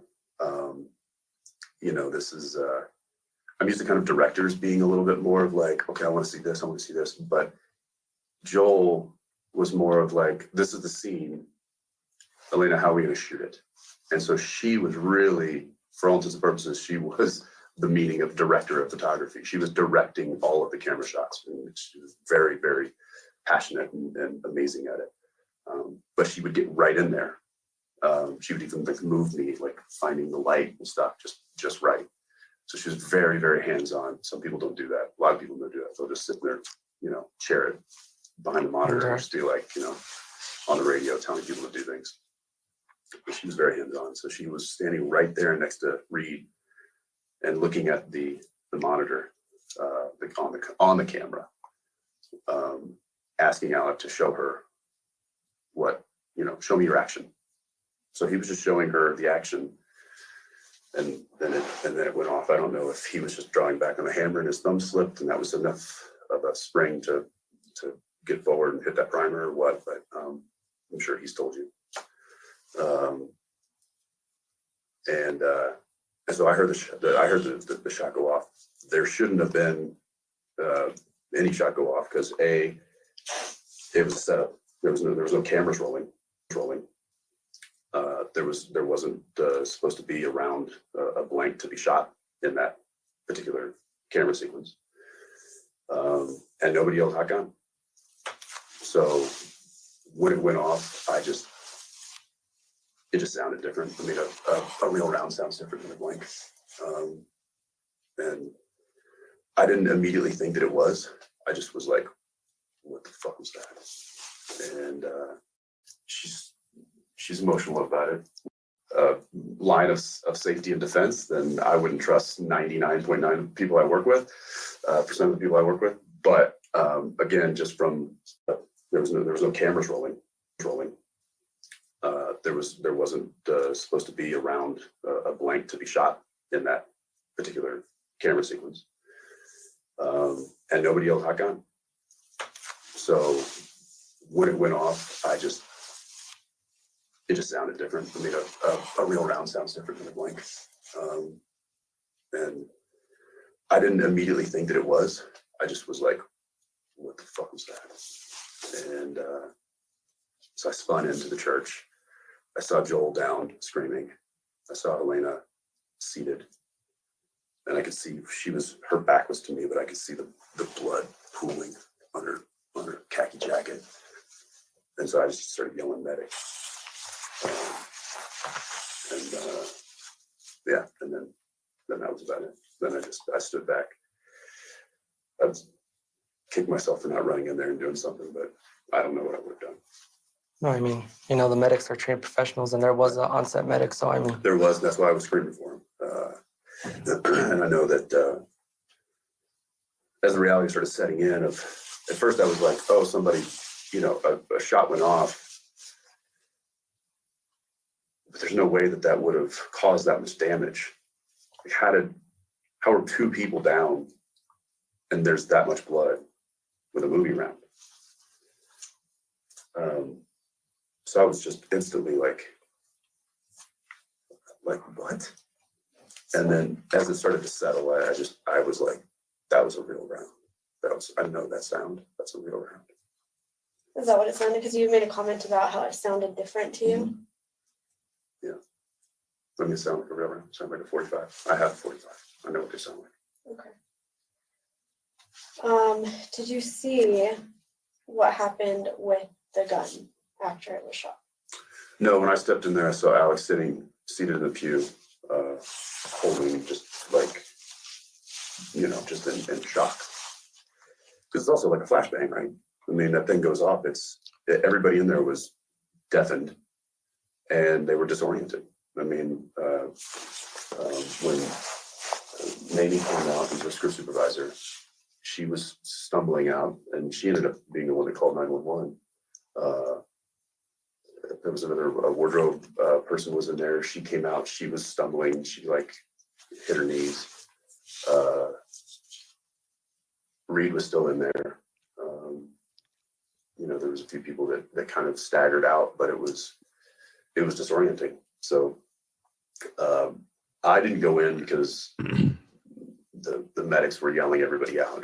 And Joel, our director, was actually yelling, get the fuck out, get out of here.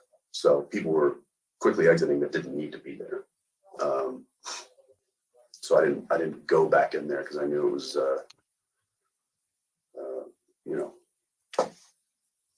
I couldn't do anything at that point. So I just was standing back, and then I started helping move equipment to make way for responders.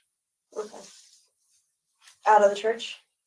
Or out of the way of the church. There was so much equipment around the front of the church, and we knew that everybody was going to need access. So we started moving barricades, we started moving camera equipment, we started moving monitors, and I just threw my jacket and my hat off and started helping grips and electrics, and everybody just started moving shit.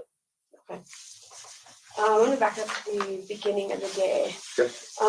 Were you guys working with any of the firearms on the first half of the day? I mean, like I said, we get handed our gun belt and our firearm in the morning, And it essentially stays on our person because it's part of our costume for the remainder of the day.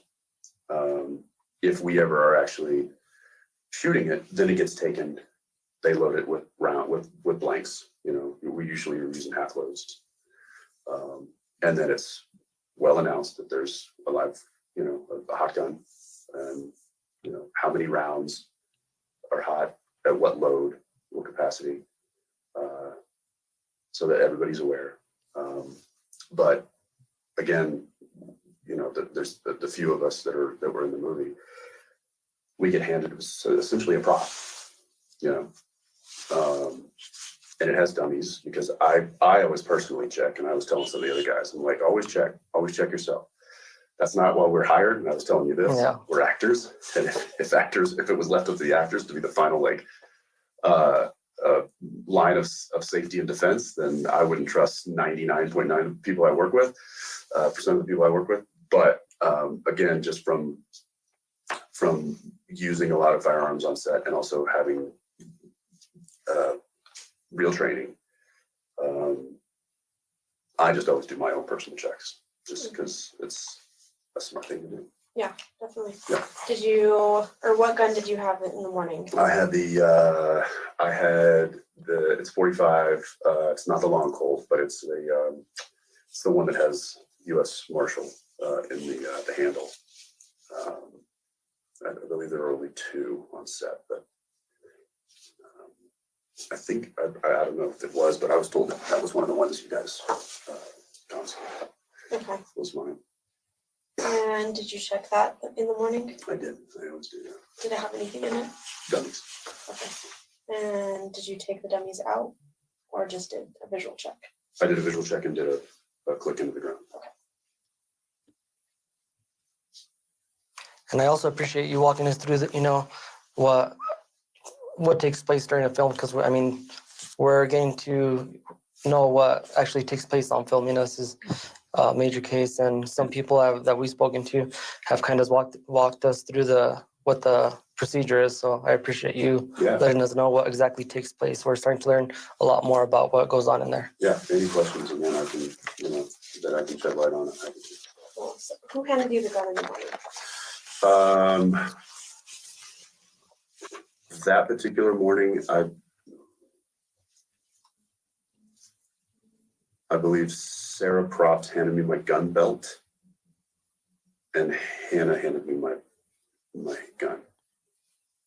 She was not 100% of the time, but most of the time, the person that was handling the firearms.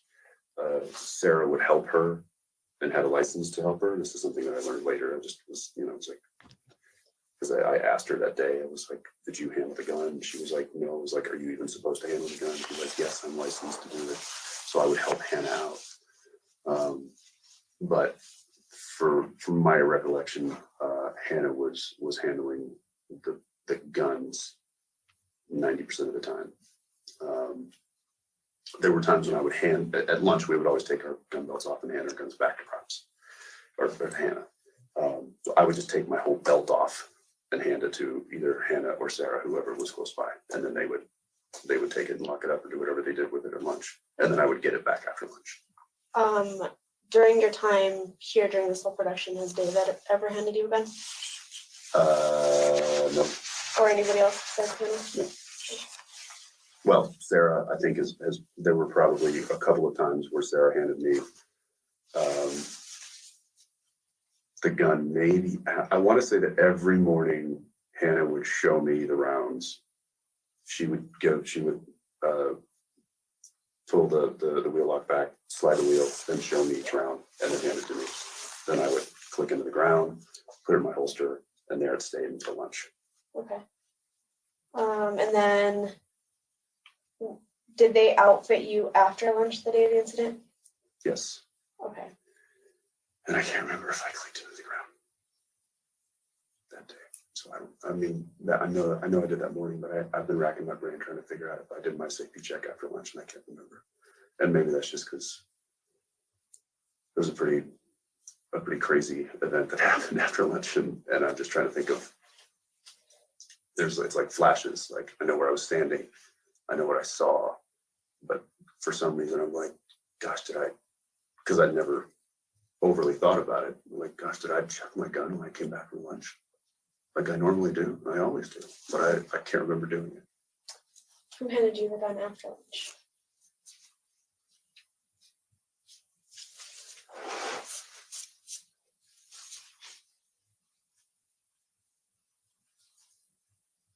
I don't know.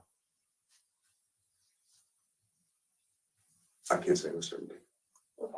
And it's okay if you don't know, because we don't want to say or Right. have something in mind that didn't happen. So if you That's what, can't yeah, I mean, recall, I could certainly, yeah, you know, I could give a percentage guess, but it was, I don't know for certain that it was either Hannah or Sarah. It was one of those two.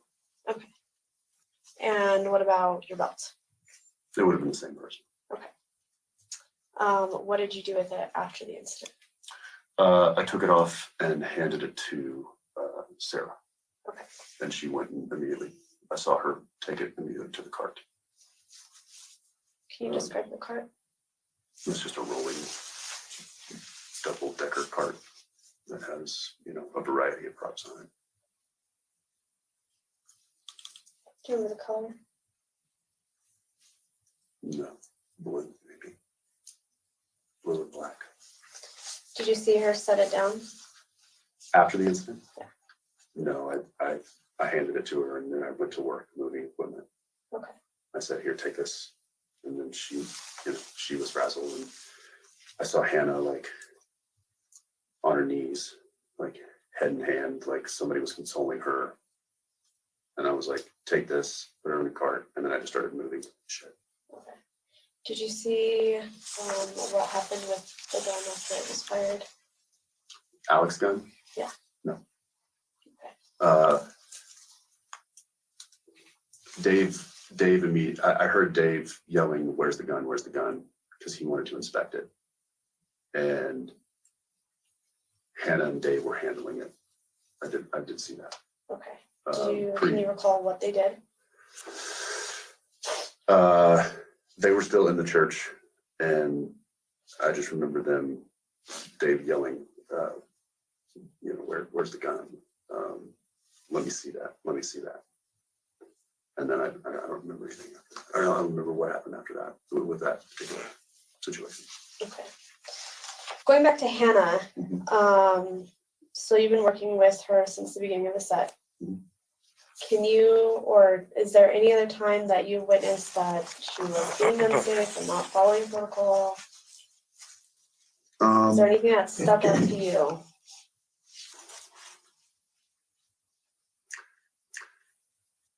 She was, in my experience, she was saying the things that you know, an armorer would and should say.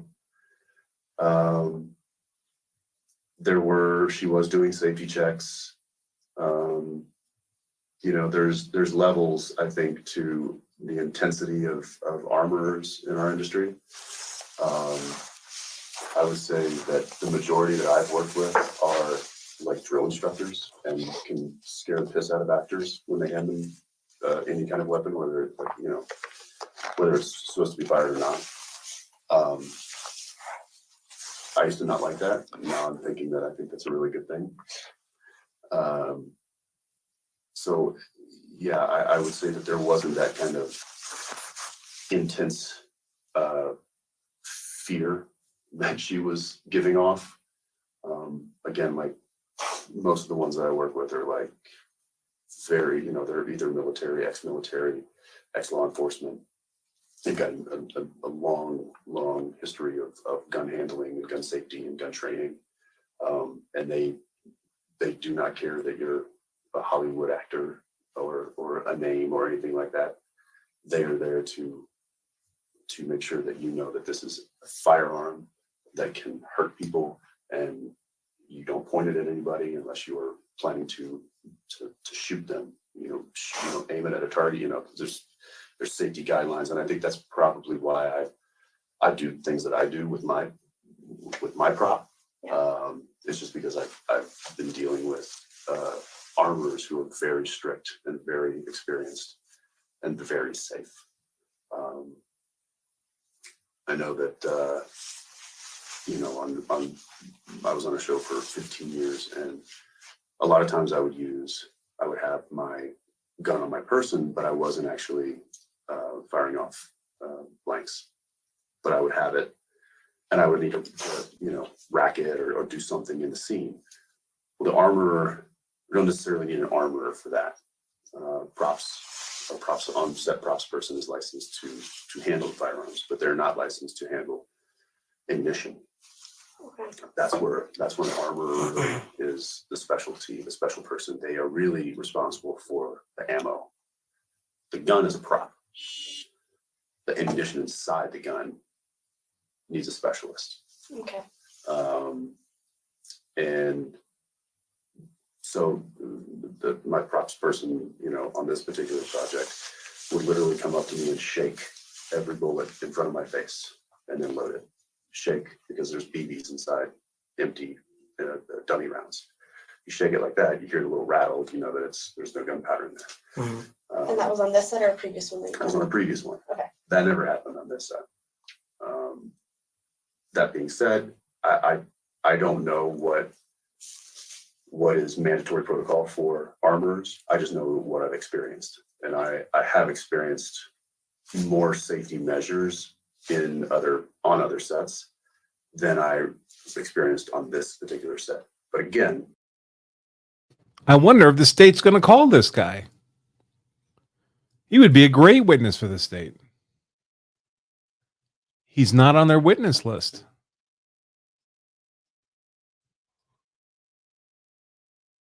Huh.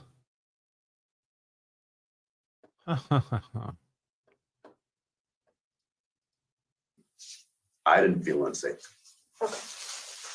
And that was more, I mean, is there anything that you could point out that she did that was really like... How about now, Jensen Ackles?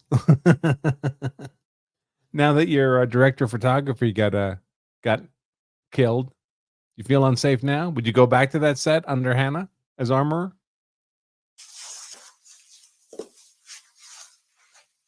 That was like being loose or... Okay, I want to stop that right there because it's just about time for us to come back. The court's probably going to be late, but that's fine. Remind everybody that today's show is sponsored by CCW Safe, a provider of legal service memberships, what many people mistakenly call self-defense insurance.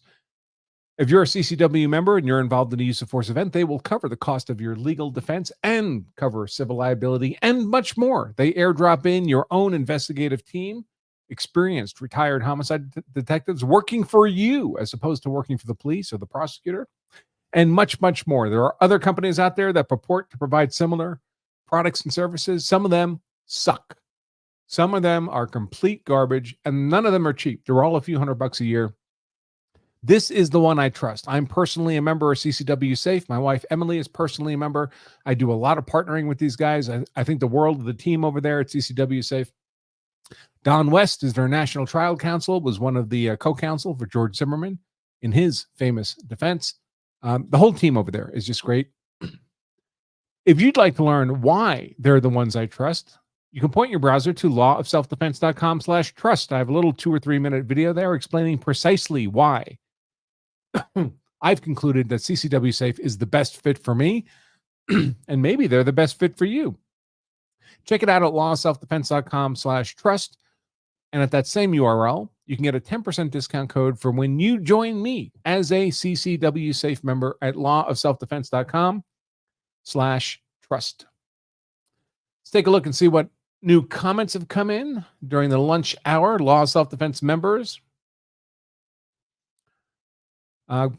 Member Kyle says, if no one knows anything about guns, I guess it's easy to think of Hannah as doing a good job. And they really don't, right? David Halls, first AD, doesn't know anything about guns. Joel Souza, director, doesn't know anything about guns. The props lady doesn't really know anything about guns. She knows just enough to load and unload blanks, really. So everyone around Hannah, nobody really knows guns. Now, I've learned that we were just watching this interview with Jensen Ackles, one of the co-stars, leading actor on the film, along with Alec Baldwin. I thought a lot of that was really interesting. Apparently, he is a gun guy, owns guns, shoots guns, has had some real gun training. He says he never felt unsafe on the set, but he also was just talking about the fact that he's been on other sets where the armorer was more like a drill sergeant, where it's a much more intense communication of this is a dangerous weapon that can hurt people. And he said in the past, he's found that he didn't like that very much, that high energy attitude, drill sergeant kind of attitude. But now, given this event, he's thinking maybe that's the right approach. Certainly, he said he never encountered anything like that here with Hannah. He also said she never shook around in front of him. He said other armorers and other sets, they would shake every single round in front of my face so I could hear it rattle before they would put it in the gun. He also said he would routinely just cycle through the gun, press the trigger, click, click, click, click, click, click 6 times with a 6-shooter at the ground because he wanted to be absolutely sure that there was no live rounds in there. By the way, that's not an absolute guarantee. You could have a hard primer. The second strike will ignite the cartridge, but that's a topic for a different day. So interesting. Sheepdog in Virginia says, I don't think anyone thinks Hannah did a great job. My only question is how bad she did amount to criminal charges. And I don't think that they do based on the defense I spoke to earlier, which would be, I guess, the defense of intervening cause. That nothing bad would have happened but for Alec Baldwin pointing his gun at Halyna Hutchins and pulling the trigger, which Hannah would argue is an unforeseeable intervening cause. I mean, I would certainly make that argument if I were on the defense, but I didn't hear them touch upon it during their opening statement. So I don't know. I hope they're smart enough to think of it. Sheepdog in Virginia asks, are there still states that don't require a law degree to take the bar exam? I don't know. They used to be fairly common that you had the option of reading for the law. So basically you could kind of apprentice in a law firm for a few years, and then you could take kind of an oral exam for the law in front of a judge and get a minute to the bar. But I don't know if anybody does that. I certainly didn't do that. I took 2 bar exams, passed them both. That was it. New York and Massachusetts. In a weekend. Well, in a 3-day period. I had to drive from Boston to Albany and then back to Boston. Let's see. Philip says, unfortunately, I think Hannah was set up for failure by being put in a position she was sorely untrained and inexperienced to perform and was then undercut by her superiors in the execution of her duties. Her possible drug use and inattention to details are hers and hers alone. I think she saw her dad do it and he made it look easy. Her dad, her quote unquote dad, her father figure, Thel Reed. And, you know, there's kind of a sense of you can just kind of go through the motions and not be paying attention to detail. And 99 times out of 100, it works out fine. Because if there's actually no live rounds on the set, you don't have to worry about it. Right? If there's literally no live rounds in the set, you could not do a single safety inspection of anything. And nobody gets shot because there's no live rounds on the set. So it's possible to get kind of lackadaisical about the safety checks because nothing ever goes wrong. Oh, I guess I should take that banner down, I guess. Nothing ever goes wrong. And those safety measures appear to be effective because no one's getting shot. The trouble is the half-ass safety measures don't catch that rare event when a live round does show up. Only perfect safety measures do that, right? You have to have your safety measure perfect every time. The live round only has to make it through once. That should be the standard of care, which I think we heard from Brian Carpenter, and I expect most professional armorers in the industry, but Hannah just didn't have that.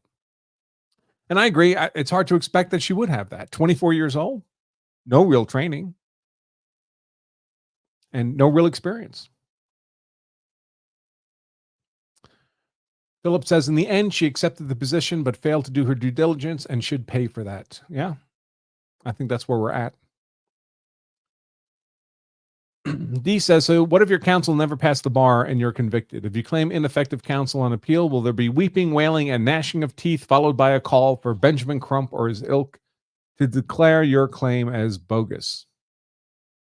I don't know about that. So I'm not sure. I'm trying to remember.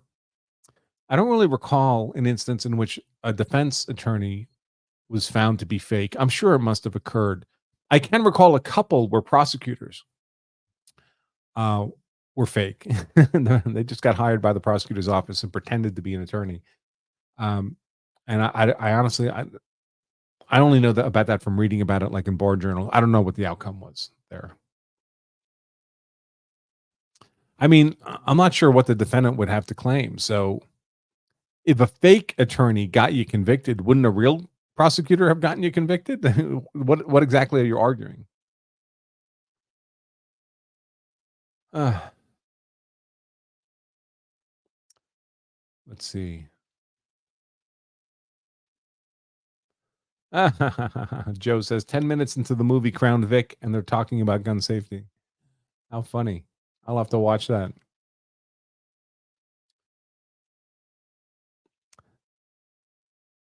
Scott says Jensen Ackles worked on the show Supernatural for 15 years as one of the brothers who hunted monsters. Lots of gunplay. Yeah, so I've actually never seen an episode of Supernatural, but my wife was a big fan and watched all 15 years. All 15 years of that show. I have to say, man, him and whoever that other actor were, they were smart guys. Don't blow up the show, whatever we do. Can you imagine having a television acting gig for 15 years? 15-year job security? What's like that? Law and Order, NCIS? There's not many shows that have that kind of run for an actor. That's like lifelong job security. Amazing. Yeah, the name Jensen Ackles wasn't familiar to me, but I Googled him, and that's when Supernatural came up. And I'm well aware of Supernatural because my wife watched it all the time. Eric says, I don't want to come off as paranoid, but how many people like Hannah are there? Oh, we're back.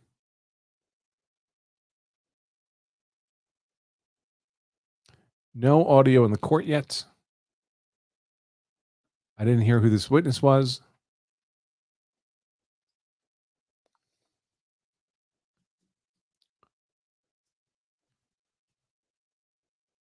And of course, the judge ran, the court ran 10 minutes over their defined lunch break period.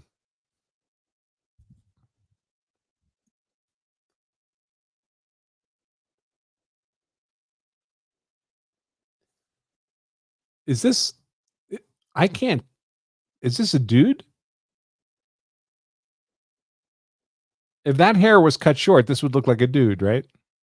I'm not trying to say anything. It's fine either way.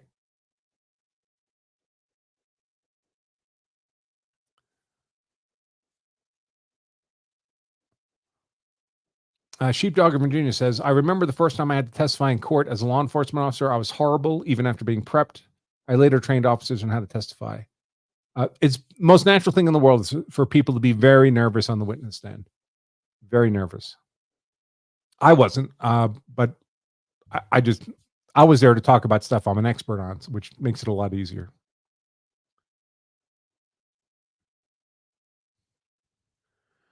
Kyle says, oh, Eric had said, yeah, I wonder how many other people are out in other industries like aviation, medicine, engineering that are as bad at their jobs as Hannah is an armorer. A lot of them, and it's getting worse. We're increasingly becoming a low competence society, unfortunately, because competency tends, it creates a hierarchy, and some people get excluded from the hierarchy, and they don't like it.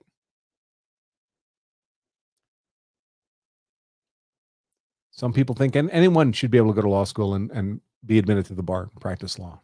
And then we get certain types of attorneys. Is that what, I think the water is new. It's hers, okay.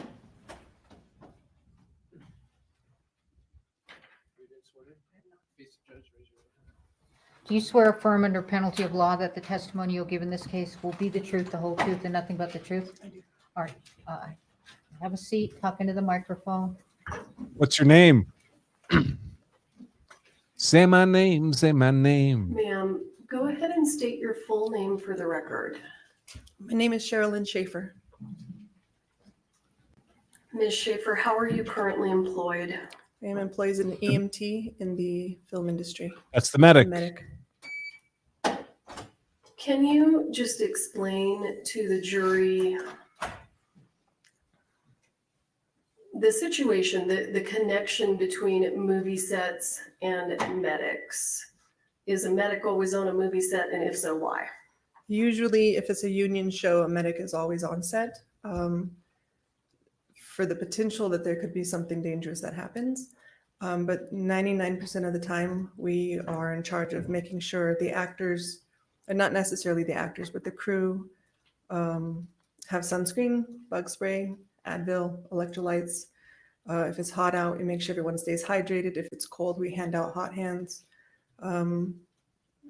That's majority of it. If somebody gets a splinter or a cut, we take care of those as well. If somebody gets injured enough that they need to go to get stitches or be seen, we bandage them up, we send them off. And then we are in charge of the paperwork that goes with the production to make sure that the injury can be to go through workers' comp, so that it's not coming out of the crew or whoever's insurance. Okay. How long have you worked generally in the film industry? Not too many gunshot wounds. I started in the film industry in 2008. I'm sorry, 2009. Okay. And how long have you worked as a medic in the film industry? Since 2014. And can you summarize for the jury what your medical training consisted of that allowed you to be qualified for this position? I'm a licensed EMT. All right.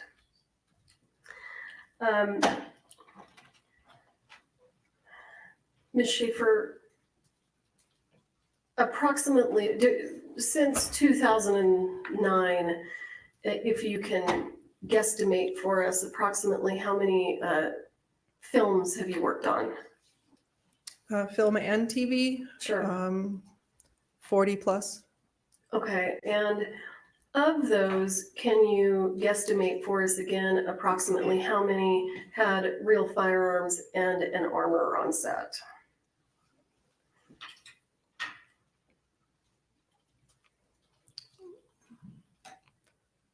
Maybe 10, 12.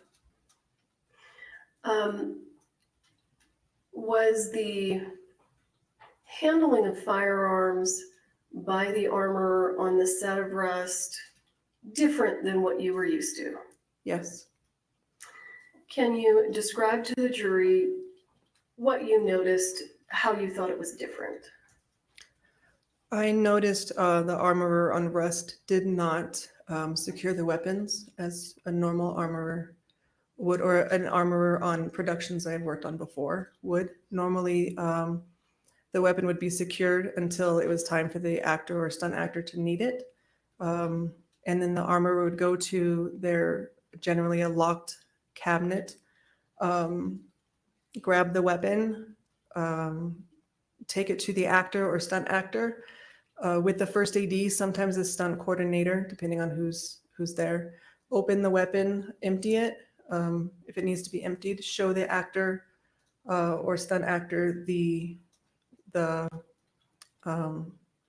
type of bullet, I guess you would call it, that's going to be in the gun. Show it that it's not real, and then, or essentially check it in front of the actor and the first AD to make sure that everyone's comfortable with it.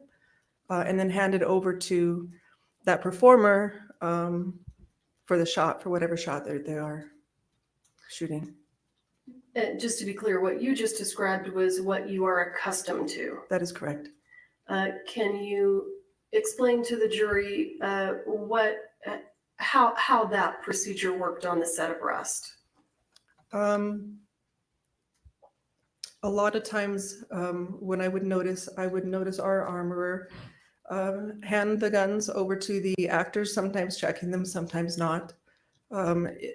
Generally, once the scene is over, you would remove the weapon. The armorer would remove the weapon from the actor and re-secure it until it is needed again. On Rust, that did not happen a good majority of the time. The actor still remained in possession of the weapon, whether it was in their holster or in their hands. And Can you kind of explain to the jurors how long the actors would be left with the weapons in their possession after the scene, and maybe discuss a little bit about how long it takes to do a turnaround? Okay, there were a few times where they would have the weapon for a minute or two or so after we had cut, but then there'd be other times where we would be turning around, and that's where the camera position changes. Like if we're looking at somebody and we turn around, then we're going to look the other direction at the actor. That can take, depending on all the moving parts, 20, 30 minutes, where they would still be in possession of the weapon. And I just want to be clear, did you testify that you saw Ms. Gutierrez provide actors with weapons without conducting a safety check? That is correct. Did you ever have an occasion to notice whether or not any of the actors on the set of the movie did their own safety checks? There were some times that the actors would open their weapons and look, see either while it was being reloaded or not, opening it up and looking at it. And generally on a film set, you would not do that without the armorer present in front of you. And if you did, then the armorer would need to be called back to recheck that weapon in front of you.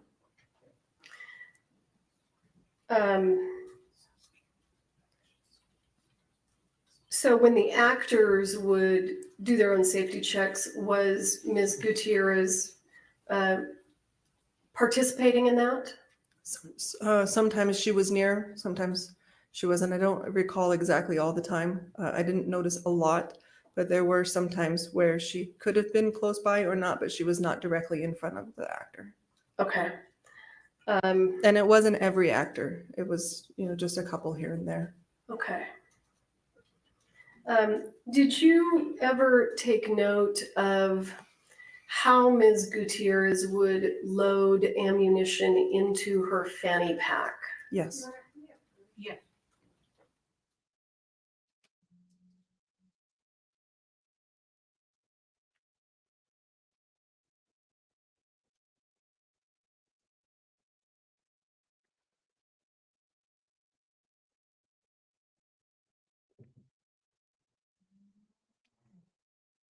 Oh, this is a gross mismatch. Carrie Morrissey and Monica Barrera hashing it out in front of the judge. It's like IQ 130 versus IQ 30.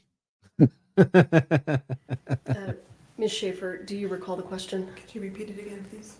Did you ever take note of how Ms. Gutierrez would transfer ammunition from boxes to her fanny pack? Yes. There was one occasion that I did see that. Can you describe what you saw for the jury? So there would be the boxes that had a styrofoam with the ammunition inside of it. And there were times I would see her this one time, I saw her take the box and kind of tip it a little bit and use her fingers to put some in and then hand it back, I believe, to Ms. Zachary, and get another box and do the same thing, put more in, put it back, get another box, put more in, put it back. So we're mixing multiple rounds inside of different, and again, I don't know what they were, but mixing different rounds for different weapons. There were some short ones, some long ones. So during this instance where you saw Ms. Gutierrez load the fanny pack directly from the boxes, if you recall, would she take the time to check every round to make sure that it was inert? No. All right.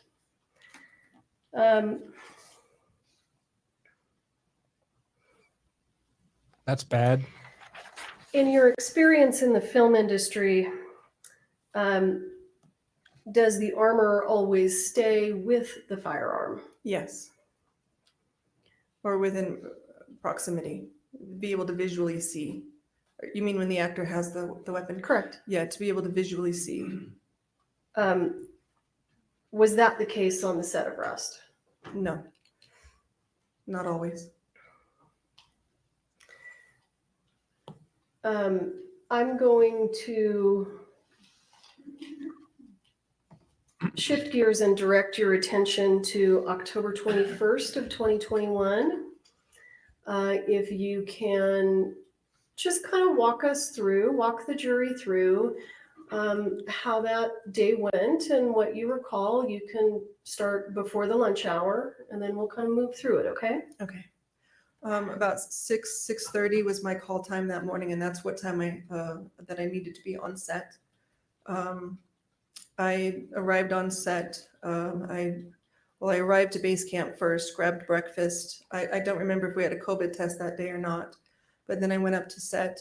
And I have a trauma bag that I take with me, and I have a box and a stand that has inside the box will have the emergency, it will have tissue, it'll have cough drops, it'll have those sorts of things that a crew member might want, as well as containers of sunscreen and bug spray, because at that time we had the sun and bugs. So I went and I set my stuff down at the middle of the town, and on the radio there was a little bit of noise about the camera department being behind schedule, and I had asked somebody, I'm not sure who, one of our one of our other ADs or one of our PAs on set, a production assistants on set. I had asked what was going on, and they had said that the camera department was not ready to go and wouldn't be ready to go on time. I generally am friends with the majority of everybody on set. I've worked with everybody a lot, and so I went over to where the camera truck was to kind of see if I could see what was going on or talk to anybody about what was going on, because I knew that they had some issues with the production. And I noticed that they were packing up all their equipment. So I watched them do that for a little while, but then I had to go back to setting everything else up that I had to set up.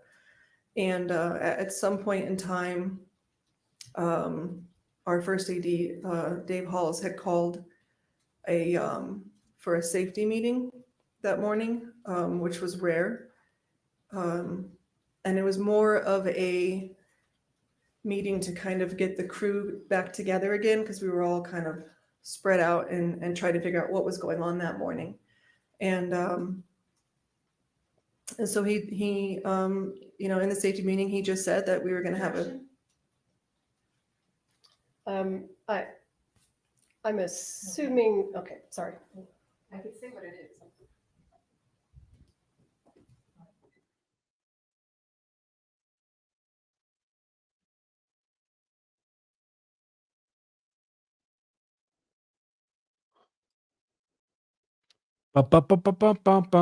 Probably hearsay objection. Kyle says, law self-defense member, 31 years with Dallas, and I met maybe 4 physicians that weren't complete morons. And I'm sure you've been hearing about the Delta Airlines DEI policies and lowering of performance standards Ms. to Schaefer, accommodate that. without saying what anyone said, can you summarize for the jury what your understanding was of the purpose for that meeting? The purpose of that meeting was to get the crew back together as we were scattered, to try to get the day started. We were already so far behind with the camera crew leaving. And when scenes are being filmed on the set, are you present every time a scene is being filmed? 95% of the time, unless I need to use the restroom or something. Okay. Were scenes being filmed that morning before lunch? Yes. And were you present for those? Yes. Do you recall if any of those scenes involved the use of firearms? I'm not sure about the first scene. I don't remember what we shot. The second part was before lunch, right after we moved up to the church. We had a scene. I'd like to say that it used weapons. I'm not 100% sure. Okay. During that scene, did you see any of the handoff of the weapon from the armor to the actor? I did not. Okay. And then at some point, do you go to lunch? Yes. And when lunch is over, tell us what happens. After lunch, I had gotten a ride up to set from our base camp, which was just a few minutes away down the road. And I had walked from where they drop us off up to where the church is, and was waiting for the rest of the crew and the rest of the departments to get to set as well. And so I sat down on the end of a tailgate that was nearby. I believe it was electric truck, but I'm not positive. Okay. Tell us what happened after that.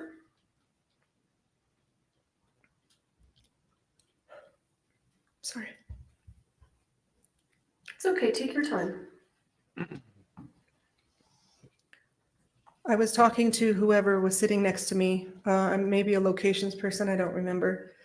And the sound of a gun went off, or I heard the sound of a gun. And I looked over at who was sitting next to me and I said, are we rehearsing? Because I didn't know that we were back in at that point. And I hadn't heard anything on the radio about us being back in and from lunch.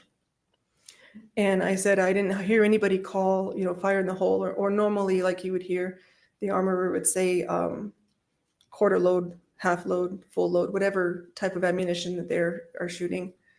And none of that was said. So as soon as I said that, I grabbed my normal bag, and I ran towards the church. I wasn't very far from it. And as I was approaching the door, I heard medic emergency come over the radio. And are you the only medic on set? I am. Okay. So when you heard medic emergency on the radio, did that information tell you where to go? No. How did you know where to go? I was there. I was sitting there outside the church waiting. Okay, understood. Please proceed. So I got to the door, and one of the things that we are taught when you're becoming an EMT is your scene needs to be safe before you go into it. So I stood at the door and I looked around to see what was happening, and I asked what happened, and somebody said Halyna was shot, or the gun went off, something to that effect. And I looked down at Halyna, who had been sitting at that point to my right, and Joel was on the left in obvious pain. And Alec Baldwin was at the back of the church from me, the opposite end of the church from me. And then I looked down at Halyna again, and as I started going towards her, I believe it was our camera operator, Reed, had asked her if she could feel her legs. And for one, I believe she said yes. For the other one, she said no. And so I knew that there was some sort of spinal injury at that point. And as I was going towards her, I could see the blood dripping from her back onto the church floor. Was she still seated at this point, or was she? She was leaning kind of on a pew. Okay. And in my smaller bag, I carried trauma shears, and so I started cutting up the back of her jacket to try to find where she was bleeding from. And at some point in time, I believe it was Ann Shim, our second AD, asked me if there's anything that I needed or she could do for me. And it's before that, I'm sorry, I called out on the radio for somebody to call 911. We would need an ambulance. And Ann then asked me if I needed anything, and I asked her to get me my bigger trauma bag, because that's where I keep my trauma related items. And she did. And I asked her to also call Matt Hemmer, who's one of our electricians. I asked her to call him because he had some previous military experience medically, and he was one of the people I knew I could get up there to help me. Being the only medic and 2 patients is not easy. And so I had him just take over for Joel while I tended to Halyna. And so if you can kind of explain to us what kind of treatment you attempted with regard to Miss Hutchins. When I cut up the front of her, or the back of her jacket, I'm sorry, I grabbed some gauze and I put it on the one hole that I could find at that point. And I asked at that point, I believe it was Reed was next to me. I gave him a glove and I asked him to hold that gauze there. And sometime in the meantime, we had moved the pews, or the guys had moved the pews away and laid her down. And I went to the front of her to cut up the front of her shirt, the chest area, to try to find the other hole, knowing that Joel had been shot. I knew that it was a through and through, or in one side out the other. You already suspected that it was a through and through? Yes, because Okay. Joel, because of the way that Joel was screaming in pain. I knew he had likely, whatever had gone through her had gone into him as well. Okay, please proceed. So I cut up the front and I could not find an entrance wound. And so I had to keep looking until I found the other wound. I didn't know what was entrance and what was exit at that point. And when I did, I grabbed another gauze that I have and I put it there to apply pressure. And I'm not sure at what point. I think I asked Serge or somebody else who was nearby to hold that and apply pressure while I went and grabbed oxygen.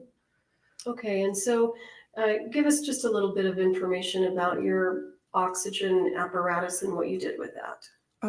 It's in my main bag, so I grabbed my main bag and pulled it over, and it's a non-rebreather, so it's the mask that goes over the face, and it has a bag at the bottom that inflates, and so the oxygen is delivered that way through the mask. It's got the things go around the back of the head, hold the mask on.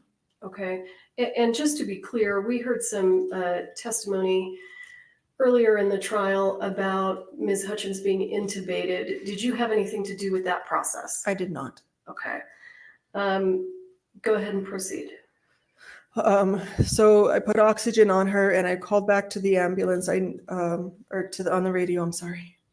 I called back on the radio to make sure to have somebody call back, or whoever was communicating with 911, that we would need 2 ambulances and a bird at that point, because I knew Joel would need an ambulance and she was going to need a helicopter. You already knew she was going to need a helicopter. With that kind of trauma, yes. We are 15, 18 minutes from the hospital, from town. And with the way that she was bleeding, I knew she was gonna need more than we could provide, or an ambulance could provide, or Santa Fe hospitals could provide. She needed to go to the trauma center in Albuquerque. Okay. And do you have any knowledge about the condition that a patient has to be in order for the helicopter to take off? They need to be stabilized. And do you know why that is, given your medical training? I do not. Okay, fair enough.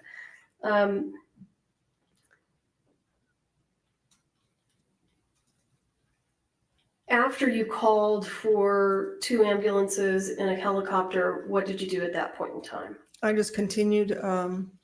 Halyna was fighting. She didn't want the oxygen on her face. She didn't want anybody holding anything on her. She was fighting.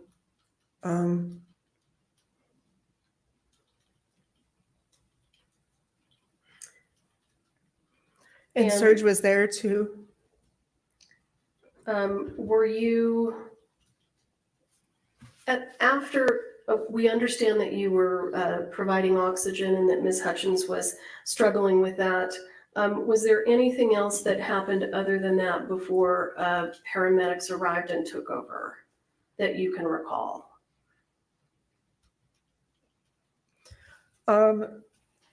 There was a point in time when I first had walked in, there were still people inside, and so I had said to whoever was there, AD wise, to remove anybody that was in the church that didn't need to be there. If they weren't some of the people that I had asked to help, then they needed to be removed. Alec being one of them. He was still in the church shortly after I got in there. Sorry, I'm bouncing backwards a little bit. No, it's okay. So you asked an assistant director to do that for you? I believe either assistant director or PA, somebody.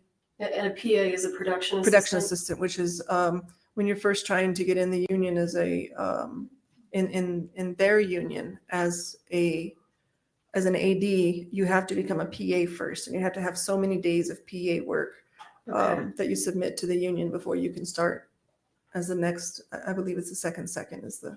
Okay, all right, understood. So whoever it was that you spoke to and you asked them to remove Mr. Baldwin and any other unnecessary people, did that person do that for you? Yes. Okay. And at some point, did paramedics arrive? Yes. Do you have any idea how long it took them to get there? It felt like forever.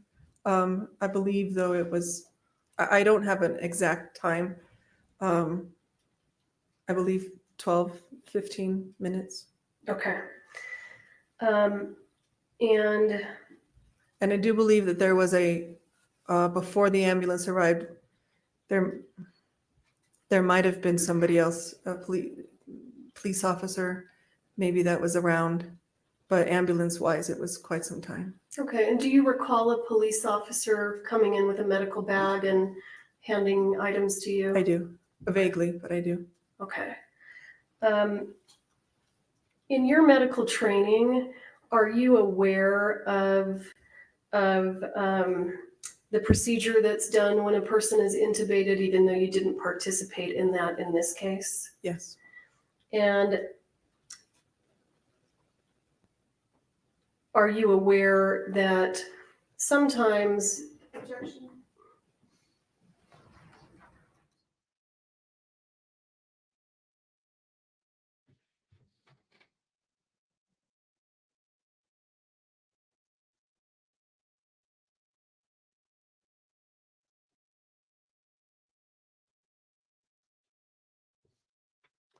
Objection.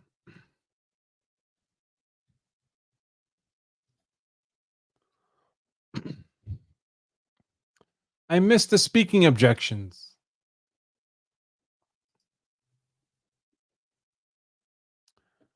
I missed them. Let's see.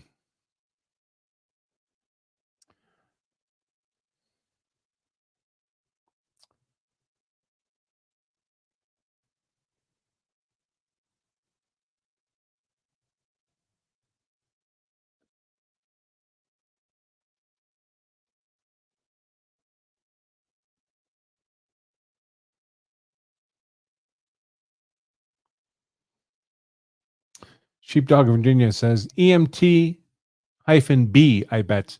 Shouldn't be calling themselves a medic. I don't know what EMT-B means. Kyle says, I think that's more a function of title, Sheepdog, as opposed to quals. Should be at least an EMT-1 or A to be in charge of anything that has any action in it. Okay. I defer to your expertise. Kyle says paramedic would be optimum.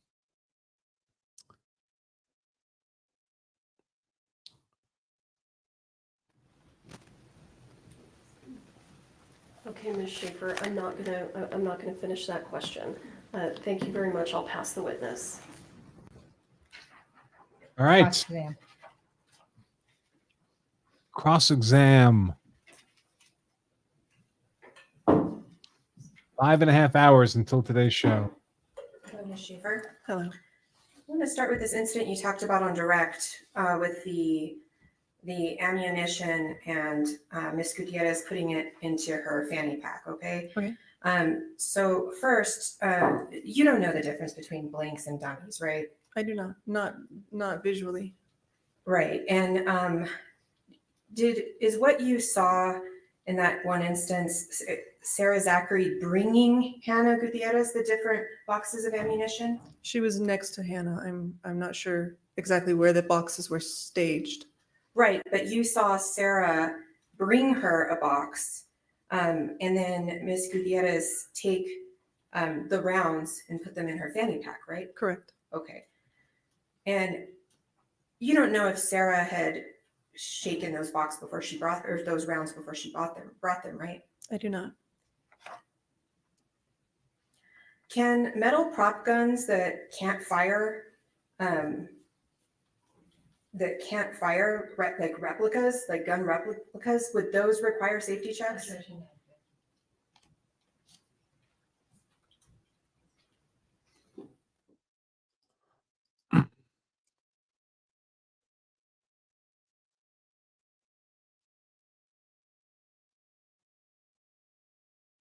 Objection. First of all, She doesn't know anything about this. She doesn't know anything about replica guns. She can't even tell blanks from dummies. She has no expertise in this, no experience in this. Replicas. In any case, there weren't replica guns, apparently. I guess there was one. There was one Denix replica gun for Baldwin. But Hannah knew she was dealing with a real gun in the moments before Halyna Hutchins was killed. There's not an argument to be made here that Hannah thought she was dealing with a replica. She was loading dummies into it.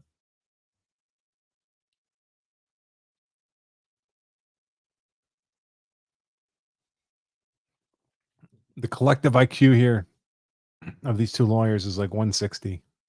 I'll let you do the breakdown.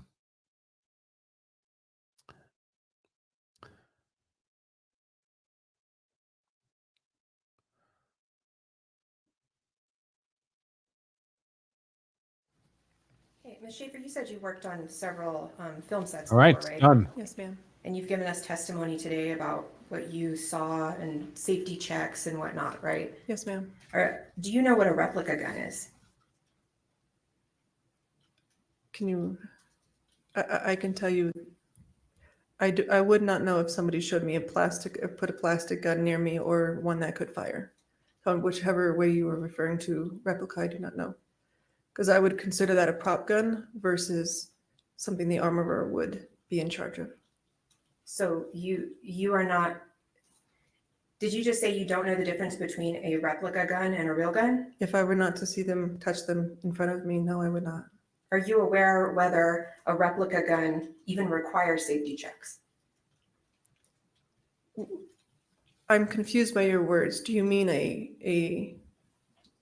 if you mean a rubber gun, that does not need safety checks. You would not check a rubber gun. But if it is a gun that you put ammunition of any kind in, whether it's dummy or, whatever the quarter loads that they use, then those would need to be checked for safety. But a rubber gun would not. And you're saying that despite never working as an armor before, right? That is correct. I am not an armorer. And you've never even worked in props as a props assistant, have you? I have not worked in props. That is not my craft. And have you ever worked on a set where there was actually a part-time armor? Part-time? No. Day players, yes, but not part-time. So who is in charge of the gun cart when the armor has to go to the restroom? That would, I've never been in that situation. If somebody needed, if the armorer was in the restroom, I would assume we would wait until the armorer was available to do their job. That would not be somebody for any other department that I am aware of. When you saw this incident with Sarah Zachary bringing Hannah this ammunition, and you saw Hannah, you said put it in a fanny pack, right? Correct. You don't know if those were blanks or dummies, do you? I do not. And were you aware that Ms. Gutierrez's fanny pack had multiple separators in it? I was not. I did not.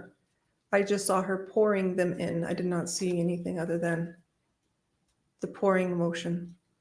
And you don't follow Ms. Gutierrez or Sarah Zachary all day on set, do you? I do not. And you don't know if there are safety checks done that were out of your presence, do you?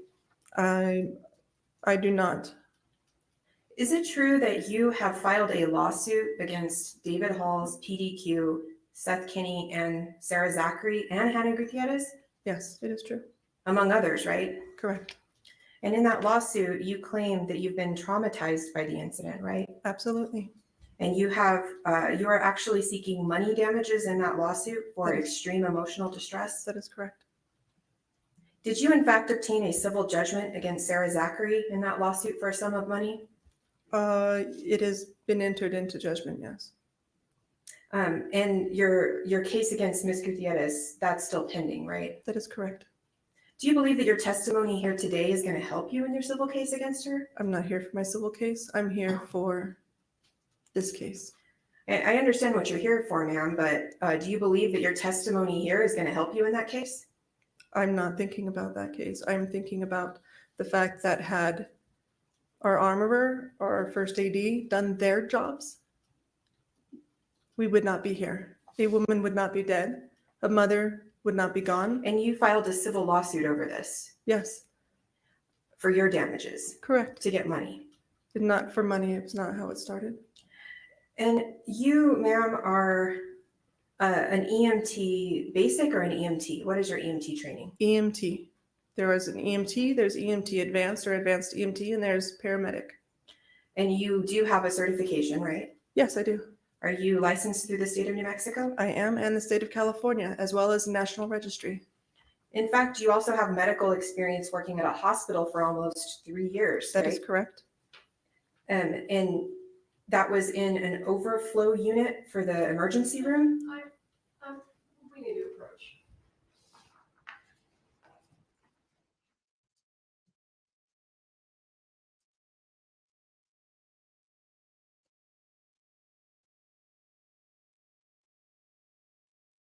What is this? What is this all about?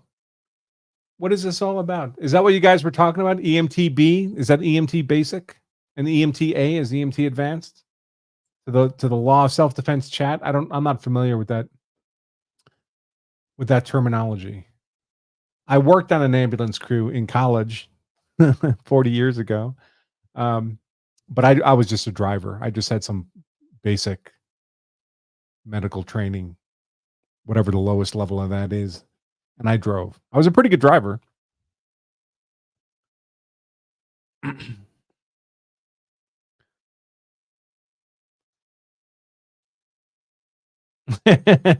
Kyle says, I believe that from now on that Morrissey should stand up whenever the defense objects and state, I refuse to enter a battle of wits with an unarmed person.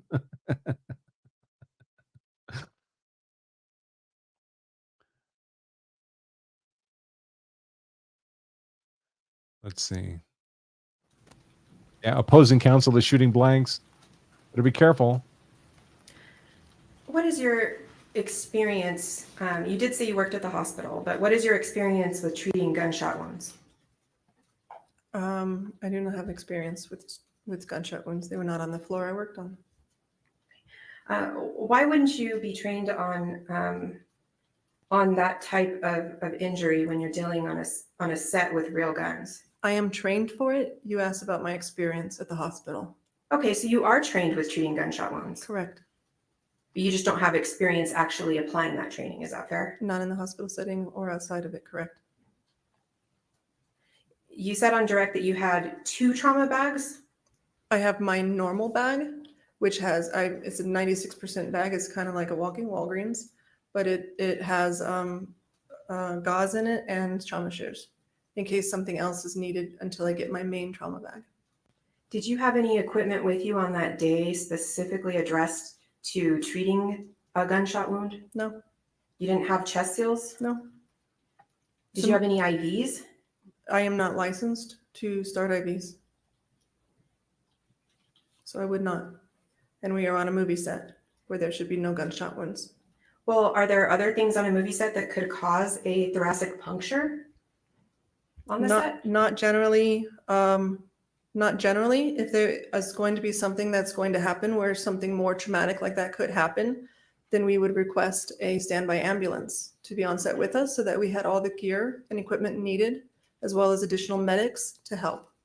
But this movie had knives involved in it, right? I could not tell you. And horses? There were horses. Snakes? There were wild snakes. We did not bring them onto set. Can we approach? She's not supposed to be prepared for every form of injury that could. Did you have medical supplies in case of an asteroid strike? What about if zombies appeared?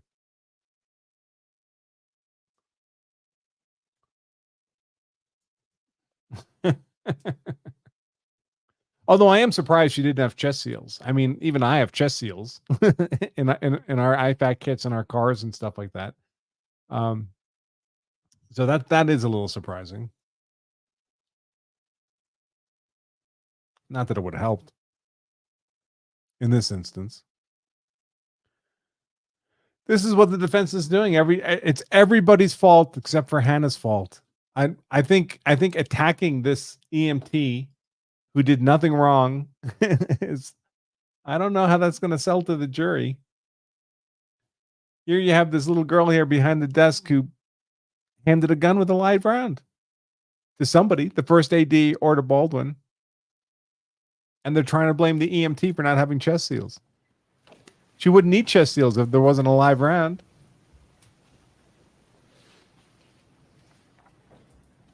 Do you know who intubated Miss Hutchins? I do not.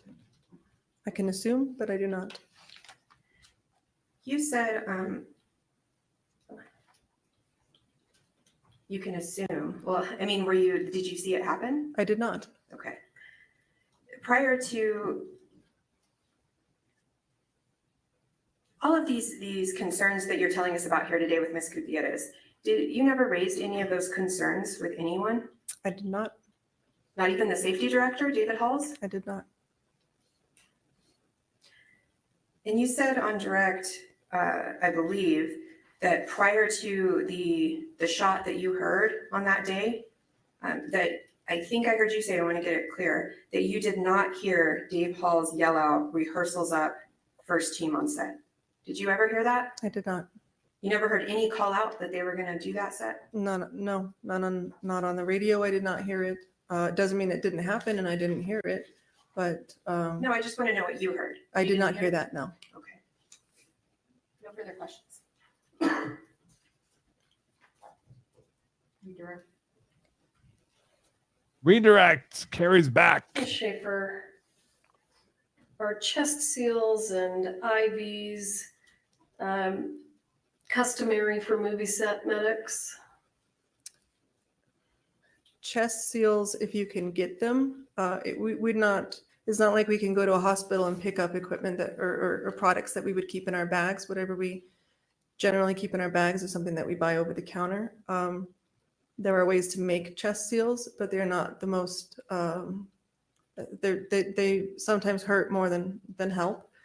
IVs would be something that needs to be ordered, and if you do not have medical direction or a doctor that works at an ER that says yes, you can work to your scope of practice or your license level. If you don't have that, which most medics in New Mexico don't have, most medics don't have that medical direction, you are not allowed to do that on outside of a hospital setting or outside of if you were employed by a EMS. Okay. And shifting gears, you were asked on cross-examination some questions about whether or not safety checks of ammunition would have taken place outside your presence. Do you recall that question? Yes. In your experience, are the safety checks of the ammunition done in the presence of the crew and the cast? Yes. Do you know if there's a reason for that? I'm not sure. Well, if a safety check of ammunition was done outside the presence of the cast and crew, would the cast and crew have knowledge as to the level of safety associated with that ammunition? Not if it was not done in front of them, no. But the cast and crew are all welcome to ask for it to happen. Okay. You were asked some questions about a civil lawsuit, and you were asked if you were testifying today because you thought it would help your civil lawsuit. Correct. And I think your response was, you didn't do it for money, that's not how it started. So I'd like you to, and then I think you got cut off. I'd like you to go ahead and finish that.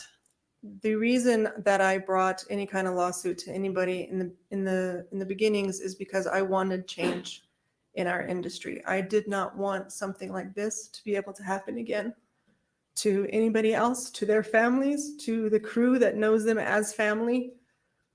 I wanted some sort of change to happen, some policy change, whether it be required to have a standby ambulance or it be required to have additional medics if there's going to be big stunts or big gunfire or anything that could potentially cause, somebody to become injured. I wanted that change in our industry because on that show, there were roughly 75 crew.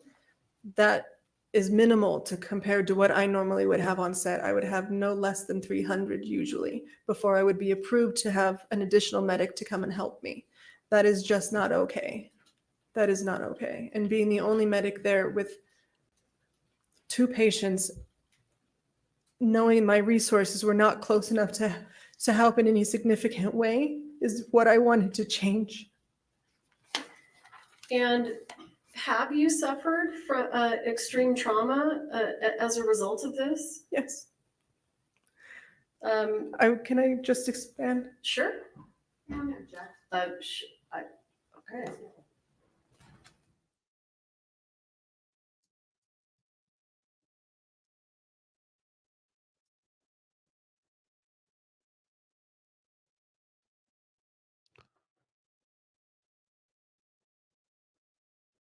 I would object too, if I were the defense.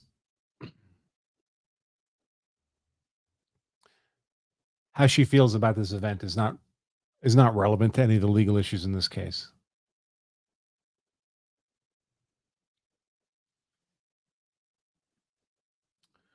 But this is the medic on the scene. Now that they're almost done with her, I just remembered I should have put a banner up, I guess.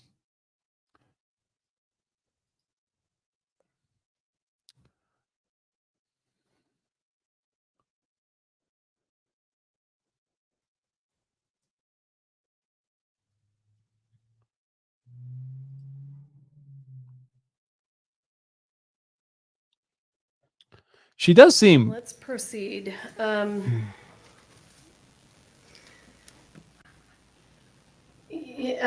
my questioning, you asked if I asked you about your claim for emotional distress, and you responded and asked if you could expand on that. The court is going to let you. Please expand. Thank you. I went home that night and I looked at my little boy, who's the same age as Halyna's son. And all I could think about is how I could not save his mother's life and how he was going to grow up without a mother. And how her spouse lost the love of his life.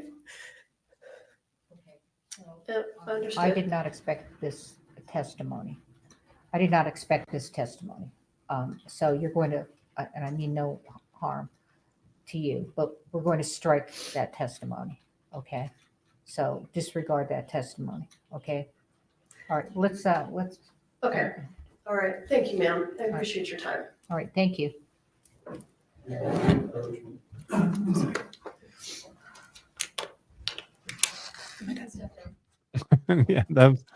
that should not have been permitted. I wonder what the judge thought what the testimony was going to be. That's certainly what I expected.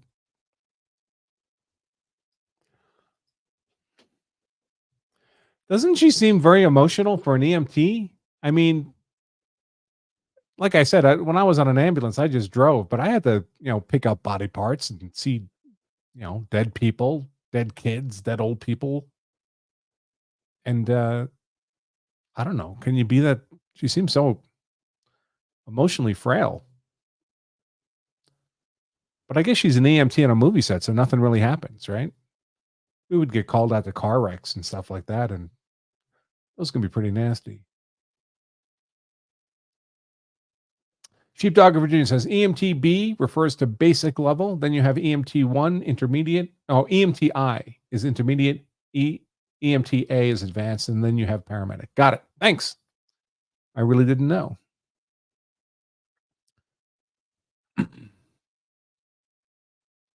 Yeah, this terminology is weird, right? Because I would call the gun used on this set the Pieta revolver. It's a replica of a single action Colt revolver. But it's a gun. It fires.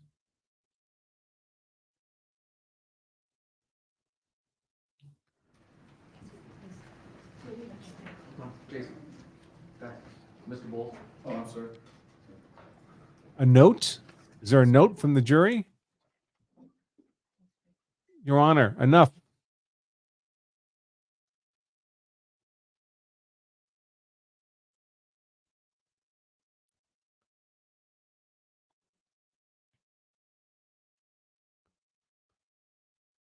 Oh, I see a lot of people commenting on it. Sorry, I didn't see everyone's comments about this. Yeah, she seems a little strange for her to be traumatized by this. Says Jim, don't EMTs come across these situations regularly? Seems like she might just be looking for money. And Cycle says if she shouldn't really be The traumatized, and she's saying, emotional expense, her narrative, where she said, can I expand on that? And then she continued on and on and on. That's what you're going to strike, okay? You're going to disregard that as evidence. The rest of it, her direct, her cross-examination, and then her redirect, except when she said, can I expand on that? And then went into, her personal trauma, okay? Any questions on that? Okay, thank you.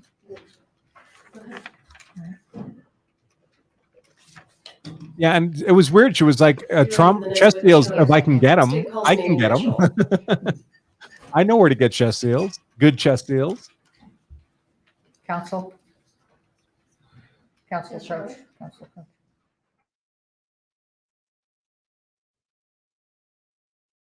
Yeah, we have all our vehicles. We have IFACs with the chest seals and tourniquets, Israeli bandages, clotting gauze. I mean, it's not that big a kit. Gloves. I mean, frankly, I only expect to be working on family, but gloves. Blue gloves, not black gloves. I hate those black gloves. You can't see blood on a black glove.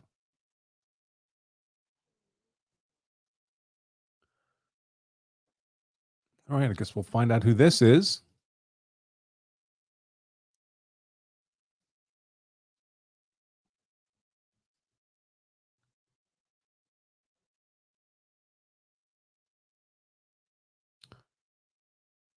Liam says chest seals are classified as machine guns.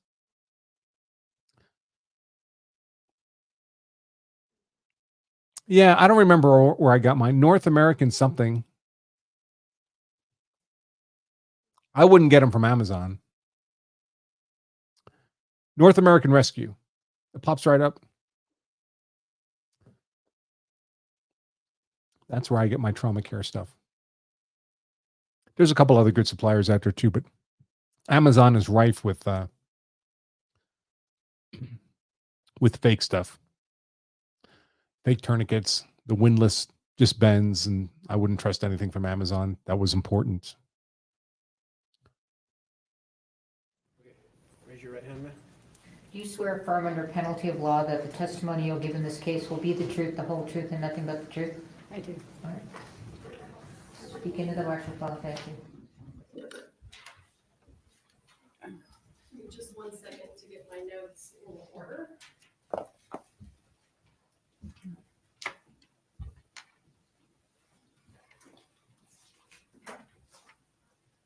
Yeah, Kyle says the medic never had to deal with an emergency. She was just another placeholder on the required staff. Yeah, I think that's right.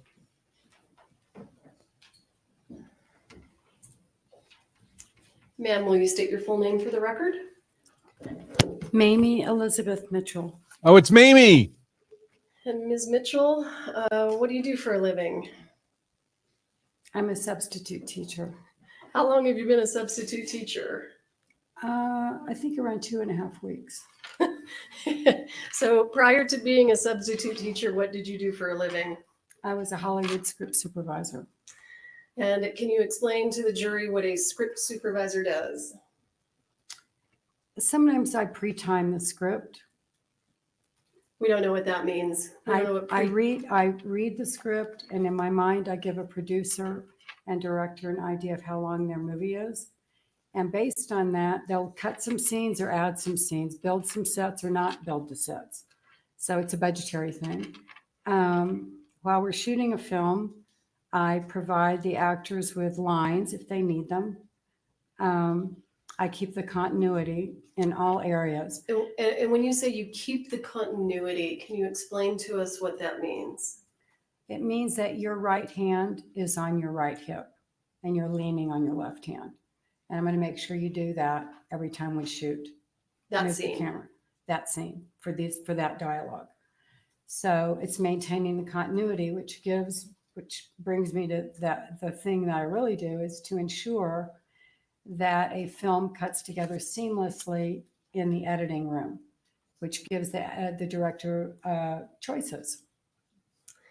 As a part of being a script supervisor, do you keep very close track of all of the filming that's done on the set and the scenes that have been filmed? Yes, I log every shot, lens, how long the shot is, if it's incomplete, if it's good, if it's not good, if it's fair, if it's the best one. And if there's an airplane on line 6, but then the airplane, it's okay in line 9, sound, everything that has to do with photography, I have in here, and that's translated to the editing room. Okay. How long were you a script supervisor before you decided to become a substitute teacher? About 42 years. And in those years that you have worked in the film industry, how many movies and TV shows do you think you've worked on? 74. And of those 74 shows, if you can guesstimate for us, how many of those had live guns and an armorer? I think I've worked with an armorer about 24 times on 24 films. Sometimes, yeah, go ahead. Sometimes maybe a gun is used one time. And if the armor was brought in for that, I'm not really aware of that. But when guns are really a part of a script, about 24 times. Okay. Safe to say you have a lot of experience with armorers on movie sets. I do. As the script supervisor, are you present for every single take that is filmed for every single scene? Unless it's a second unit, and I have a second unit script supervisor, but for every first unit shot I'm there for every take. On the set of Rust, were you there for every take? Yes. Okay. So I am going to ask you if you noticed any differences between Ms. Gutierrez and the other armorers that you worked with on the previous 24 occasions. No objection.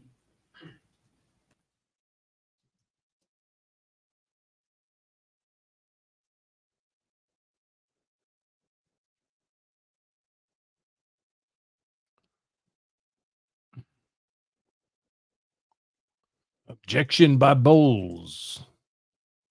So Bowles will be doing the cross on this one.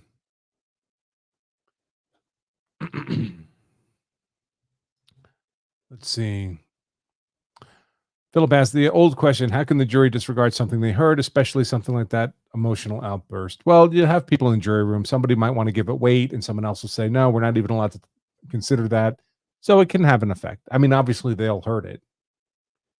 But if I were in the jury room and some juror, a fellow juror seemed hung up on that testimony, I would just remind them that that's not part of our calculation. You need to set that aside. Eric says, I'll admit that's a gap for me. That reminds me I need to get some first aid gear for my vehicles. I also keep meaning to take a class, but I haven't yet. North American Rescue says, David, yeah, that's where I get my stuff.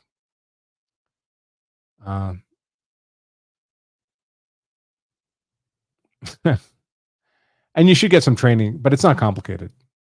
But yeah, of course, get some training in how to use this stuff.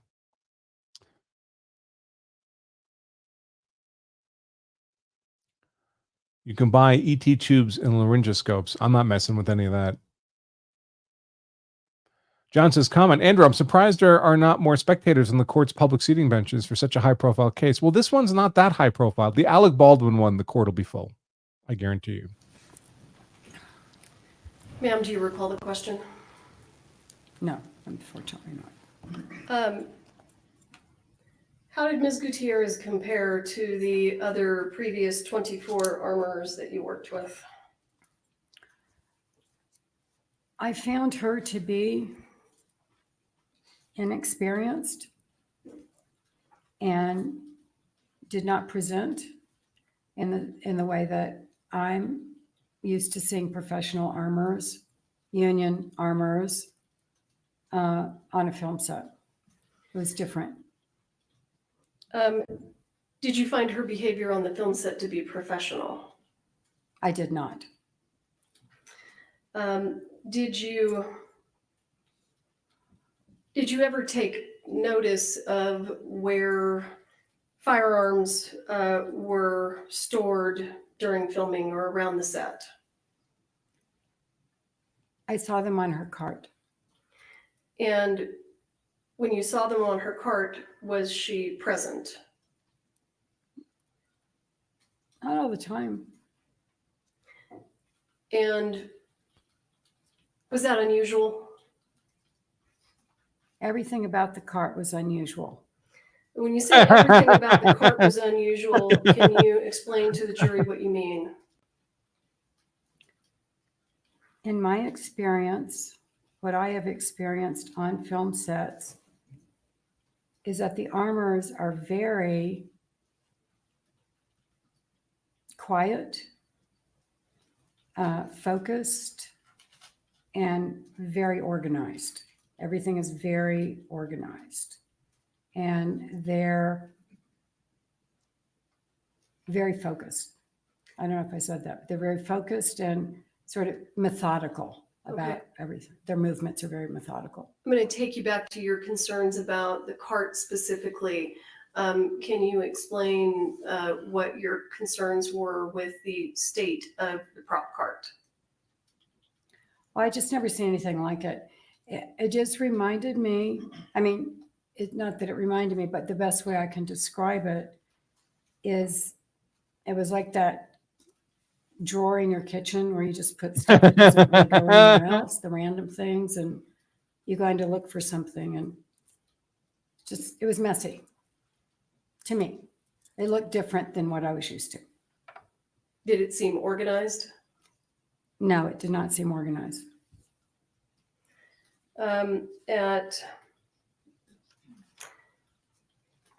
At any point in time, were you aware that there were what I'm going to refer to as accidental discharges that took place on set?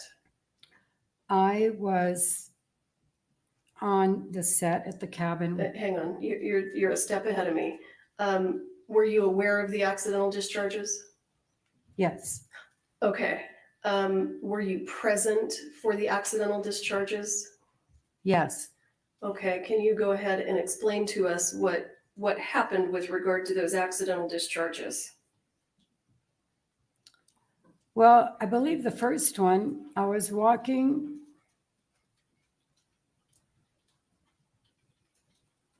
Shall I describe the set? I was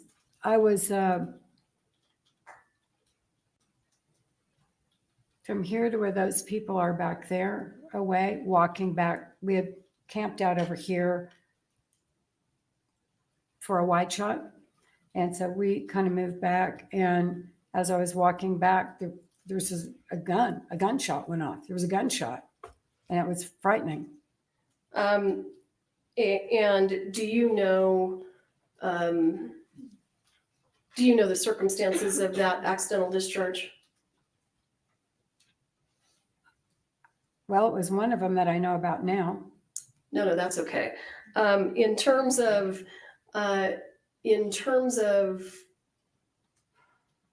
when you heard the gunshot go off, why was it frightening? It's a Western. You know, we've heard that there's lots of guns and blanks and. Because it doesn't happen. What doesn't happen? Guns do not just go off on a film set. In your career, do you recall having that ever happen to you? I do not. And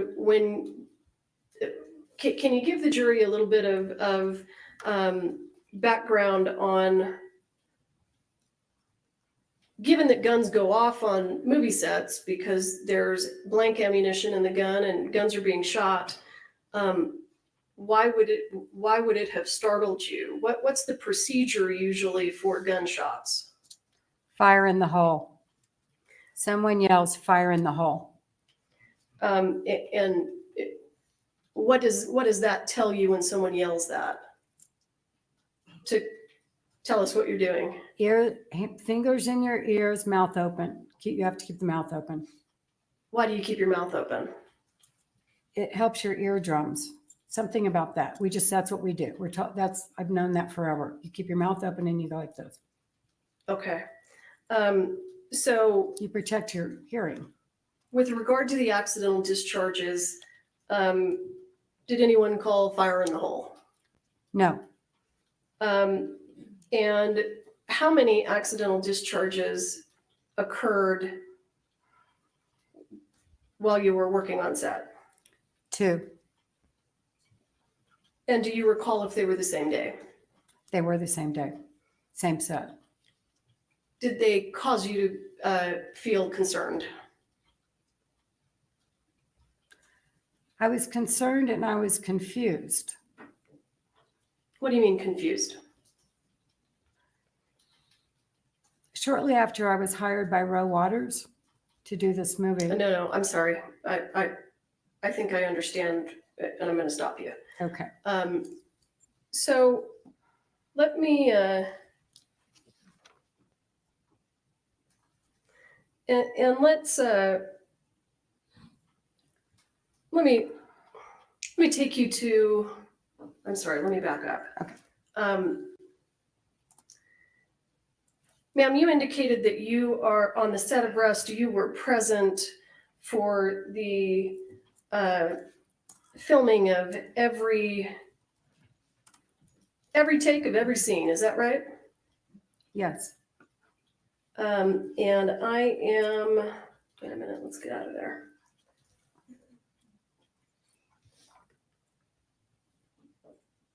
Hang on.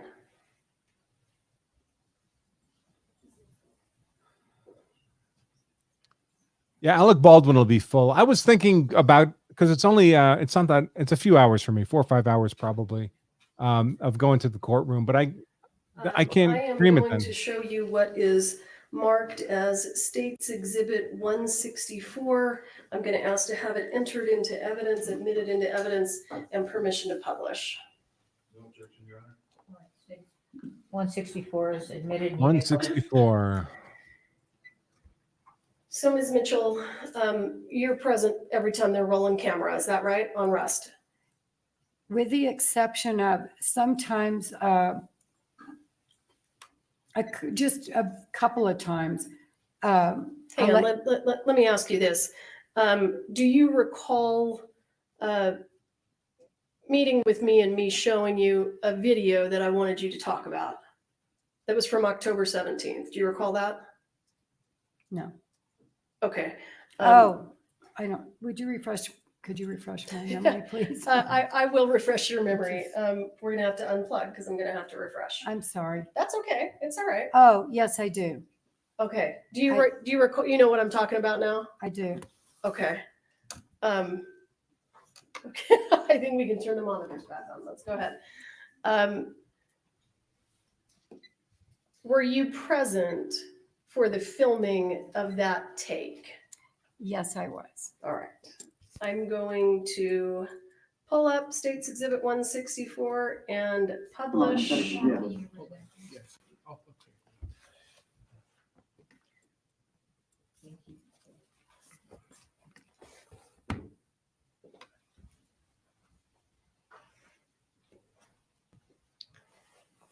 Ma'am, do you recall the date that this particular take was filmed?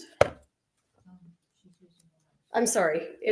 Hang on just a second. In order for you to refer to your notes, we need you to have a discussion with us. Okay. So, as you sit here today, do you recall the date that this was filmed?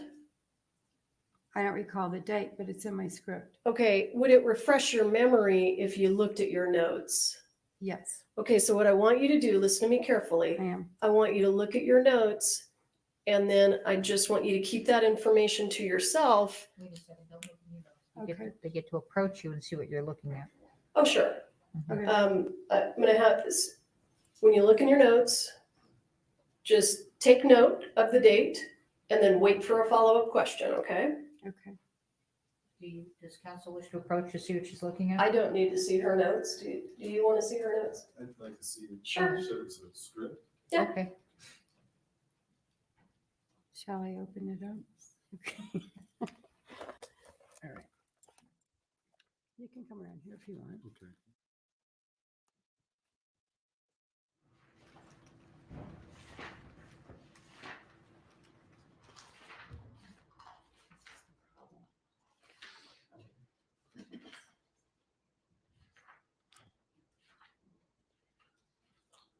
Yeah, she's a script supervisor. She literally knows everything that's supposed to happen. And she would be the person to note immediately when something happened out of order or unexpectedly.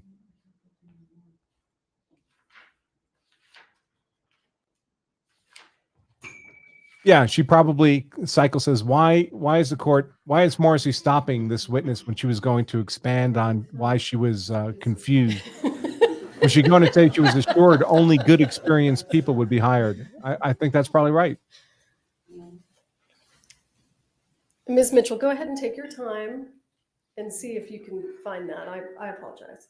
Well, I don't want to get into why this is confusing, but I think a gremlin came in and took the page because I can't find it. Hang on just a second. Yeah, when witnesses have to bring in their own evidence, you never know what they're going to bring in. Should be October 20th. No.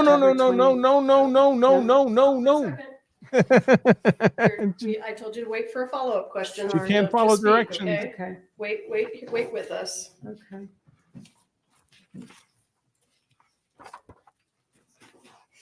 Here it is. Ah. I found it. Are you sure? I'm sure.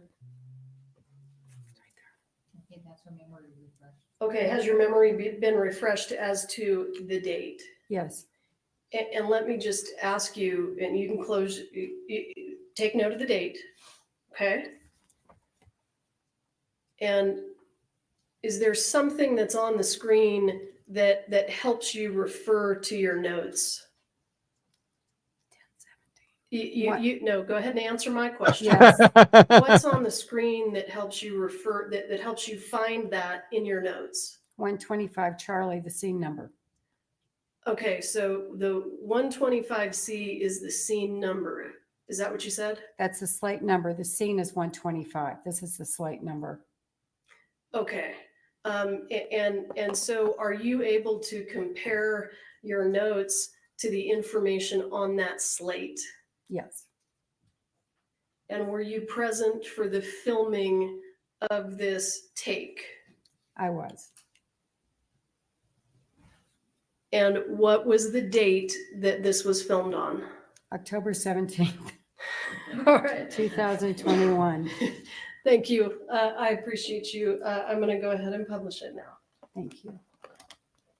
All that is the necessary foundation, folks. Hey, Mark. We got to do the footprints again. Hold on. So we're The here. legal procedures exist for a reason. He's camera left. No, that's it. I'm sorry? It's my understanding that part of your job is continuity. Is that right? Correct. So I'm going to ask you, can you identify this prop that we're looking at right here on Mr. Baldwin? Yes. What is that prop? It's his over-the-shoulder holster And bandolier thing. his holster or bandolier, you said? Mhm. And what are these things that are right here? Bullets. And is that the way that the bandolier was loaded on October 17th? Correct. Thank you, ma'am. All right, let's shift gears a little bit. Ms. Mitchell, I'm going to take you to the date of October 21st, 2021. Were you working on set that day? Yes. We understand that there was some filming in the morning, and I'm not going to spend too much time on that. Do you recall taking a lunch break that day? I did. And well, let me back up. We've heard a lot of testimony that the camera crew walked off that day. Yes. And did you have a discussion with Mr. Souza and Ms. Hutchins about making the day? I did. Okay, without saying what they said, can you just tell us what you said to them in terms of that conversation? I said, I turned to Halyna and I said, I shoot with one camera all my career until shooting with two cameras became the thing. I said, and then I looked at Joel and I said, if we're organized and you have a plan, we can make the day with one camera. And Halyna said, I shoot with the one camera too all the time. Okay, but provided only for context. So we understand that there was some filming and then you went to lunch. I want you to start after lunch, where it's our understanding that there's something going on in the church preparing for a scene. If you can describe that to us, please.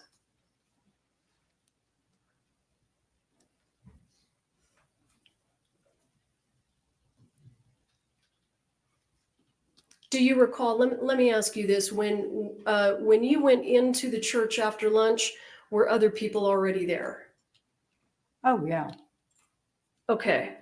And after lunch. After lunch. We're only going to talk about after lunch. Okay. Yes. So when you were in the church after lunch, who do you recall being in the church? Doran Curtin. And Ms. Curtin, what was her role on set? Wardrobe. Okay. Keep going, please. She had blood. She was going to refresh blood. Fake blood, I assume. Fake blood. Okay. I switched places with her because she's real tall. And I said, could I stand in front of you? And we laughed and I went in front of her. Halyna, Serge, my director, Ross, Zach, Alec Baldwin in the pew with the gun, Karen Kuhn. Who's Karen Kuhn? She's a still photographer. Thank you. And she was on the side. Okay, thank you. Coming into the church, I think there was a special effects guy there, maybe the supervisor. Okay. Let me ask you this. When you came into the church, did Mr. Baldwin already have his gun? Oh, yeah. Yes. Okay. So you didn't see how he got the gun or who handed him the gun? I did not. Okay. So you come into the church. Dave Hall was there also. Okay. Mr. Halls was there. Sorry. How long before the gun goes off are you in the church? Not very long at all. Okay. So when you come into the church, you've indicated these people were there. What was happening in the moments before the gun went off? I switched place with Doran.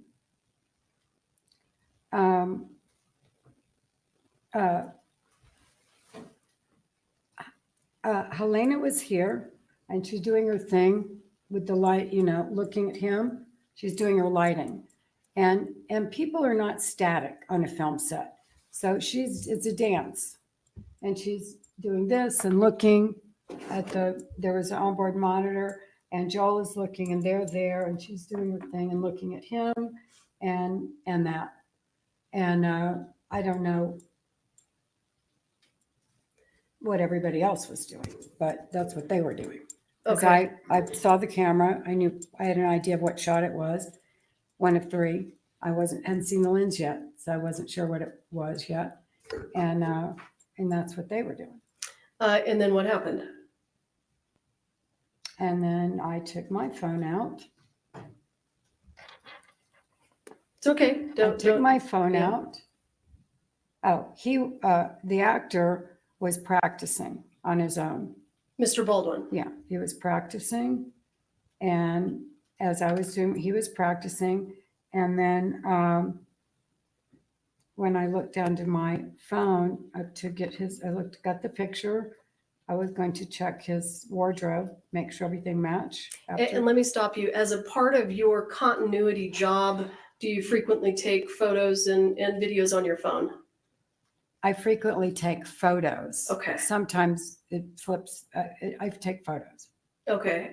When you said sometimes it flips, is on occasion, do you end up with a live photo or a short video? Yes. Okay. So you're using your phone for continuity. Constantly. Okay. What happens then?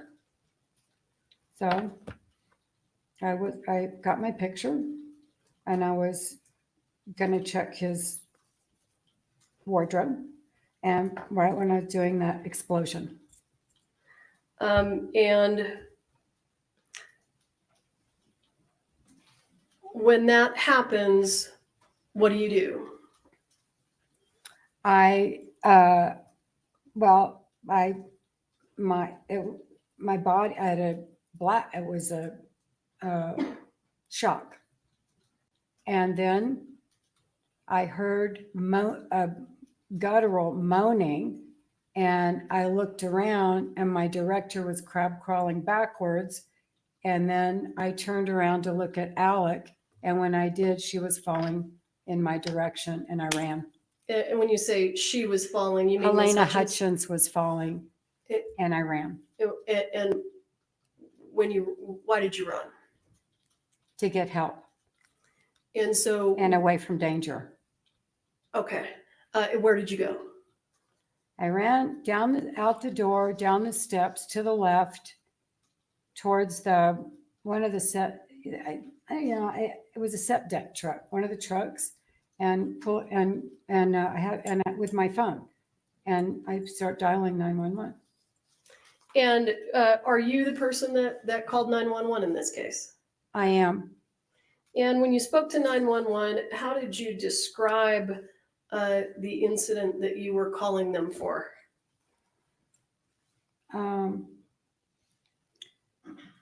Ms. Mitchell. I believe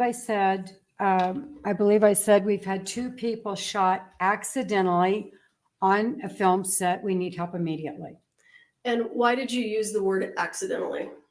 I did not want her to think there was an active shooter or a mass shooting. I needed and gather an army together. I wanted to come right away. Okay. Help right away. And you thought that if law enforcement or medics thought that it was an active shooter, it may take them more time. Is that what you mean? That's correct. Okay. And ma'am, have you also filed a civil lawsuit against the production company and other folks in this case? I have. Are you testifying today because you think it's going to help your civil lawsuit? No, it's not going to help my civil lawsuit at all. Are you testifying truthfully today? I am. Thank you, ma'am. I'll pass the witness.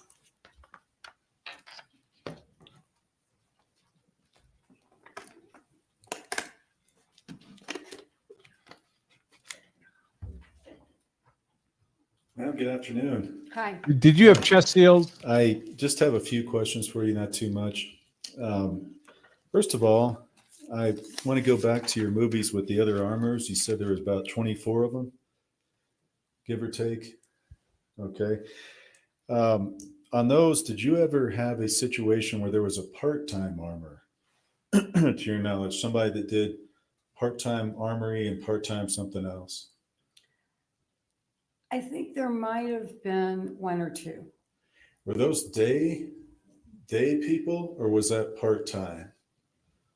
What's that term you used earlier? Day when they just come in for a day and then they're gone? A day player? Day player. Were those day players, or was that a part-time armor? Do you mean, was it a prop master who also does armory? Yes, yes, even a day player that did both. I don't remember. It's a Okay. day player. Okay.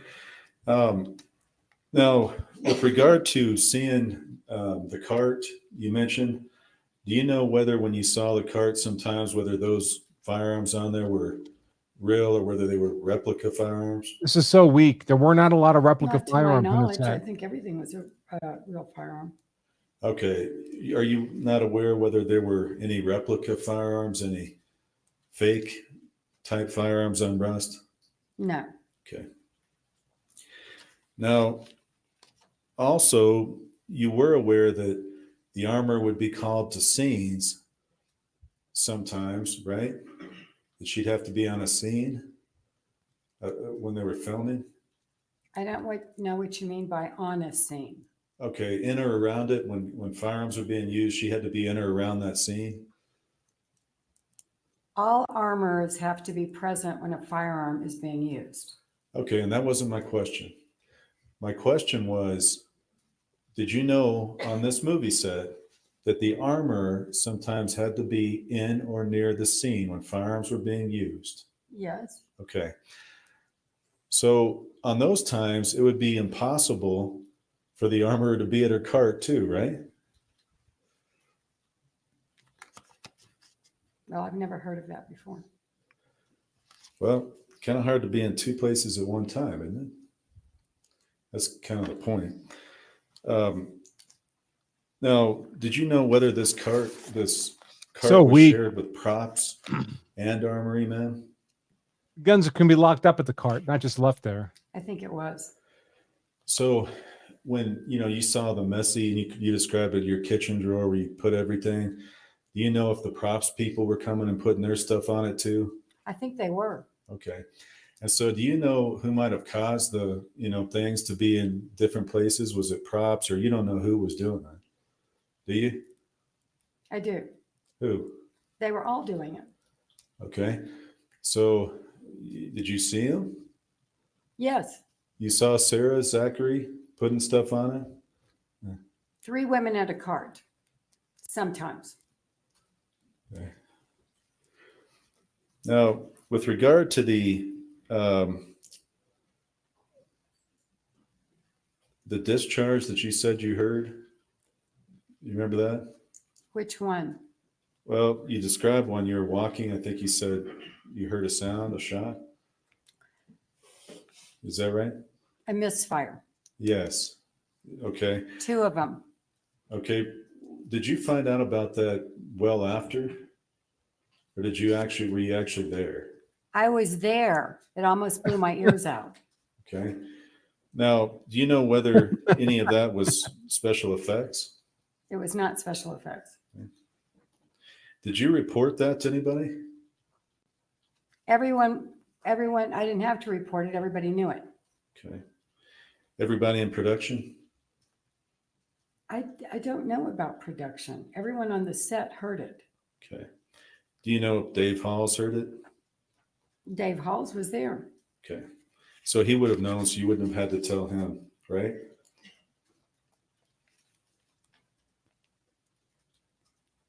Everyone who was at that set, on that set, and there were a lot of people, heard the gun go off accidentally, twice. Okay. Different topic. In the script, do you remember whether it required a draw in the scene on October 21st, 2021, after lunch? Did that scene require a draw from the holster? For the actor, for Mr. Baldwin to draw from his holster? It did. Okay. Do you remember if that required him to point the weapon? That's not the shot that we discussed before lunch. Okay. So was that in the script or not? No. Okay. I have nothing further on. He's running. Run! Look at her, Mammy. She ate him. Okay. All right, thank you. You're excused. You too.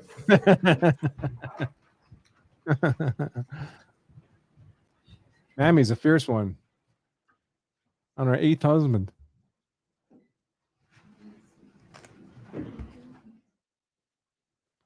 All right.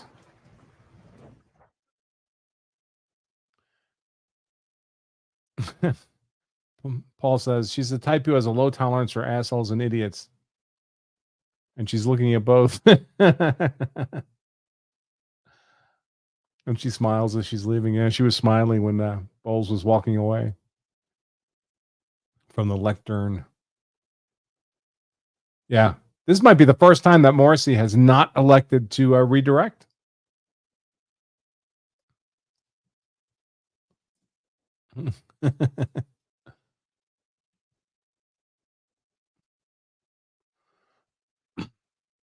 I'll have to check my notes, but that might be the first time Morrissey's not chosen a redirect.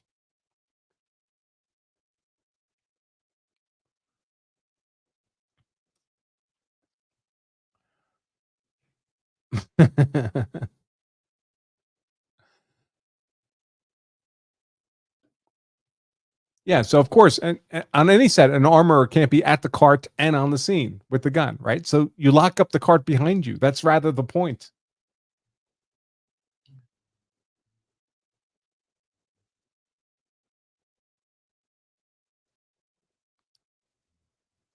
She ran. I thought she said she ran to Halyna.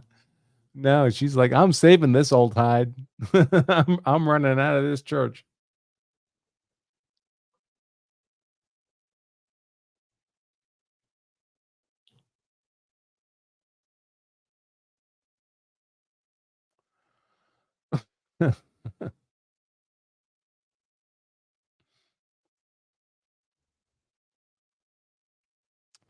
Let's see. Yeah, my cousin Vinny should be required foundation material for any trial. Any trial. The legal stuff in My Cousin Vinny is brilliant. Just dead on.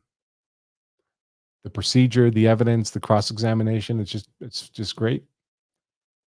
I don't know who they had consulting on that movie, but as for the law stuff, but they did a great job. They knew, they were lawyers. They knew what they were talking about. And they managed to help translate it into a very emotionally satisfying movie. Let's see.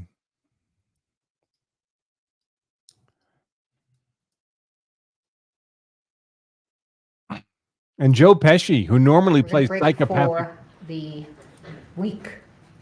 For the week. No, just because we did a whole week. All right, I don't want to confuse anybody. We're going to break for the day. Okay? All right. So please don't talk among yourselves or anyone else about the evidence received here in court. Do not do any research. Do not Google about the case or the trial, the Rust production, anything, okay? The evidence is what you receive in court. Very, very important, okay? Have a good and safe weekend. We'll see you. Hey, everybody, before you all leave, I am 70 people, 70 subscribers away from hitting 60,000. I know there's a bunch of you here. 1,362 of you currently watching. I need 71 of you who aren't already subscribers to hit subscribe. If you could hit the thumbs up button, that would be appreciated too. And I'll start working my way through the comments. But yeah, 71 folks. Let me hit 60 today. That would be a great entrance into the weekend. Come on, folks. I've been here every day, 8-9 hours a day, and then 3-4 hours in the evenings, putting together the doing post-production on the video, the court stream to put up on the blog post, which is available to everybody at lawselfdefense.com/Baldwin, making it publicly accessible right there. Law Self-Defense, all my coverage, including to the date after. Oh, look who it is. Hey, how you doing, Hella? Hello. Well, I was waiting for you to respond to my message, but since you didn't, I just let myself in. All right, yeah. Absolutely. Sorry, I didn't see it come in. No, it's okay. But I know court's over, and this happened to me last Friday. They finished court. Right, they finished early, yeah. I know, right? I'm like, oh, man. And I was sitting there enjoying it, thinking, okay, I've got like 2 hours of it left, and I can come in and hang out with you. And then I was just like, damn, hi everybody, how's Well, it going? I'm glad you're here, but I'm not sorry they ended early. I'm sure, and I'm not going to keep you, but I just figured that since it is wrapping up early, and you were talking about needing how much more subscribers? Let's see. I'll do a refresh. Mm. I need 48 more subscribers. There's 1,119 people watching right now on YouTube. 48 of you folks, come on. I'm really good at getting people to do stuff. And I don't like this screen. Can we go like that? Yeah, sure. That's better. Cool. All right. So, people who haven't subscribed on which channel? So you need to be subscribed. I'm looking at YouTube. You're looking at YouTube, and they haven't pressed They haven't just pressed the subscribe button. Is that all they Yeah. haven't done? I don't know. Come They might be on. blind. I don't know. maybe Oh, it's a bunch of 1,100 blind people watching YouTube. It costs nothing, guys. Come on. All you gotta do is press that little button. That's So what she said. easy. Yeah. Can't you find it? And hit the thumbs like up on your way out, folks. But if you can hit that subscribe button, just 48 of you. 48 is the number going down. I'm going to refresh again. Oh, now it's 44. Getting so close. So Dick Dickstein says close the chat to subscribe. So that is part of the problem, right? And it is a user interface thing. So YouTube does need to fix that.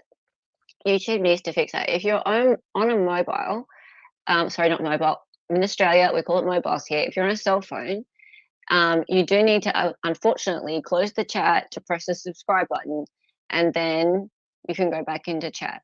That's super annoying. It's the same with pressing the like button. Yeah, it's the same with pressing the like button. You actually have to close the chat down for a second, press the like button, press the subscribe button, and then you bring the chat back up again. Oh, So that's terrible. That's dumb. It is dumb. Probably more than half the people watching are watching on mobile. Yeah, exactly. Oh, you say mobile too?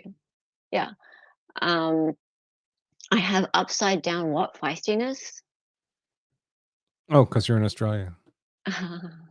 Right. See, I think you guys are all upside down. Who says I'm the one upside down? It just depends which perspective you're looking at. Yeah, you can subscribe twice. Just create a second YouTube account just for this purpose. Yes. Just don't press the subscribe button twice. Right. Yeah, that wouldn't work. That doesn't work. That creates an unsubscribe party. Yeah, Hella is not oddly attractive. She's just attractive. What's oddly attractive mean? I'll take oddly attractive. It's fine. I'll take that. So did you catch any of that last witness, the old lady? I Mammy? did. Yeah, she was great. She was good. She was good. She was not able to be rattled either. Like, I like that. Yeah. Yeah. And she could see she was dealing with an idiot with that defense counsel. She's not someone who suffers fools gladly, I don't expect. How disappointing has he been? He's just terrible. He's just not a very smart man. Therefore, he? not a very good lawyer. Goodness me. And like watching him in the interrogation of Hannah, it's like, what are you even doing there, man? You see him scrolling on his phone? Like, And he may as well have been a mannequin. She might as well have walked. Do they sell those like from Korea? You can buy like a inflatable attorney doll. Inflatable attorney. He could have at least been good looking. Like, really?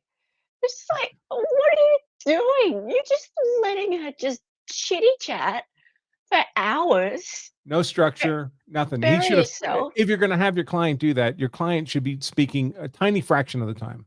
Did you see? You probably didn't see it. They had Sarah Zachary testifying. Yesterday she was the last witness. Today she came back as the first witness. But they're asking her all the questions, and her answers are all yes, no, yes, no, yes, no, all yes, no. None of this verbal diarrhea coming out of the mouth. That's a great witness. That's a great witness. It's just like. But she was prepped. So Sarah Zachary was prepped by the state, of course, because they have a immunity deal with her. So I'm sure they got her at least on Zoom, and they said, "Listen, these are the kinds of questions we're going to ask. These are the kind of answers we expect, and we expect them in this way." Yeah. Or this immunity deal goes away, baby.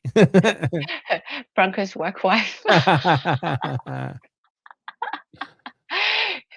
So you can see he's giving me access to his StreamYard because I can bring things up. Right. Yeah, that's Only, great. only the things I like. So what do you think was the highlight of today? That's what I asked you last Friday afternoon. What do you think was the highlight? Mammy was good. And surprisingly, they had a wrangler come on, a guy who works with the horses and does some stunts. And I thought he was stoned. I mean, he looked like he had an IQ of about 80, young man. But the highlight there was he was describing how Hannah would check to see if there was a barrel obstruction in these revolvers. And the way you're supposed to do that is the whole cylinder comes out of the gun. It's held in by a pin that inserts from the front of the gun. And you slide that pin out and the cylinder just falls out into your hand. And then there's a big gap in the frame there where the cylinder goes. Well, now it's not really a gun anymore, with the cylinder removed. You can't fire around. So you can just point the barrel right at your face and look down the barrel and you'll see light coming out the other end of the barrel because the cylinder's not there anymore. And perfectly safe, nothing wrong with that. And then you just pop the cylinder back in. Well, Hannah apparently used to look down the barrel without taking the cylinder out first, which is just looking down the barrel of a gun. And by the way, no light comes through that way. So you can't see anything. You can't tell if there's an obstruction, and you're pointing an actual gun at your head. So that was crazy. Was there a photo of that? I Looking down the barrel of the gun, because I've seen a photo of her looking down the barrel of a gun, like looking at it. I haven't seen that. It's on Twitter. Yeah, I'm going to show it on Sunday. Yeah, well, my goodness. After you use it, send it to me. I'll show it on my. Oh, if I don't know if you're free Sunday afternoon at 3, because I'm gonna three what? 3 Eastern. Eastern. Because my hearsay for days, I am going to go to town on the Rust trial. I have so much. Yeah, I can probably join you for that. That would be fun. Please. That'd be so much fun because there has been so much stuff released on social media. It's gone berserk. This has just gone stupidly berserk. That's interesting because I've been buried here every day watching the actual trial, so I haven't really. And then at night I spend 2 or 3 hours, chopping up because I record the trial stream at the same time, chopping it up into each witness and cross and direct, put it up on my website. But I haven't been following the case on social media at all. It's gone. So that'll be fun. Send me a link. 3 p.m., 1 p.m. my time. I can probably do that. Yep, 3 p.m. Eastern. Yeah, everyone, come along. It'll be cool. In fact, I'm not an admin, so I can't put a link in. But just come over to my channel. Well, 3 p.m. DM me the link. I shall do it now. DM me the link. I'll pop it in. I think I'm an admin. Oh, you think you're an admin of your own channel? I hope so. Yeah. So and then when you have it sent, pop me a guest link, and I'll plan on joining you. Of course, I'll do that. So here we go. Joel Souza, the director who got shot in the shoulder, he was on, and he was he didn't have anything remarkable to say, really. Of course, he got shot in the shoulder. That's about all he could say. I feel like they keep passing up opportunities. The state does. Carrie Morrissey, which seems unlike her, but most of these people have been saying, when asked, did you think Hannah was doing a good job as armor? And they go, yeah. And I think they're probably saying that because for civil suit reasons, because if they said, no, we thought she was dangerous and they didn't get rid of her, there'd be obvious liability, right? And they didn't get rid of her. So I think they're compelled to say, oh yeah, no, we had no reason to be concerned. But then the follow-up question should be, well, what about now that Halyna is dead? Has that changed your opinion? And it's never been asked. Yeah. Things kind of change now. Things kind of change. A lot of people hated the Sarah what the hell's her name? What's her name? Zachary. The Sarah Zachary testimony. She was the props master. Was she the one with the big lips? No, that was the detective. That was Detective Alexandra Fish Lips Hancock. Okay, so what do they hate about Sarah Zachary? Sorry. They just hated her because I don't know. People are getting emotionally committed to whatever side of the story they prefer now, and they've decided they have to hate Sarah Zachary. She threw away there were two actors in the church for this scene with Alec Baldwin, and they never used their guns or fired a shot or anything, but they had guns with dummies in them. And after the shooting happened, she took their guns, or they handed over their guns to be put away, and she took the dummies out and she threw the dummies in the trash. And the defense mentioned this on opening, like she was, tampering with evidence or doing this for some kind of surreptitious or underhanded reason. She said, I just panicked. I was just in a state of panic and I just wanted to make things safe. And I think she's probably telling the truth, but a lot of people watching are like, no, she's a lying bitch. And I watched her testimony. I didn't see that at all. That was not my sense at all. But of course, if people want to hate her, it's not hard to do. There's a lot of people that are kind of hateable in this, I've noticed. So, like, there's one meme getting around called Babes of the Rust Trial. Yeah. And it's got basically that woman. Oh, there's a few actually. Like, there's the woman who is like, she looked like she could have come in and eaten people. And there was another lady who just like had a big overbite. And yeah, there was a lady with the fish lips. And unfortunately, there have been some ladies who just lacking in the pretty department, but more so just because of the fact, I think, that they have been, I suppose their testimonies haven't been terribly believable or likable. So I like to think of it that way. I hope that people aren't purely judging them on their looks. Maybe it's a little bit more because of the fact that their testimonies haven't been so believable. But there was also a shot of Hannah actually picking her nose. So there's the link, folks. It's actually in the comments, so it should be clickable, I think, if I did it right. But that's the Sunday 3 p.m. Eastern U.S. Thank you for that. show. So, and I'll probably be on it, at least for the Rust portions. You have a number of topics, and I'm not sure I know much about some of the others, but for the rest, I'm happy to contribute. Absolutely. Oh yeah. Well, maybe you're not aware, but Becky is back, as in the Murdoch trial. She has been sending texts. Now? Yeah, well, not now. Back around the time of the Murdoch trial, and then just before she released her book, some texts have come out. She was, in fact, befriending a contractor of the defense. And she, remember Dr. Kenneth Kinsey? It rings a bell. Yeah. Well, he was one of the star witnesses, actually, for the prosecution. She called him gay. Yeah, I know. Anyway, back to Rust. Yeah. So that was it. Sarah Zachary. I thought her testimony was credible. And Joel Souza, I thought his testimony, he didn't really have much to say on the legal merits of this case, but he didn't know much about Hannah. He wasn't really watching her. It's not his job. He's the director. He's worried about artsy stuff, how things look and sound and feel.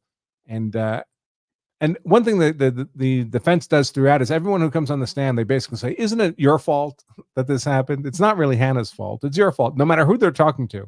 It's like that, isn't it? I mean, of course it's okay. Everyone's potentially going to be either sued or criminally charged. So of course it's not my fault, right? So you don't want it to be your fault, but whose fault is it then? Like, it's got to be someone's fault. Someone's got to have some kind of responsibility for this thing. I mean, come on now. It's him, it's her, it's him, it's her. No. And then they had the medic on. The medic they had, it's such everyone involved is like such a low competency human being. It's unbelievable. Hannah is, and then the medic didn't have chest seals. I don't know if you know what chest seals are, but they're like big stickers you can put on a chest wound to keep the lungs from inflating with air, and to prevent a lung collapse. I carry those in my car in my little first aid kit, but this medic didn't have any of those. Oh wow! Yeah, is that like standard? Like if you get a gunshot, kind of. Yeah, so it would be for a gunshot trauma kit. You would definitely have them because if you get shot through the lung wants to collapse, right? Because the lung's actually inside a sac of its own, and so the lung can move. Anything that moves in the body like that is inside its own sac. The heart too has that. Yeah. And if air gets in between the lung and the inside of that sac, it makes it impossible for the lung to reinflate inside the sac because there's atmospheric pressure on the wrong side now. So you put a chest seal on, and it prevents that from happening. If you don't have a chest seal, like a real chest seal, like one you bought from a reputable source, you could use like a potato chip bag or anything that's not permeable to air and like duct tape it over the wound. So you can make them up, but it's better to have the good ones. But she didn't have that, and she's suing the company now for emotional trauma for having to deal with this traumatic event, and she's a medic. And I'm like, wait a minute. So, I mean, when I 40 years ago, I was on an ambulance crew. I wasn't anybody important. I just drove the ambulance, but I had to, pick up body parts and see dead people and, do all those things. And I don't know. How can you have that job if you're going to be traumatized by an injury? I mean, that doesn't make any sense. You should be an elementary school teacher if you're going to be that sensitive. Make it make sense, people. What is going on? Like, sorry, is this normal in America? That's Do people I just think. sue everybody?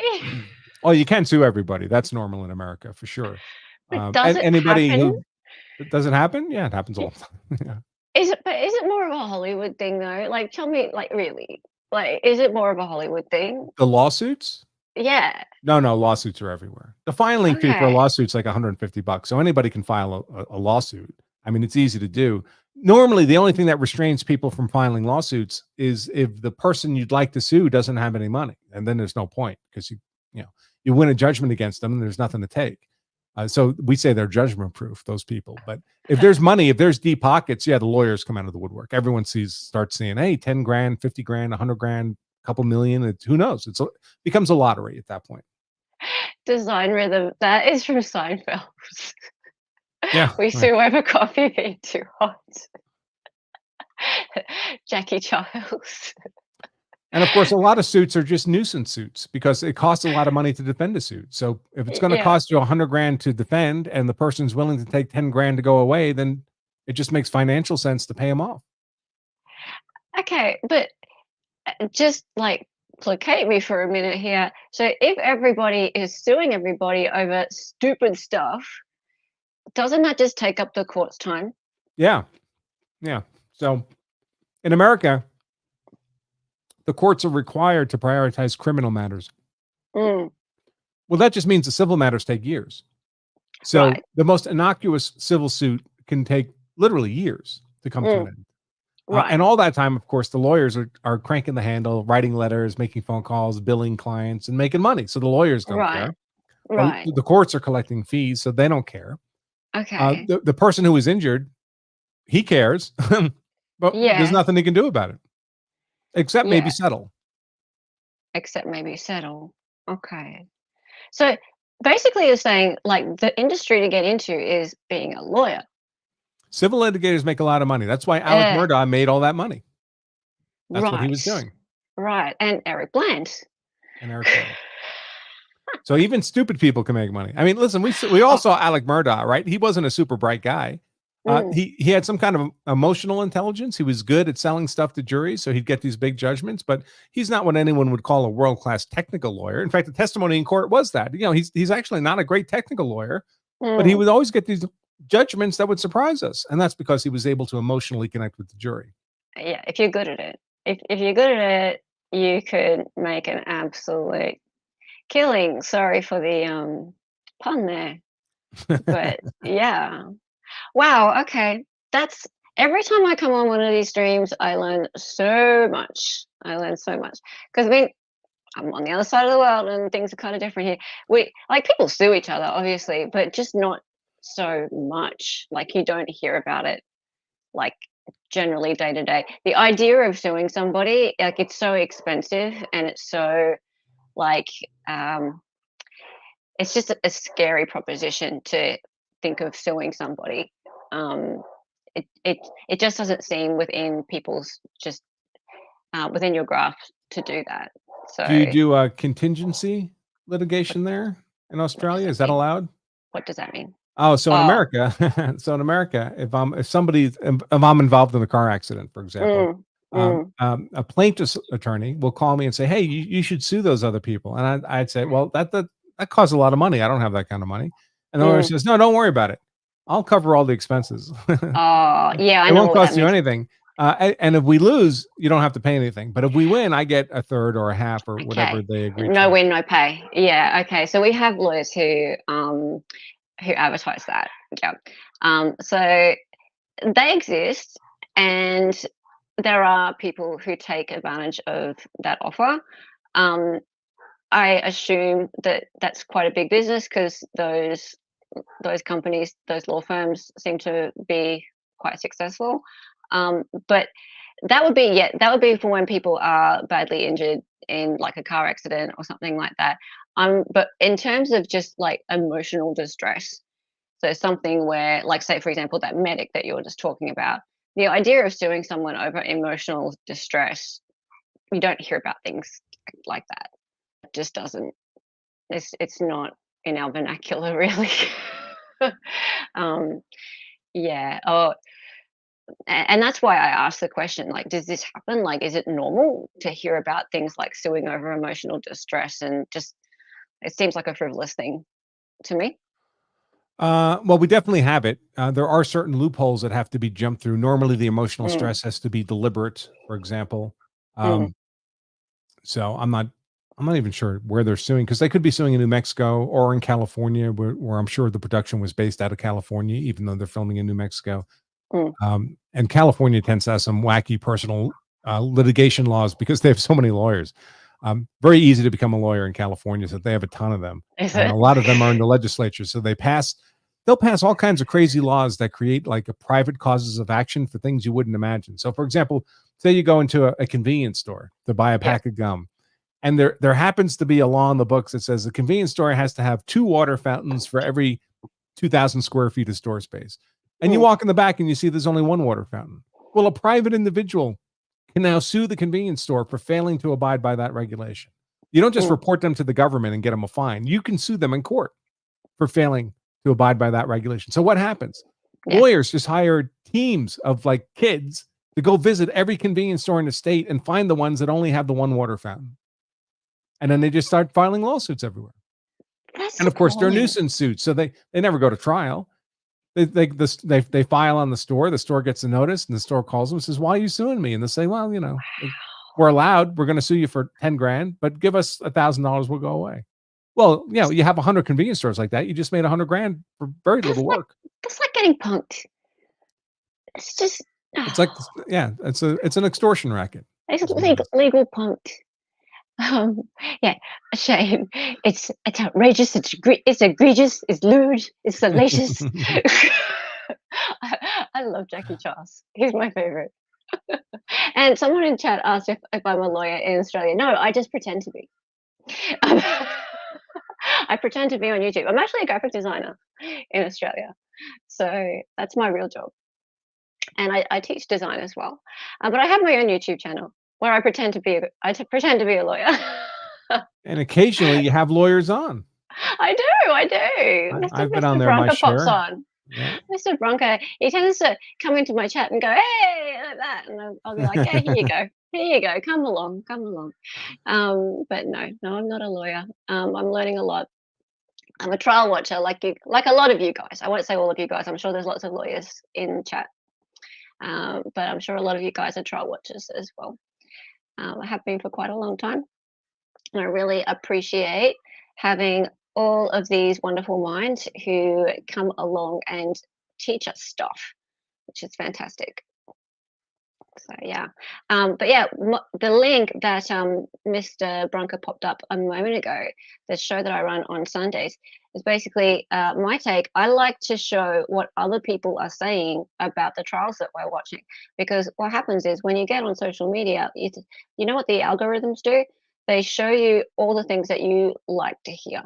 Right. And yeah, so you start to just hear opinions from the same people, the same viewpoints.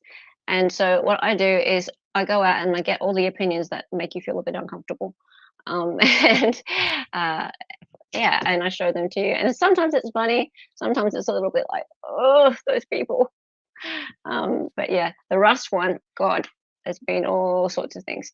It's pretty funny, actually. The Rust ones are funny. Yeah, that's that one. Cool. Yeah. Well, So today anyway, we're more than halfway through. So it was scheduled to run through next Thursday. So we should have 4 more days of trial. I don't believe it though. I mean, the state's still presenting their case in chief. The Mammy was their 30th witness, I believe. And Manny was at the. How many are there?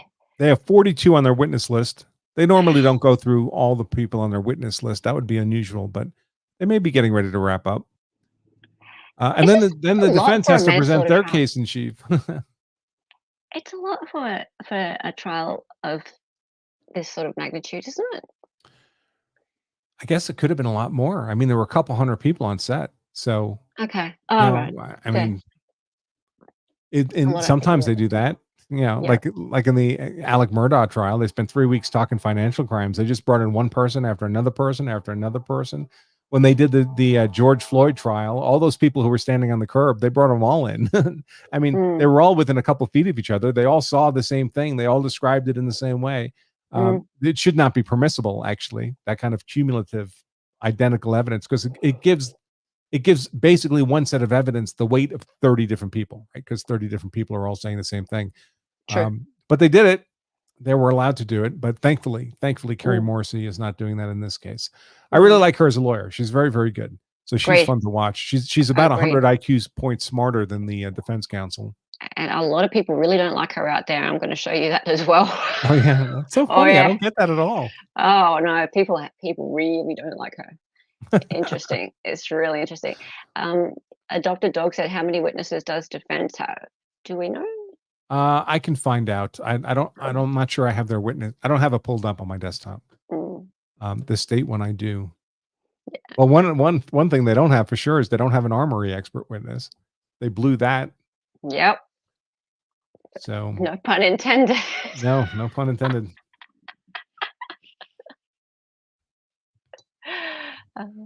Maybe are there Hannah Simps? Somebody likes Hannah? Oh yeah. Or they just think Oh, she's there's, being there's being definitely exploited? Hannah Simps.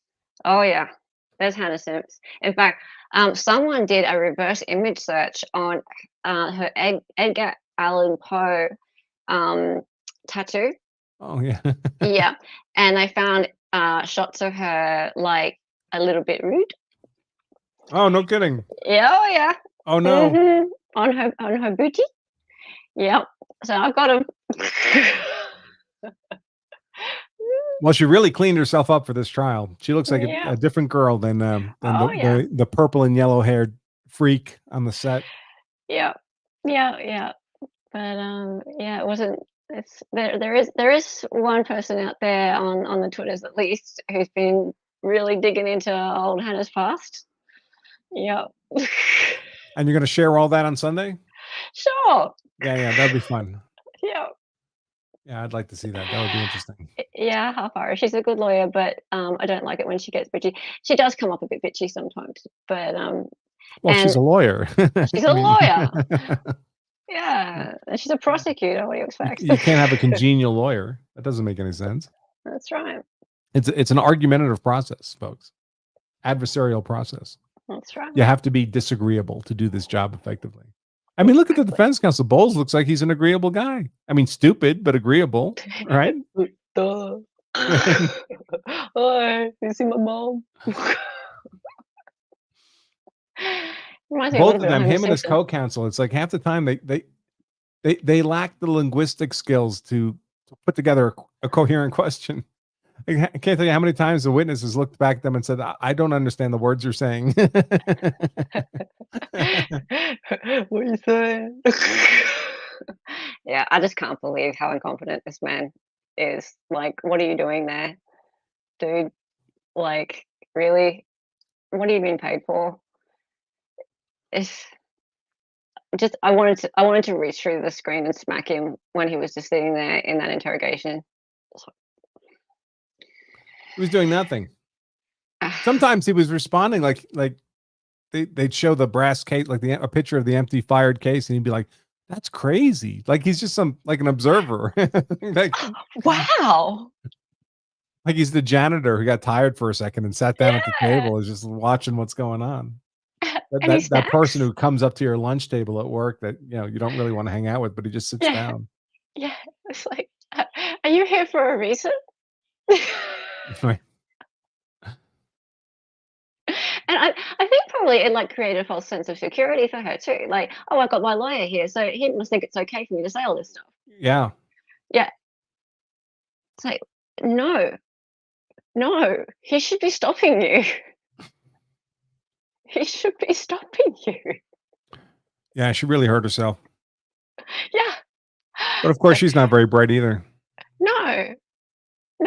And I wonder whether he's going to watch any of this commentary at all and just be like, I'm in the wrong job.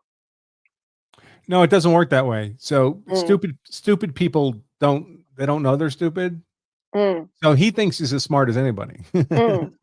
So he's Yeah. like, oh no, their criticism, it's obviously completely off the mark. Yeah, they don't know what they're talking about. Yeah, it's not like stupid people like they're like this level of intelligence and Mm. they're aware that there's a level up here and there's a gap. And they don't their awareness stops at whatever intelligence level they're at. Yeah, like you probably got your degree in a strip mall, The right? rest of it is Did someone say that the other day to you? I forget, it was a strip mall, and yeah, they actually know me. They know where I went to law school. Oh, They were just yeah. teasing, but Yeah, and because like I'm just an Aussie designer who's pretends to be a lawyer on YouTube, so I wouldn't know. But I can tell actually that he should have told her to shut up. Even I can tell. And you guys, however many hundreds of you are seeing the chat right now, you guys know too. I need 33 more subscribers, folks. That's it. Come 33, on. 31, 21. Come on now. I got to call friends and family to subscribe to my channel. I don't want that. I don't want my friends and Please. family to know what I'm doing on the internet. Do I have to sign into my 20 other Google accounts? I'm sure we'll pick it up. People will start watching the replay. It'll be fine. Helen's not a lawyer, but she did stay at a Holiday Inn last night.